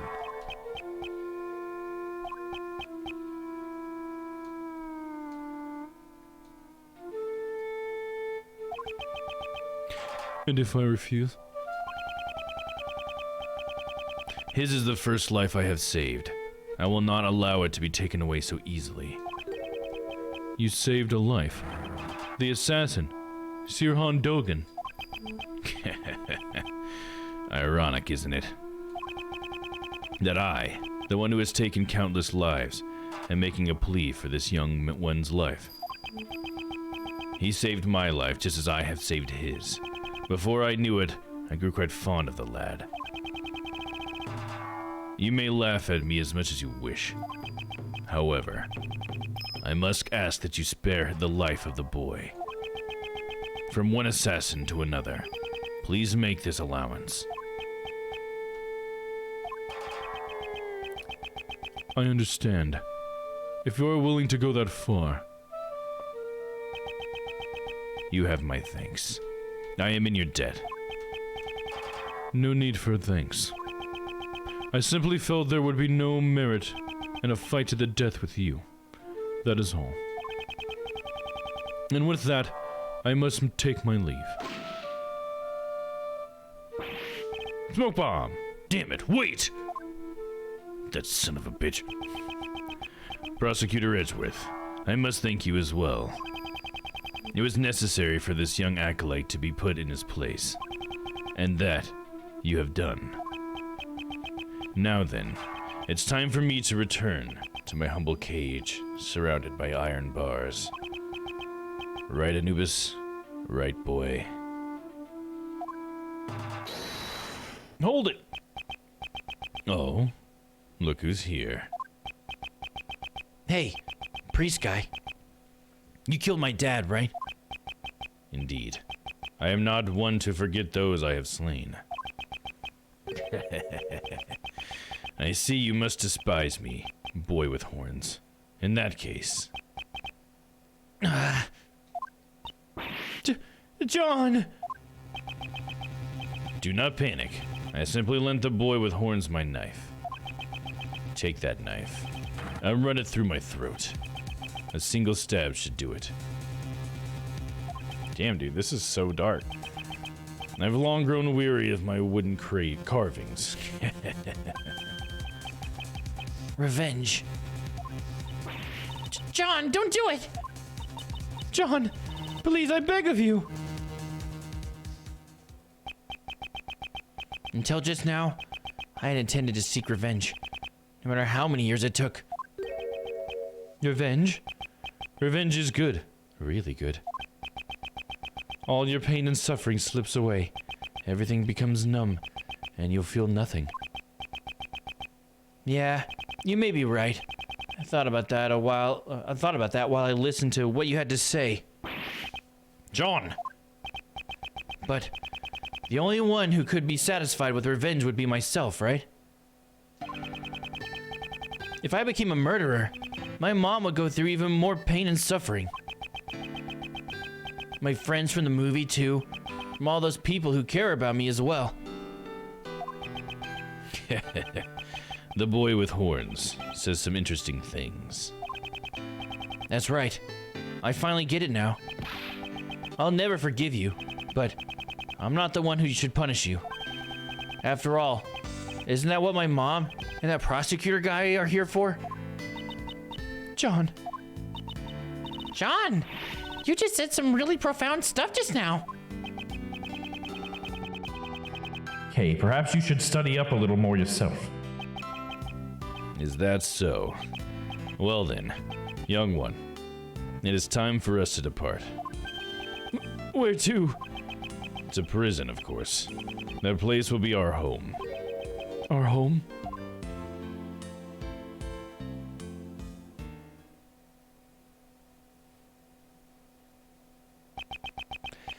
And with that, the case that involved and affected so many people came to a close.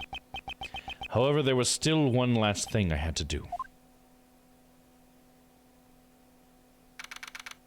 April 8th, 2:54 p.m. Grand Tower, PIC meeting room.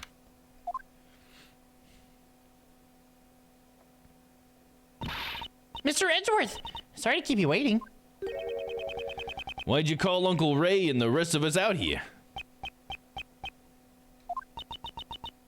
Mr. Edgeworth, the formal proceedings have just come to a close. What are you talking about? This is a place where I once relinquished my prosecutor's badge. This is your prosecutor's badge. Prosecutor Edgeworth, what is the meaning of this? Consider this my resignation. I am no longer a prosecutor. In order to save me when I was suffering from memory loss, you...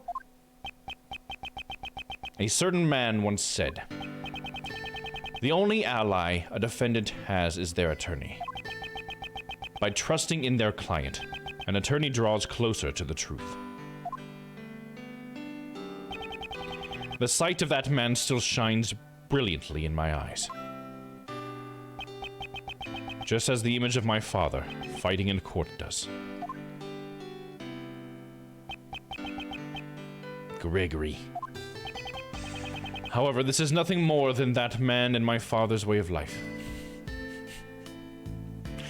That man.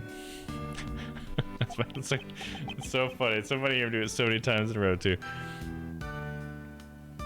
It is not mine. Mr. Edgeworth. I think I shall live as a prosecutor after all. I see. So you've made your decision. I'm sorry. No. I understand. That's your answer, isn't it? It is. Okay. Then that's the end of this conversation. Don't regret it, even if you beg me later. I won't let you work for me ever again. That was the only option, the only time. I understand. But you know, Miles, mind if I ask why you chose to live as a prosecutor? Probably because he's like one of the good prosecutors. He's like the only good prosecutor.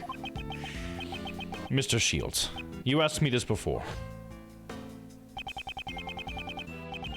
To fight crime as a prosecutor, or to save people as a defense attorney. I want you to think carefully about how you want to live your life from now on. I've thought long and hard about that question ever since. How should I live my life? And after this case concluded, I finally found my answer. I want to save people as a prosecutor. As a prosecutor? Simon Keyes. He too was a victim.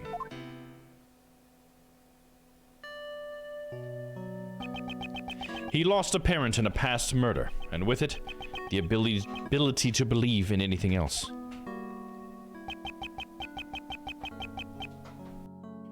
I too know that feeling. The feeling of losing what's most important to you and being unable to believe in anything. I doubted everything during my lonely battles in those days. All that I can hope to do is get every defendant declared guilty. The one who saved me was... Oh, we can't... Oh, we can never show Phoenix! The only Phoenix we get is that, like, low poly version... Well, not low poly, but, like, low pixel version in the background. That's the only time we ever get to see Phoenix. Mr. Keyes must have been all alone, unable to find salvation from the law. He had no choice but to turn his hand to revenge. And I suppose you never thought to seek help from the police. Oh, this is the past. No way, no way, no way! As long as Blaze was around, any evidence would be destroyed by him. Actually, didn't something like that almost happen today during Patricia's trial? I want to save those like Simon Keys. So, you would save him? I'm sure this tragedy could have been avoided if only he could have relied on the courts. But instead, he was cornered by Blaze DeBest, who used the power of law for evil. The form of the law can change depending on who wields it. It can be at once a shield to protect and a blade to harm. That too is a contradiction of the law. A contradiction, huh? That's true. It sure is a contradiction in the law. The way the law is right now, it isn't always completely right.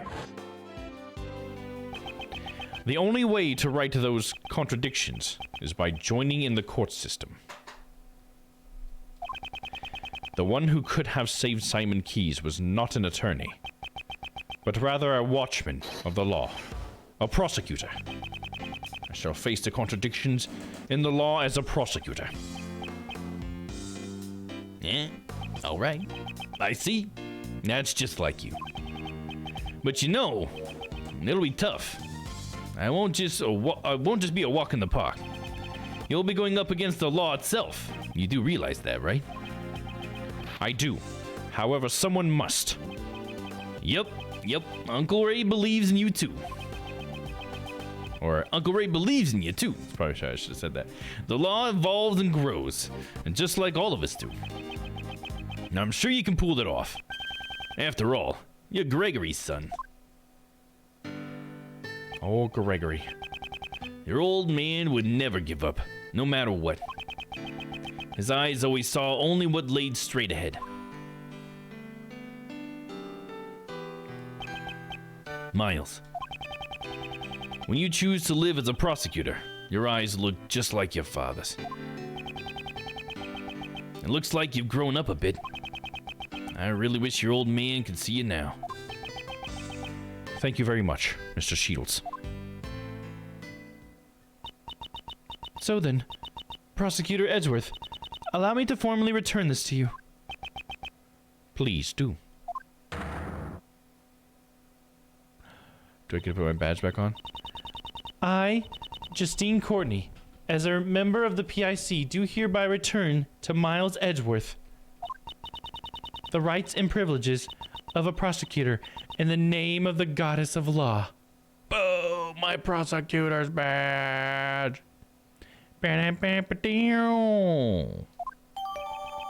Prosecutor's bandana down in order. Okay, I can put it back on. Where did I have it? Up here? I had it way up there, dude. That lapel, though. Oh, come on. It's ceremonial. We gotta do this. Oh, it's so thick. It's such a thick cloth. Oh, there we go. We got it in there. Ugh. Okay. Let me put the back on. There we go. I'm officially a prosecutor once again. It feels good to be a gangster. And with that, Prosecutor Edgeworth is revived. That's great, sir. So then, Prosecutor Edgeworth, it's time for Uncle Ray to make his exit. I have to report to your old man all about the traitor in the Edgeworth family.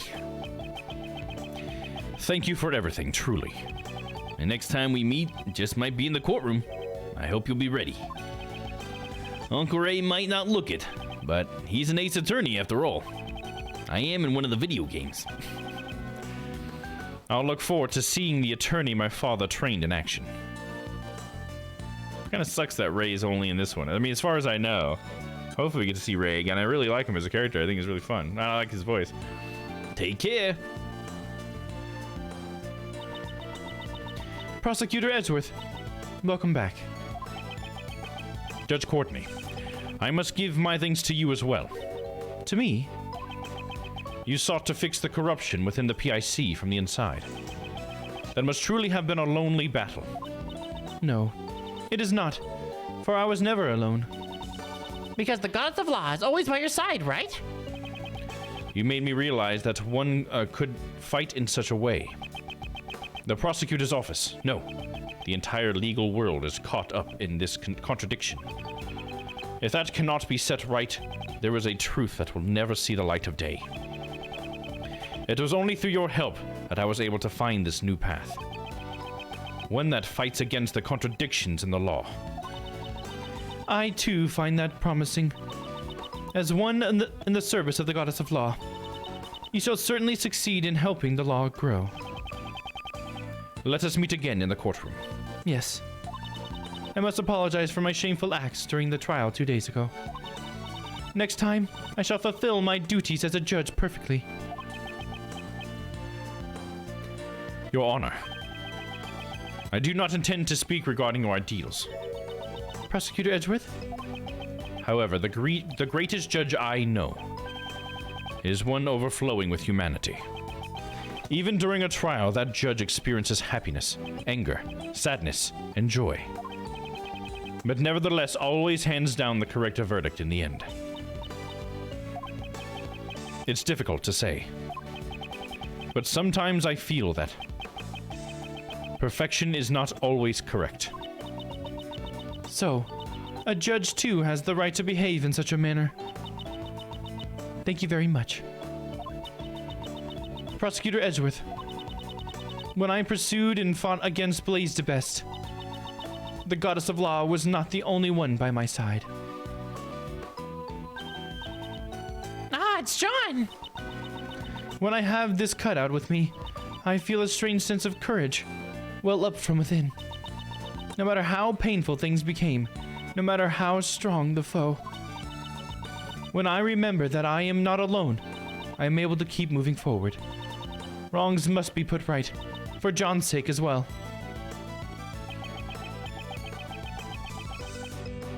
John too lost his father in a past crime. That is more important to me than even the words of the goddess of law. Though I'm sure the goddess would be angered by those words. Your bond with your son is the secret to your strength, I imagine. I don't have to be perfect. I just want to grow little by little. Both as a judge and as a mother. That is how I feel. It seems there is much each of us have yet to learn. Agreed. Agreed. We are still but children before the world. Let us grow in our respective paths until we meet again. I shall look forward to that reunion. May the blessings of the goddess of law be upon you as you follow your new path.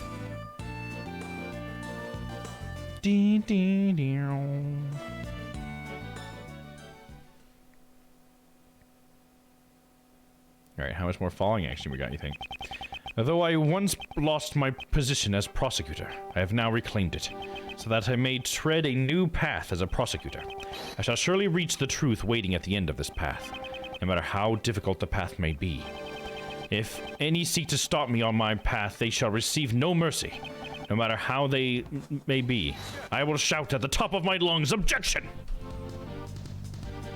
I love how I think they usually end with that, like an objection or a hold it or whatever at the end.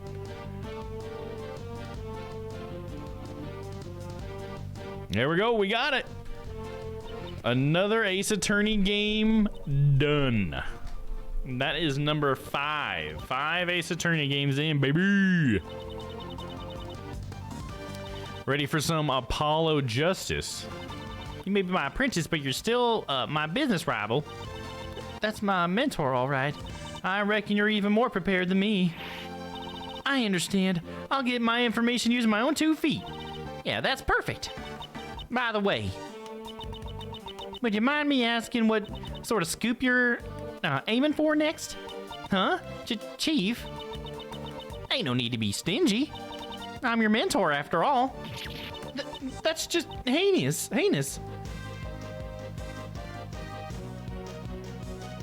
She's just trying to steal scoops from her. It's just funny thing of Lada as being like a mentor, because she's like, I've never thought of her as being a good journalist, you know? She's always like a cryptid journalist kind of thing, you know what I mean? It seems that the wound on my left arm has yet to heal. the bodyguard who inflicted this wound upon me. His name I will never forget. Now then, shall I return to being a simple ice cream salesman? Perhaps this time I should try being a crepe salesman instead. For now, I shall live a calm life until my services are required once more. Okay. Interesting random stuff. I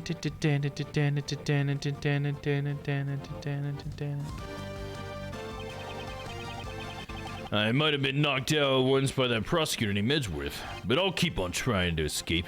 I won't let him dampen my fighting spirit. Ain't that right, Rocky? The going that'll sound off my next escape will ring out soon enough. Gong, I think is what I said. Till then, let's keep working out.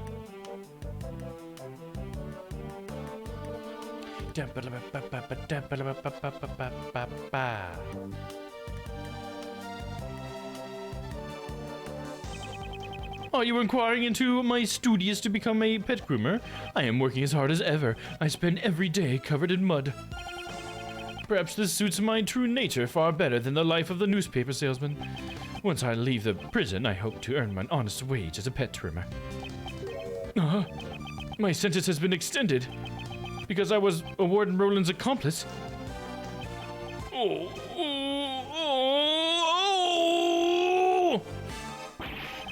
Why do you think I've been giving a rat's ass about these stupid animals all this time? The hell with the pet trimmer license. Damn it! Fucking seen it. Sorry, saw it. It's the last time I saw it.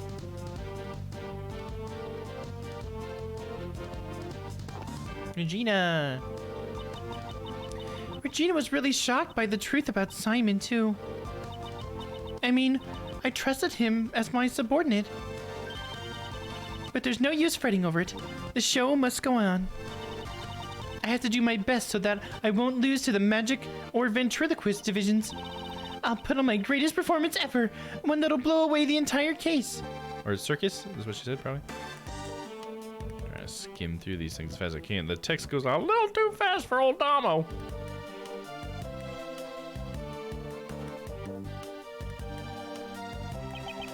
It seems I have grown soft in my old age, right, Anubis? Right, boy.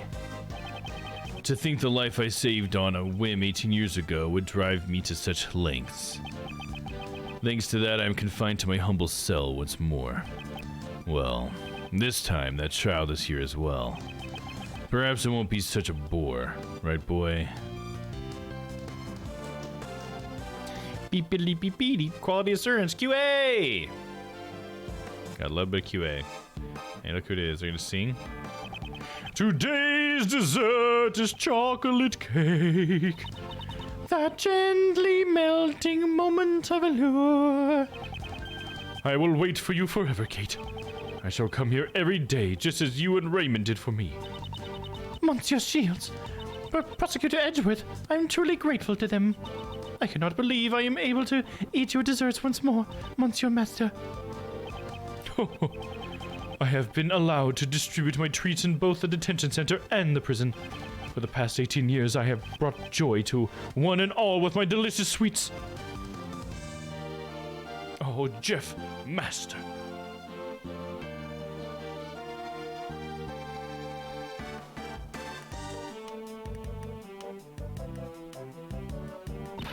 Yesy!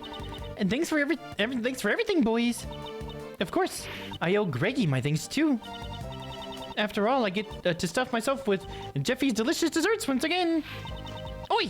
Next time, I'll use one of Jeffy's sweets to create a new drug. The tuck-in diet. You'll tuck in your stomach while you tuck in 2 desserts. It'll be delicious and slimming, and also good for their. Oh, damn it! Good for your health. That's what it said. Oh, it's Maurice Dunim. Man, I'm glad I got to meet this and sketch so many beauties. But Mandy caught a glimpse of my beauty sketch. She had a misunderstanding and clobbered me in the face with my sketchbook. So in exchange for my sketchbook of beauties, I had one beauty walk out on me. Maybe it's time for me to start getting more serious about my life. Do I take the path of an artist, or do I follow the path of my heart? Oh, and by heart, I mean the heart of my new lady. Really, he means his dick.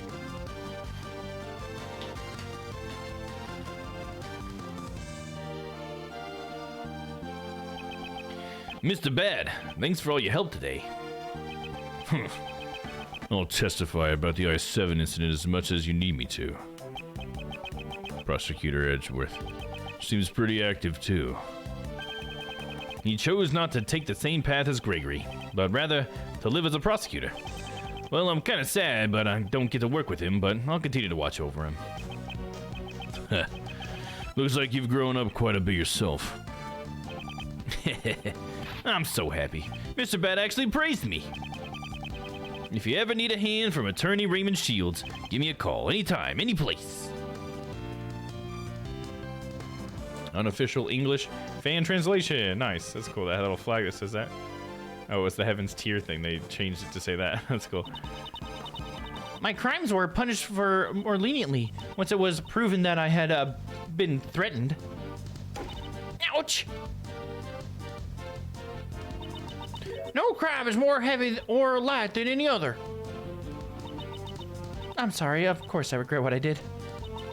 However, I'm so glad I can still be together with you, Granny. You never stop holding hands. Huh? You want to hurry back to work? That's right. The next corpse is waiting for us after all. They were so sus. I mean, they did do bad stuff, but I don't think they were as bad as they seemed like they were going to be at some points.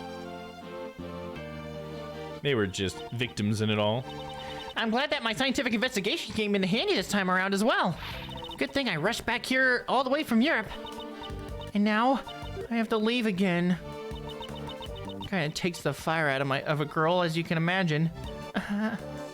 Aw, poor Emma. But this is all so that I can become an actual forensic scientist. So then, I guess it's time to go. If anything comes up, be sure to call me right away. The second I get word, I'll dash right over. That's cool. I guess we'll just continue to see Emma like that. I guess that's how they use Emma then. That's cool. In the localization, you're actually seeing people's like screen names and stuff because it's a fan translation.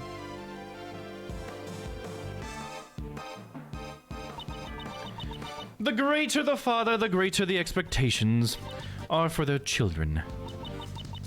Prosecuted the best, was it? His way of life shall be tested henceforth. Just as mine was. Miles Edgeworth chose to live a different life from his father as a prosecutor. I suppose that too is an answer. Alright, this was not a great time for this to blame.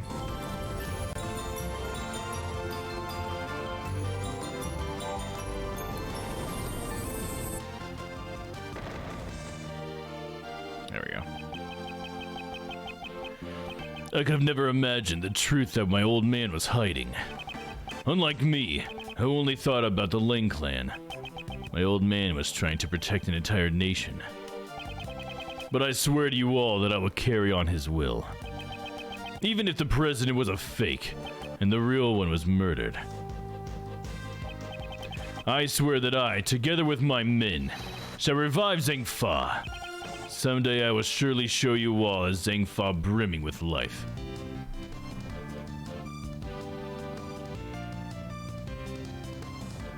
Banna, banna, banna, banna, banna, banna, banna.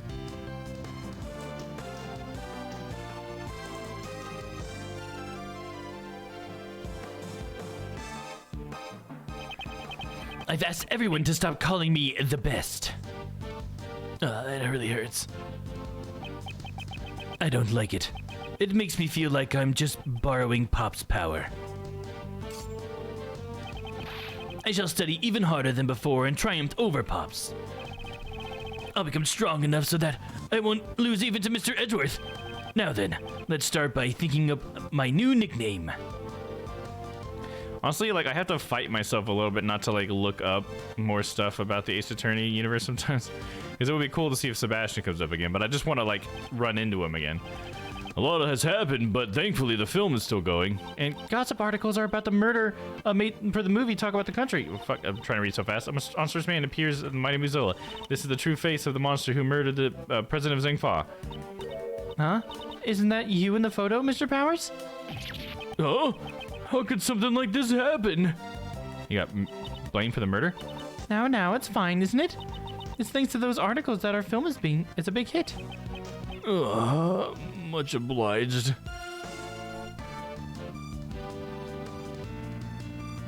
Testing, debugging.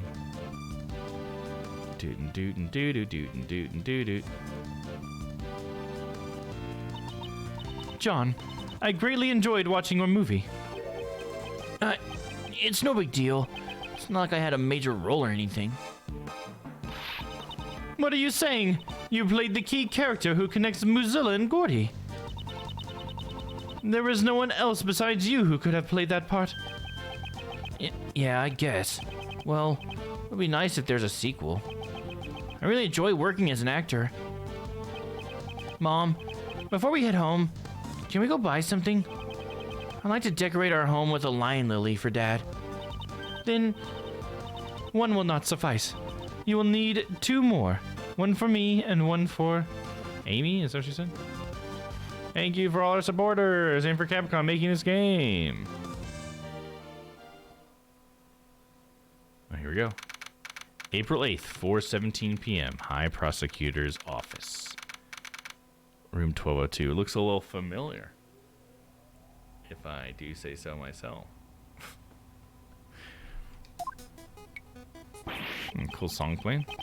Wow, we were really busy with all those cases, weren't we, sir? Indeed, we were. Why did all these incidents happen in such quick succession? I feel like things are always busy whenever I'm around. Wait, Kay, wouldn't that mean you're a magnet for crimes? Hey, Gummy, that was rude.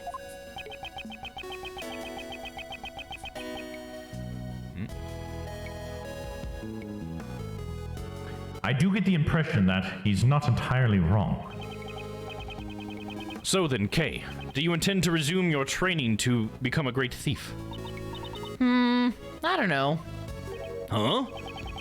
Is something on your mind, pal? How should I put it? Until now, I've always been chasing after my father. So that I could become a great thief, just like him. Like the previous to Togarasu, I suppose. I think this one has such a strong fatherhood thing. I think just about every character almost has not every character, but so many of the key characters in the stories have something to do with their father. You're like, you got Kay and her dad. She's trying to follow in his footsteps. You got Sebastian and his dad, and how he's not ever good enough for his dad. You got Miles and his dad, and his dad died, and he's a defense attorney, he's a prosecutor. And then you have Von Karma and her dad and their complicated relationship. And then you have we're not done yet. Then you have Horace Knightley and his dad, and then you have the other bad guy, Simon Keyes and his dad. And is there any more? Can I come up with any more? That might be all of them, but that's so many people and their dad, you know, having issues. Like, nobody's mom ever gets mentioned. It's just people's dads all the time.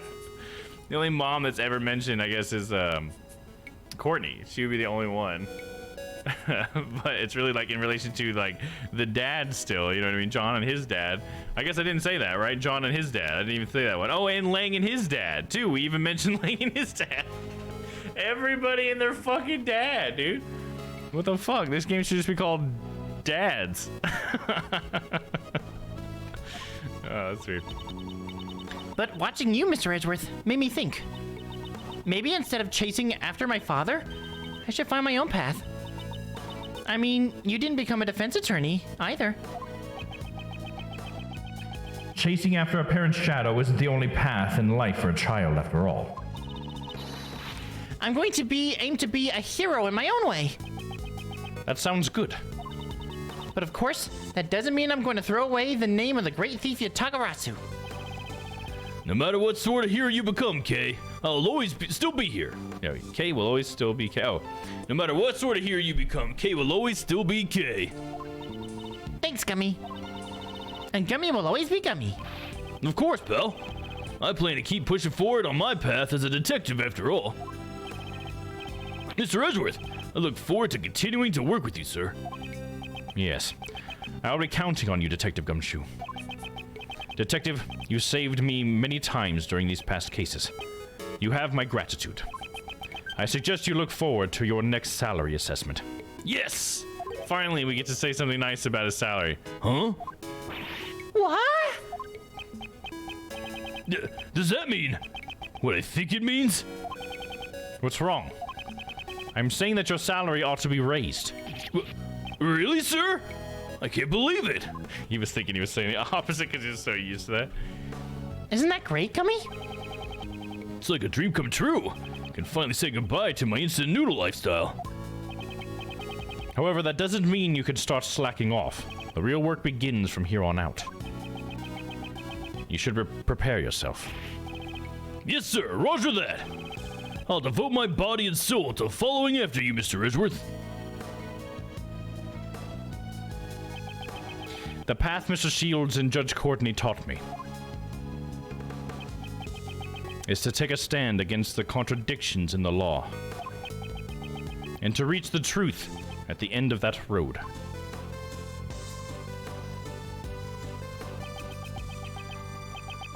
What am I able to do? That is a question I must continue to dwell upon. Certainly this path will not be easy. However, Prosecutor Edgeworth, when I pursued and fought against Blaze de Bess, the goddess of law was not the only one on my side. Ah, it's John! When I have this cutout with me, I feel a strange sense of courage well up from within. When I remember that I am not alone, I am able to keep moving forward. Your bond with your son is the secret to your strength, I imagine. It's like we literally just went through that scene and we're like remembering already. Bonds, huh? Ah, I completely forgot! That was sudden. What's wrong?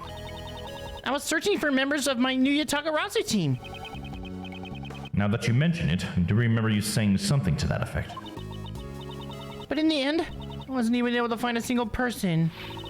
Can you imagine it? A team combining their powers in order to steal the truth? I wanted to create an invincible team like that, but... What are you saying, pal? Don't you already have a team? Yeah, it's like, isn't that us? Together, the three of us can solve any case that comes our way. Yeah, you're right! And that's exactly how it worked before with the Yatagarasu, right? A prosecutor, a detective, and a great thief. We're the invincible trio of heroes that steals, captures, and pursues the truth. Hearing all that kind of makes me feel sorry for the truth. As long as the three of us are together, there's nothing to fear. Isn't that right, Mr. Edgeworth? Yes, you are correct. Even until his last moments, my father ran along his own path. I, too, shall advance along mine. Accompanied by somewhat boisterous comrades. As long as they are by my side, I can walk forward without hesitation. On this new path as a prosecutor. Prosecutors and attorneys. The path I walk is not my father's. However, I am certain that the two paths are... What, damn it. Though we may walk in opposite directions, our destination is the same. Why, you may ask? Because both paths lead to the one and only truth. Hell yeah, that's a cool shot. I like that. Miles and Gregory. The end. There we go. And that's all she wrote, guys. Is anybody still with me? Probably not. That's okay. I know these aren't my most popular streams. But I like them, okay? Honestly, if I had to break all of my stream schedule down to one day, it would be Ace Attorney. And I don't even give a shit how little people show up for this stuff, dude. It's too good of a game to not play, okay? So that's the way it is. But thanks to you guys who have stuck around. If anybody is listening, I appreciate you guys. Hopefully you guys enjoyed the story. I thought it was cool. I thought the ending was nice and sentimental. We've been going for 5 hours tonight. That's a long stream, dude. Long stream to be doing all these voices. Anyways, let's go ahead and jump on over the final screen here. Do a couple of saber riskies there. All right, so yeah, we just got tomorrow. We're gonna be playing some more Yakuza 4.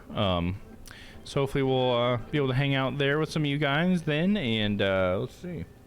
This Sunday, we're probably going to be playing some more Grounded, so super excited for that. I think there should at least be 3 of us, and I think we should all be streaming. And hopefully with less kinks than last week, since we got some stuff worked out. So, you know, we're getting there. Hopefully our Sunday multi-streams will get better and better, so I hope you guys will want to turn up for that. So, it looks like there's only like a couple of people left in the stream that are here. So I don't know that I'm gonna raid. Oh hey, what's up? Indigo Pin is here. I'm here.